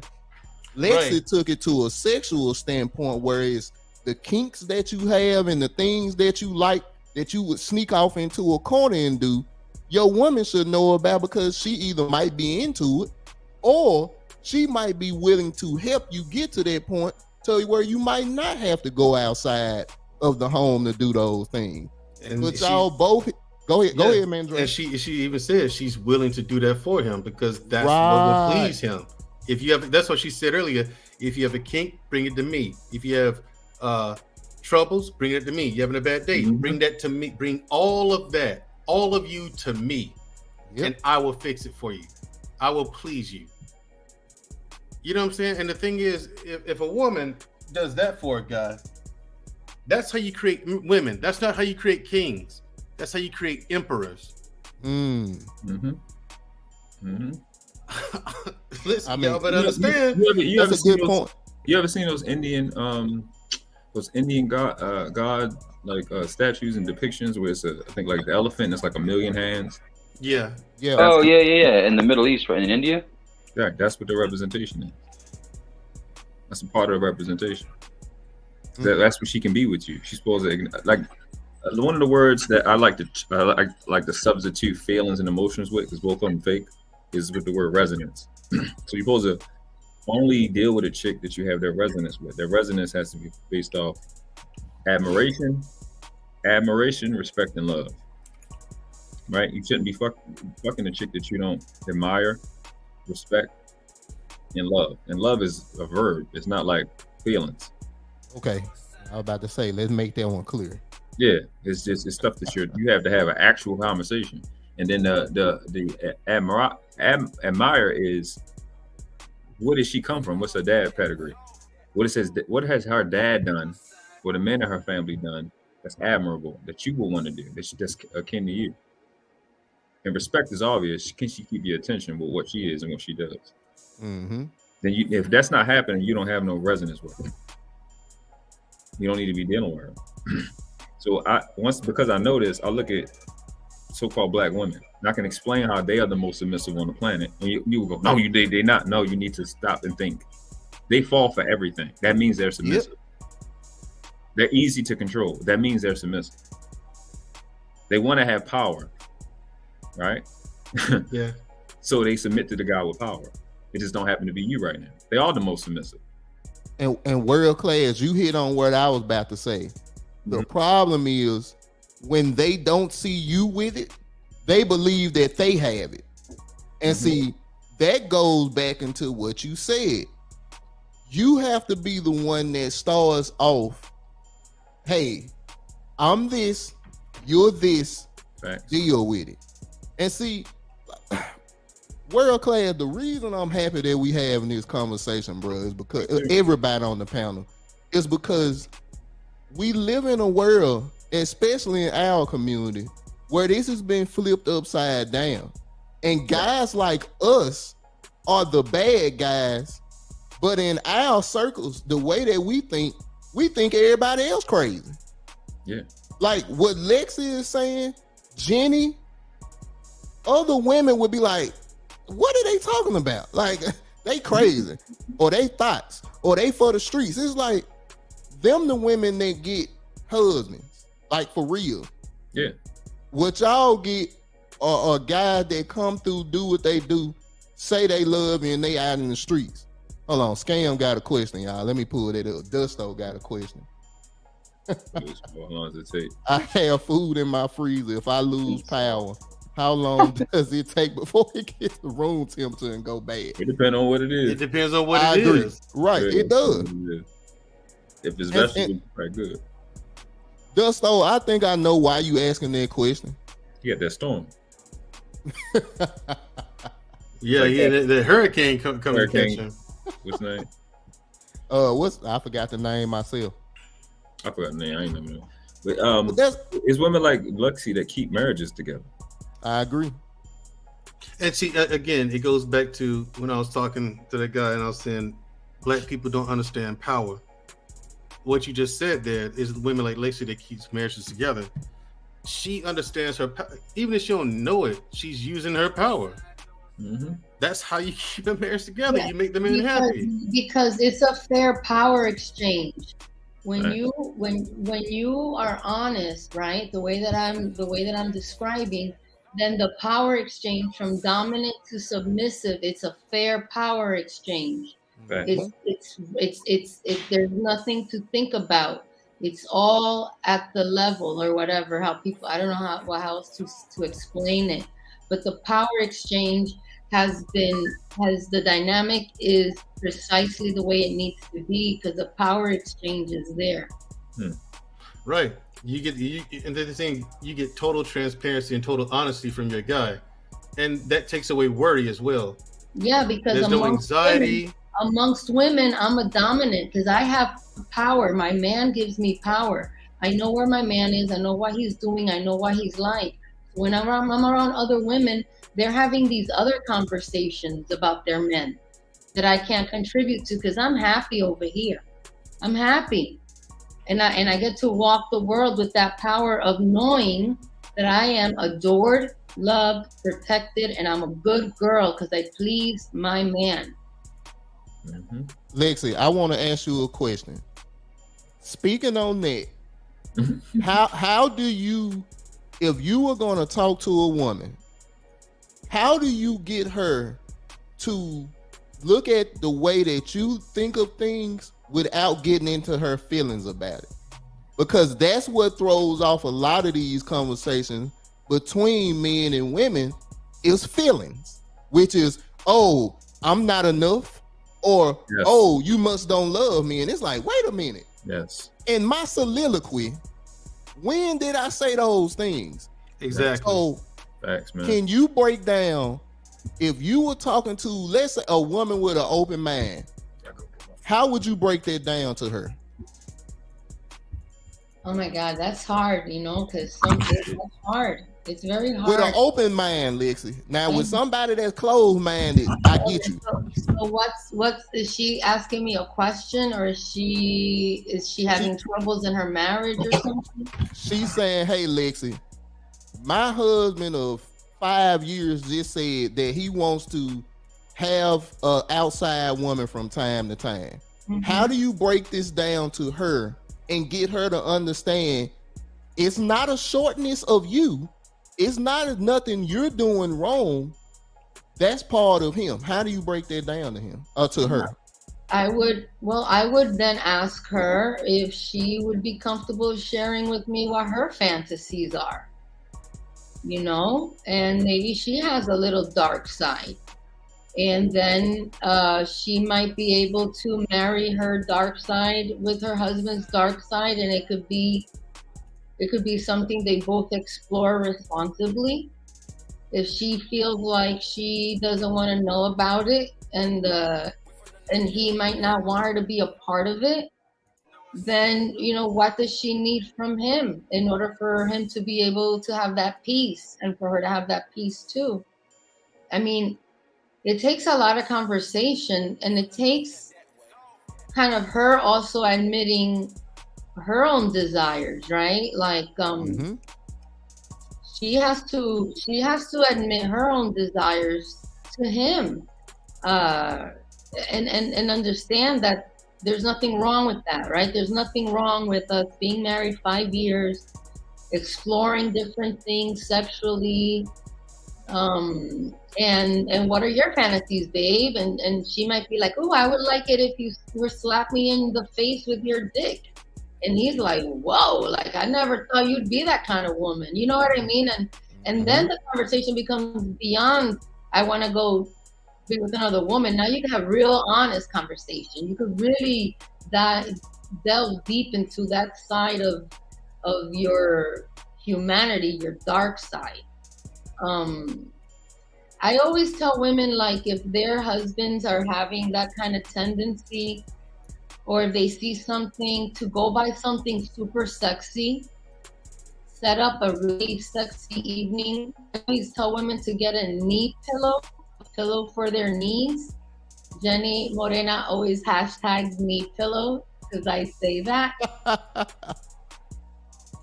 And just tell him, just get into the mentality that you just want to please him, and that it has nothing to do with a deficiency in you. And that's part of pleasing him. It's like if he says to you, babe, I like chicken Alfredo, right? And you go on your own, try to make him chicken Alfredo. And he eats it, and it's cool. And then one day you guys go out to dinner to this Italian spot up the block. And he orders his chicken Alfredo, and you see him eating it so happy, and you're like, damn, he doesn't eat mine like that. So what I would do is I would ask permission to take a cooking class with the chef, so I can make the chicken Alfredo the way he likes it from that restaurant. If my man gives me permission to do that, then I'm gonna go and learn how to make his chicken Alfredo the way he likes it. And then what's gonna make me feel good is that I pleased my man. That's where I find my happiness, is in pleasing my man. If my man is displeased, my world is destroyed. If my man is displeased, it's like a nuclear bomb in my life. I can't sleep, I can't eat, I can't think. Everything is off. I'm not calibrated anymore. Okay, so ladies, if you're listening to this, and you disagree with Lizzie in any capacity, understand what she just described. Effort. Yes, sir. You ladies always like to say a relationship takes work. A relationship takes work. Well, the kind of work you're doing, ladies, I hear what you're saying, but what you're doing is you're working at Ford Motor Company when you should be working for Tesla. You know what I'm saying? You're working on a different machine. You do, which means you're doing two different jobs. You're not doing the job you're supposed to be doing. I mean, she offered she asked to take a cooking class with the chef, so she could cook better meals for her man. Come on, man. And Mandrea, I would say, baby, you ain't even got to do that. Just ask for the ingredients. Yeah, exactly.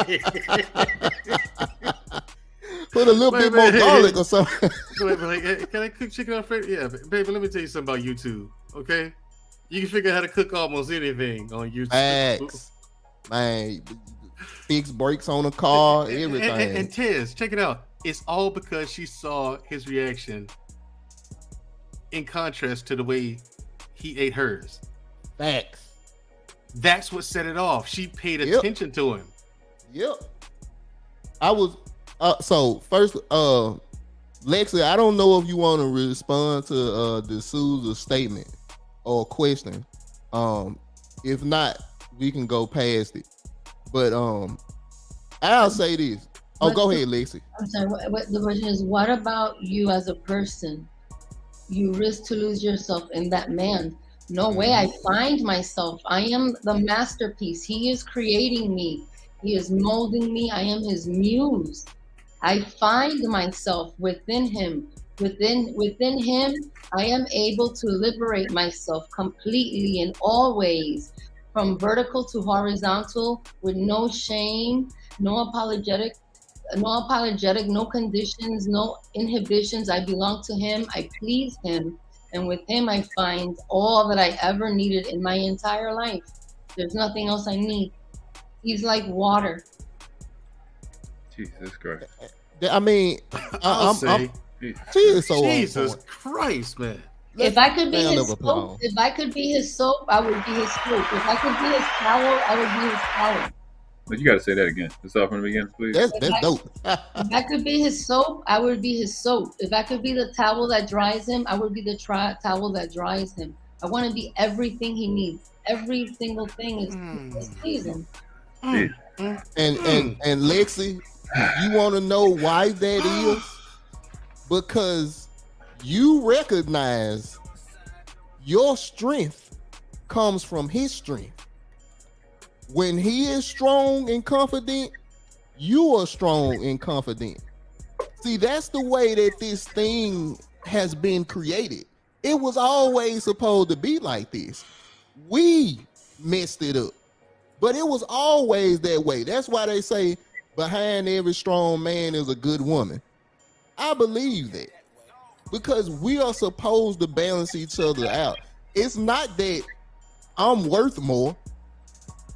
The worth is she brings something into my life that I didn't have, because she has the femininity, I have the masculinity.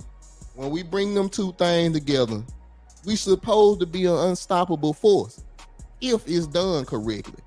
So, Lexi, like I said, man, I really hope you do that show with Mandrell and Shoo Shoo. Hopefully we'll be able to get you on too. But the way that you talk about this is the way that it is supposed to be. We just have let this world tell us that what you're saying is incorrect. And I'm not gonna go religious here. Please don't. But I do believe that is how it happened. That's what it's supposed to be. Yep. And religion is what caused the problem in the first place. I mean, because this is where you hear the nonsense that's in contrast to what Lexi is saying. In the church, this is where it's taught. You know, you shouldn't cheat, but it's funny because in the Bible, polygamy is all through the Bible, and it's perfectly fine. It's okay. But then what they actually teach you in church is the dynamic opposite. That's how you know. Well, see, that's what I'm saying. I'm not going there because I know there's more to the story than that, and I don't want to start getting deeper into that. But I said that earlier. The Bible doesn't say that monogamy is the way that it's supposed to be. It's implied. But if you go and look, it never changed. Only thing it tells you is a husband is supposed to cleave to his wife. Wife can be plural. It doesn't have to be more than, it doesn't have to be one. That's why I say I didn't want to dig deeper into that, because I know we can get to muddy waters, and I ain't trying to do that on this platform. But the way that you control your household, the way that your household works, is the way that you set it up. And I agree with Lex 100%. Communication. All of you guys have pretty much said that. Communication is key. With no communication, everything fails. So I definitely say my eyes have been open as well, because I can be a transparent guy and say that I grew up in church. I grew up with the mindset that, you know, women are these roses and they don't do nothing bad. And come to find out, the first time that I gave a woman roses and flowers, she looked at me like, bro, what are you doing? And she ended up dating a guy that treated her like trash. So that was one of my earliest realizations, that a lot of the times what we were taught growing up by women were women taught, were notes taken from women. You can't teach that to men. And Tez, keep in mind that what they're teaching their sons to do, they don't want. Facts. No woman wants the things that they teach us to do. So that's why you hear me on platforms always saying, like, women, you create the men, the very men that you hate. The men that you despise and the ones you talk about all the time, you raise those guys. You raise them to be that way. I don't feel empty without a man, De Sousa. I feel lost without a man. Without a man, I feel lost. I feel like I bump into walls, I trip, I fall, I do all kinds of clumsiness because I am lost without a man. And I'll say this, and this is just me. And yeah, I'm sorry to cut you off, Tez. Go ahead, to man. Clarify, she feels lost. In case you don't know why she feels lost, it's because she has no direction. Her direction is supposed to come from her man. Right. Because it came from her dad. Because it exactly direction used to come from her dad. It now falls to her man to give her direction for the hereafter. Bro, that's a high percentage of the women that have mindset that align with Lexi. They always mention their dad, and even if they don't have a dad in their life, that's what they always mention, their dad. You know what I'm saying?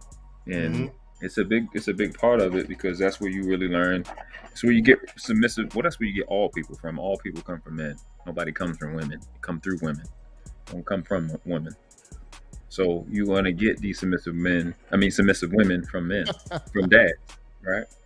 And that's because realistically, what's happening is in my brain, I'm like, this is where you get these submissive men from, because these females have turned the males into them. They don't have no direction. All they know how to do is what they tell you. I want to make you feel how I feel. That's the legacy of the black female in North America. I'm gonna make you feel how I feel. And when they see that shit not affecting you, they get super duper evil. Yep. Conversations is happening, bro. It may be foreign on these spaces, but it has been happening, and people are learning how to be in a relationship, just like you do in monogamy. And it's crazy because I realized a lot of the manosphere talking points it comes from our culture, because we're sitting there talking about like the polygamous community. You have these chicks that'll come in and hear this stuff for the first time, and they're like, "Oh no, if I'm gonna let you have another chick, which is some crazy shit for you to tell me what you gonna let me have with my dick. I need this type of car, I need this type of house, I need you to make this and da-da-da." I heard all of this stuff 10 years ago, and I used to him like, let's say you get that right, where was your monogamous standard at? How much income did you need for the monogamous stuff? It's interesting that now all of a sudden you need that, but you didn't need it when you was monogamous. Where did you get that standard from? And that's where the bullshit I'm the table stuff coming from. What are you bringing to the table to where I got to give you all this extra shit just because I need to do with my dick? But then world class, she's not doing it with the right spirit. She's not doing it with the right spirit, and that's very important, because it's not. This is a delicate thing. There's no car, no purse, no nothing that a woman who isn't kind of built this way. It's not gonna be peaceful. It's not gonna be with the right spirit. So if she really can't handle it and she's not putting materialistic type of things as the way to negotiate, she's never really gonna get there, in my opinion. But if she is vulnerable to you spiritually and like really deeply, like, I want to please you, this is gonna be hard, but I want to be able to do this. As a man, you can hold her hand and walk her through, because it's like no matter what, you're not gonna get off this table until you eat your rice and beans. No matter what. If the rice and beans get cold, I'll microwave them for you, but you're gonna eat the rice and beans no matter what, okay? Yeah, my dad would send my mom to the room, leave her alone, she's gonna eat the rice and beans. We're gonna stay here all night. And my dad stayed up with me all night, 2 a.m. in the table. I was falling asleep on the rice and beans. My dad was like, hey, wake up. The rice and beans are here waiting for you for breakfast. I'm gonna heat them up again. And I had to eat it. And when I ate that and I followed through what my father wanted, man, he was so proud of me. He stood there with me. It was hard for me, but we did it together. And I got there, and I could do more. I could do more now because I know I can. You showed me that I can. And now we can push through some harder limits that I might have. You know what I mean? And I know I'm capable. You showed me I'm capable. So now we approach it differently, and that's a beautiful thing. That's a really beautiful, beautiful thing. Yeah, it is. That's how it is. And like I said, I think a lot of this stuff is lost on us because it just got out of control. A lot of the things that the people that's on this panel and the people that's in the chat are saying, I think deep down, it's in all of us. A lot of us are just scared because of what this person will think or because what that person will think. And what it comes down to is, like I said, and like Lexi said, what's in your household? That's what works. And like I said, congratulations, or I feel sorry for the woman that's dating Mandrea. But the point is, she has decided that she wants Mandrea to be that guy. So she expects something from Mandrea. Mandrea expects something from her.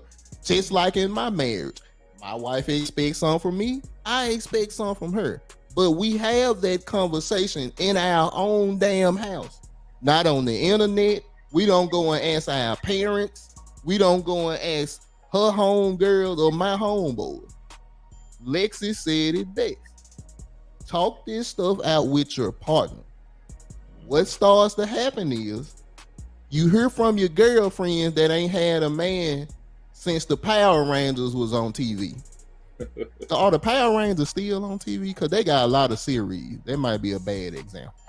Got a new one. But the point is, they ain't had a boyfriend or a serious relationship in years. And guys do the same thing. Keeping it in your house, discussing these things without outside interference. And world class, you talked on something where you don't even need to really not acknowledge, because I don't think you said that. Hold on. I think Lady Nova got a question. How do you do that? Some of the video. Oh, I'm not sure. I thought she was asking about something you said earlier. And for the record, Tez, you and I found one girl that I dated who could say that I was not good to him. I'm good to my women now. Well, hey, me and you on two different opposites of that. I'm good to my women now. I like to take care of my woman. But you come at me sideways, there will be consequences. And you're not gonna like them. You're not gonna like them. It's just as simple as. Tell them, man, they like to be cussed up. But right, Mandrea, you know what I'm saying? Then you got the nerve to put your foot down on me. Oh, please, bye. You're out. See, Mandrea, you speaking on something that You speaking on something World Class said earlier. I was a cheater and I did the same thing that you did, but the results was different. Just like World Class, I still had them in my inbox. I love you. I want to do this. It's like, bro, I cheated on you with like 6 women, and she was still, and I'm not saying it was right because it wasn't. When I look back at that now, I know that I was a selfish guy for doing it. But just like World Class said, for some reason, women like that type of stuff. They like knowing that you got the option to go out and screw 10 other women. Because Lexi said it. I don't think y'all picked it up. And because it was like one of probably the most salacious things in this conversation, and she said it after I said it. The dominant and submissive relationship exists between women too. So she knows her place. Sometimes you be in a relationship with a chick that's a submissive to another woman. Ooh.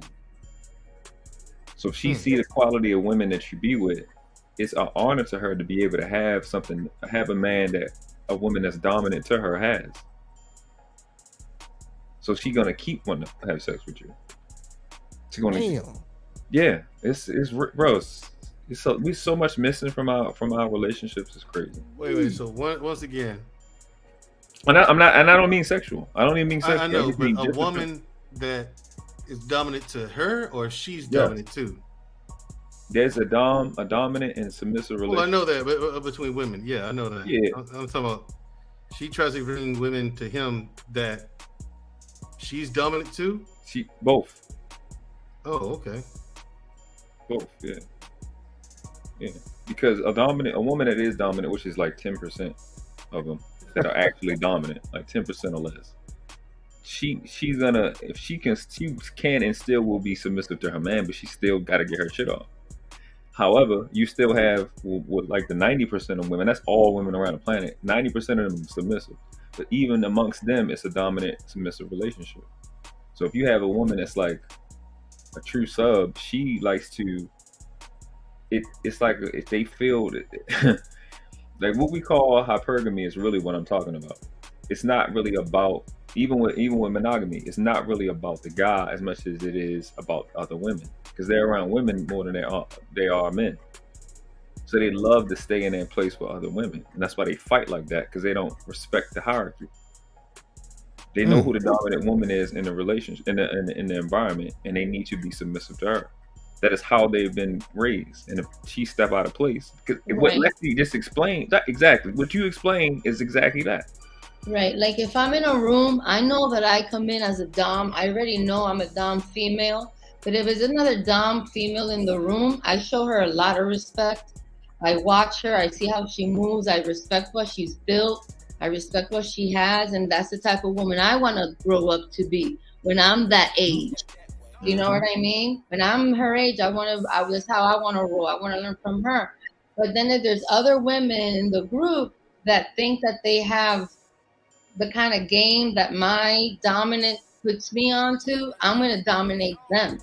They're not going to be able to get over on me because they don't have, I know that the men that they're with are not giving them the power and will to move in the world the way that I get to move. I get to move in the world with no confusion, no doubt, no uncertainty. My man gives me that. Not every woman is in a relationship and is able to get that and know that and work and operate in the world knowing that. Other women are stressed out while she doesn't even think about it. She's thinking about Christmas decorations. She's thinking about William and Sonoma. You know what I mean? She's thinking about the knee pillow. You know what I mean? And see, fellas. She's building your recipe book. She's setting up more chef lessons. You know what I mean? She's doing what she's supposed to do. And see, fellas, you get all this by telling the fucking truth. That's how you get it. Okay. You build trust.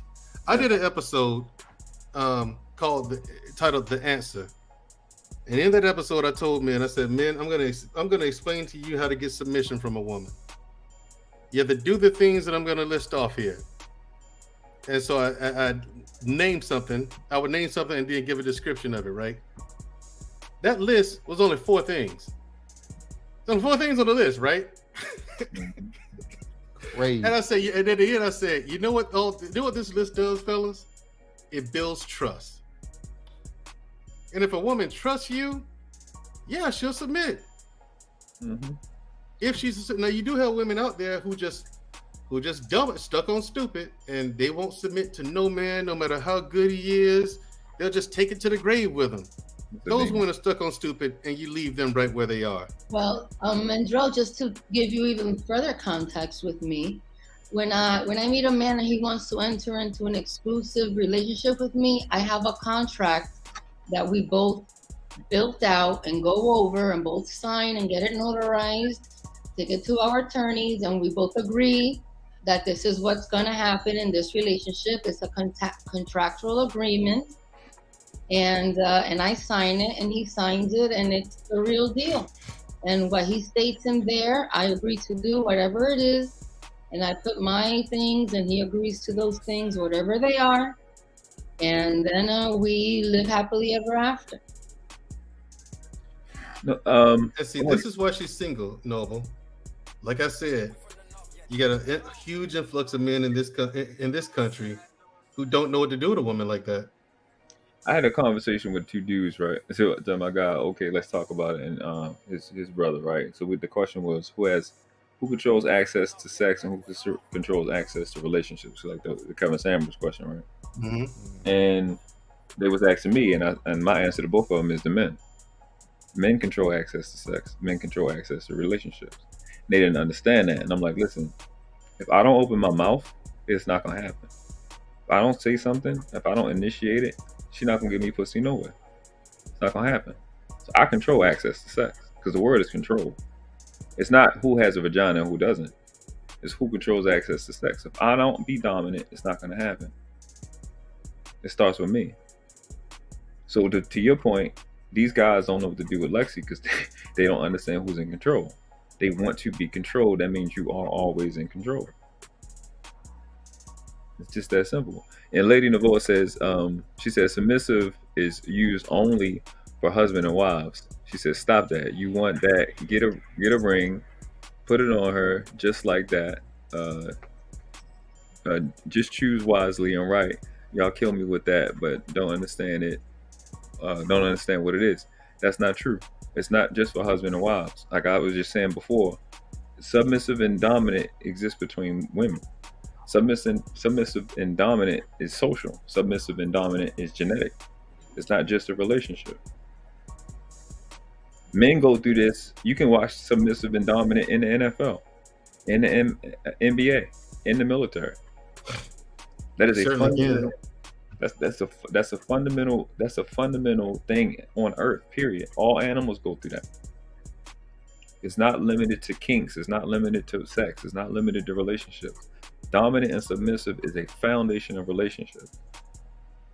People need to understand that. And when people play their roles, you start getting in gender roles.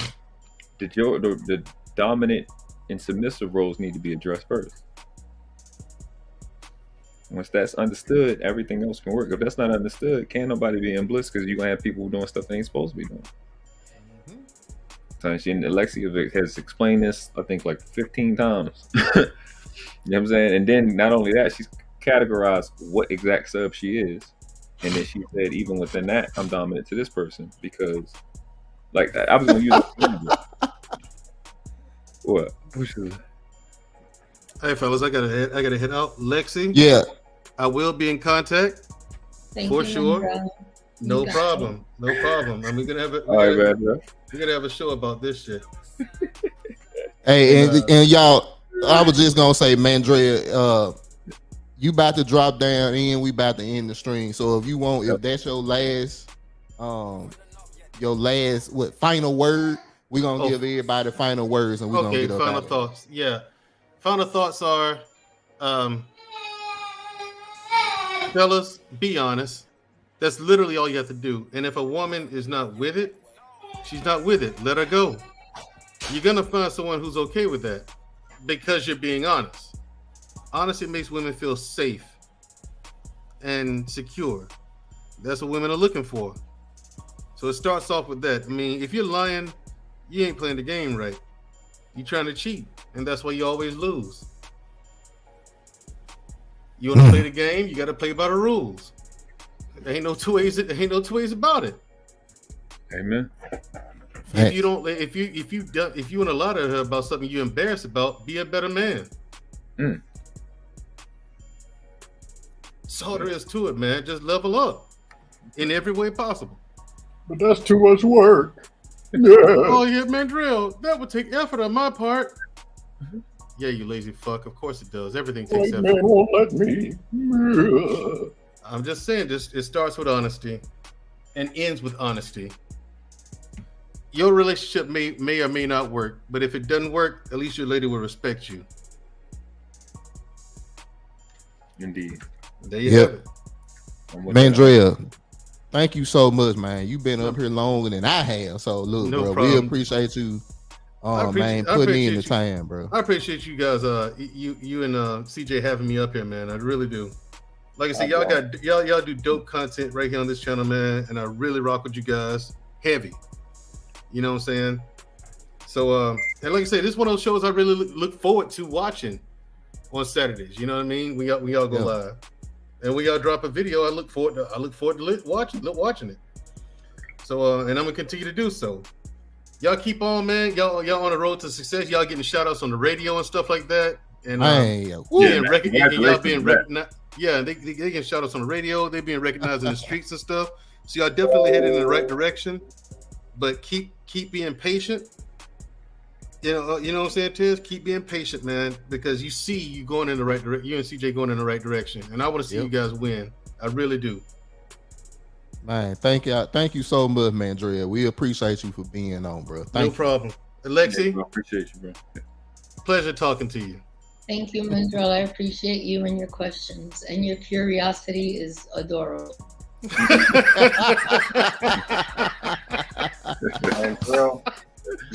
just saying, look, she's like, you're 46, right? Yes, sir. Only 2 years older than me. That shit crazy. It's adorable. That was cool. All right, I'll see y'all later, man. All right. Take it easy. World class, you up next, brother. Man, I appreciate the conversation. I'm glad bro went live. I was busting my hind parts, about to go back to busting my hind parts, bro. But I think it was a dope conversation that I hope people listen to, ask questions about, and start on their own, man.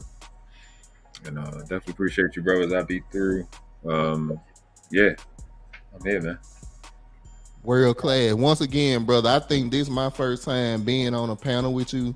Man, CJ tell me a lot. I don't have a lot of time to be in the YouTube streets as much as CJ does, but he always give you big ups and props. So, you know, you got another guy that's gonna be watching you, subscribing to the channel and seeing your panels, because he always give me a lot of good information on you. Yeah, that's the bro, man. He definitely been supportive. He was a big part of the last live I had. And he came up in everything. So he been supporting, and I just like what he doing, the honesty he brings, the humor, obviously clearly talented. I like what you guys are doing over here, man. I'm saying y'all fly, man. I'm glad to be a part of it, bro.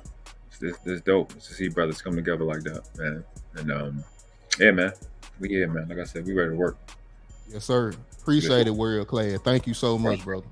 Peace to y'all. Peace, Dust Dole, Marcus, Lexi. Peace to the chat, man. You know, it's a good conversation. Yeah. I ain't never seen Jenny Moreno comment this much. Man, she been in here. Hey, y'all. Jenny came up on a panel with me one time, and I was shocked. I'm like, wait a minute. Jenny don't do panels. And when I seen her hop on, I'm like, whoa, okay, yeah, we doing something right. No, YouTube is corrupting Jenny. I be having her trolling. No bad influence. She be trolling in chat. Facts. Yeah, man. On Jenny. Hope y'all enjoyed the Latin podcast.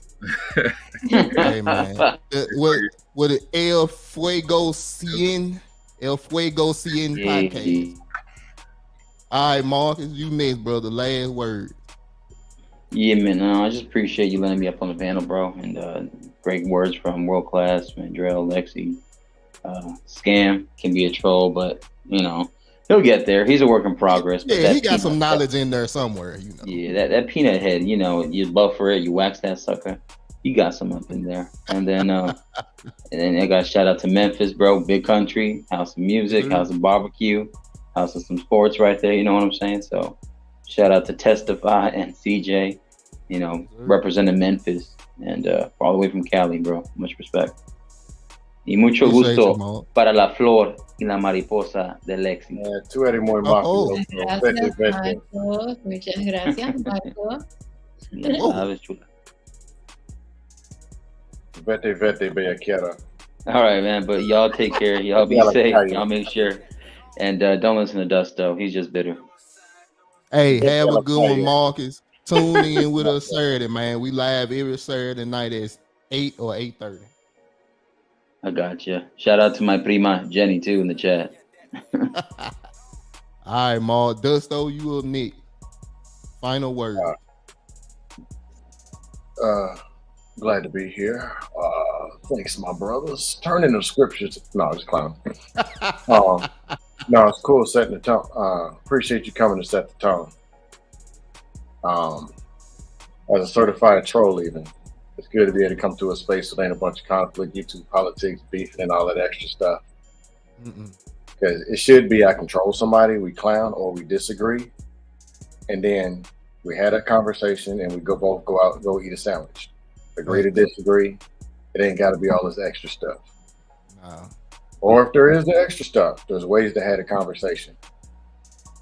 But you know, some of the stuff be getting out of control in some of this. It's good to establish some order, make it a safe space.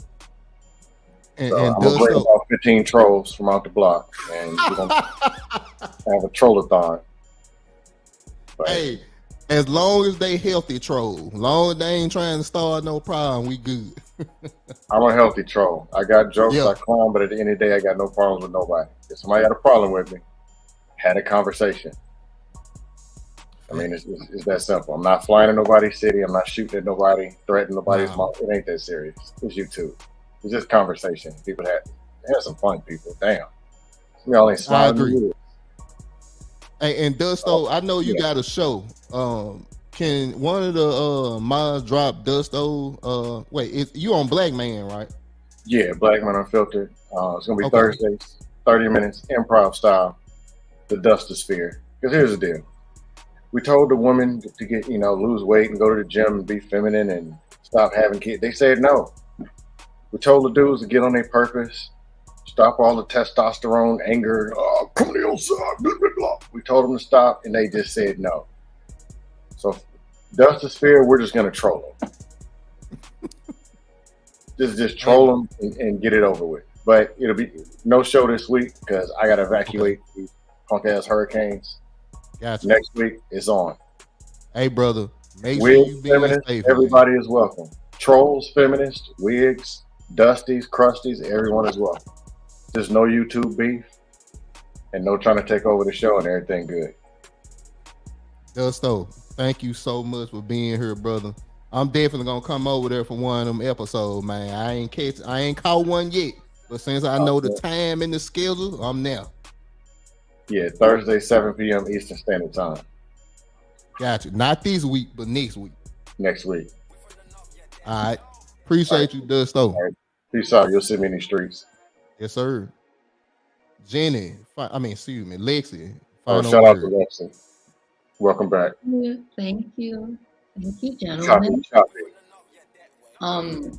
I just want to say to the gentlemen on the panel today, thank you so much. I appreciate being able to talk these things, and I didn't realize that that it was such a foreign conversation. So it'll be really wonderful to bring light to things. I like to this. I think it's important. I also just want to let the gentlemen know that don't underestimate what your woman is willing to do to please you. Don't underestimate her. Bring her the information. Talk to her about whatever it is as much as you can all the time. Create that environment for her and just give her the opportunity. You would be surprised how many ladies out there are willing to rise up and do what it takes because they love you that much. And like you pointed out before, and it was pointed out today, just talk to her, and if you guys are really there for it, it'll work out, and it'll be fun. It'll be honest. It'll be so great when you're like old, and you're like, man, we did some crazy shit in this marriage. You know what I mean? Like, live it out all the way to the end in complete honesty, unwavering faith, and unapologetically, uninhibitedly being yourself with that person who's by your side. So that's it. Other than that, have a great day, everybody. Mwah. Lexi, thank you so much. This is my first time being on the panel with you as well. I got to shout you out because you stayed on the whole time with CJ. And look, man, I'll just say this. My final words, we enjoy doing this, man. We enjoy this being a space where we can have the conversations. We ain't here to argue. We ain't here to beef. We ain't here to get into no politic and none of that. We had a conversation that we need to have. We have them as men. We have them with women, with other men. And I think that plays big. YouTube seem to be a space where if you a black channel or if you in this space, you gotta beef, you gotta argue, you gotta fight. That ain't what we do over here. Real pill is not red pill, it ain't blue pill, it ain't pink pill, black or purple, gray, whatever pill you got. Real pill is about men and women, but especially men at the fye100 podcast, having a place to speak about their experiences and about the way that we feel about things. What the manosphere was supposed to be, we are. And we will continue to be that. And we hope everybody that was in the chat, everybody that listened, that popped in, we want y'all back here. We want y'all to subscribe. We want y'all to super chat, Cash App, PayPal, whatever, to keep supporting us. Because we on the way up. The most downloaded podcast in the last 2 weeks, we topped that number. Almost 7,500 downloads, just podcasts alone. The shout outs on the radio, being shouted out by Big Sue, who is a big personality in Memphis. I'm not bragging. I'm just letting people know that we ain't stopping. The mess is gonna get bigger, and we want everybody on this panel, everybody that's in the chat, everybody that supported us to come on this ride with us. Even if you don't agree with all our points, we appreciate you for being man enough or woman enough to come and speak your points. That's the purpose of the conversation. So whether you agree or disagree, we appreciate you. I ain't gonna long stroke y'all. Thank you so much. On behalf of my boy CJ, it's the fye100 podcast. Thank y'all so much for being here. We love you, and we gonna get up out of here.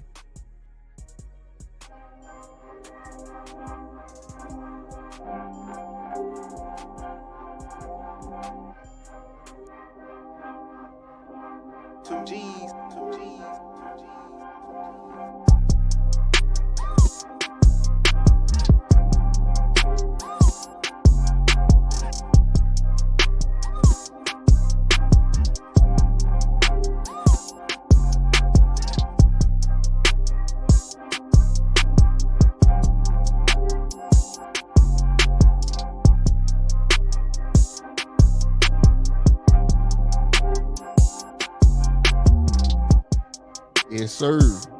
If y'all still want to support, drop a Cash App, drop a super chat, whatever. Thank y'all so much. From the bottom of the fye100 podcast heart. Appreciate you. Thank you so much.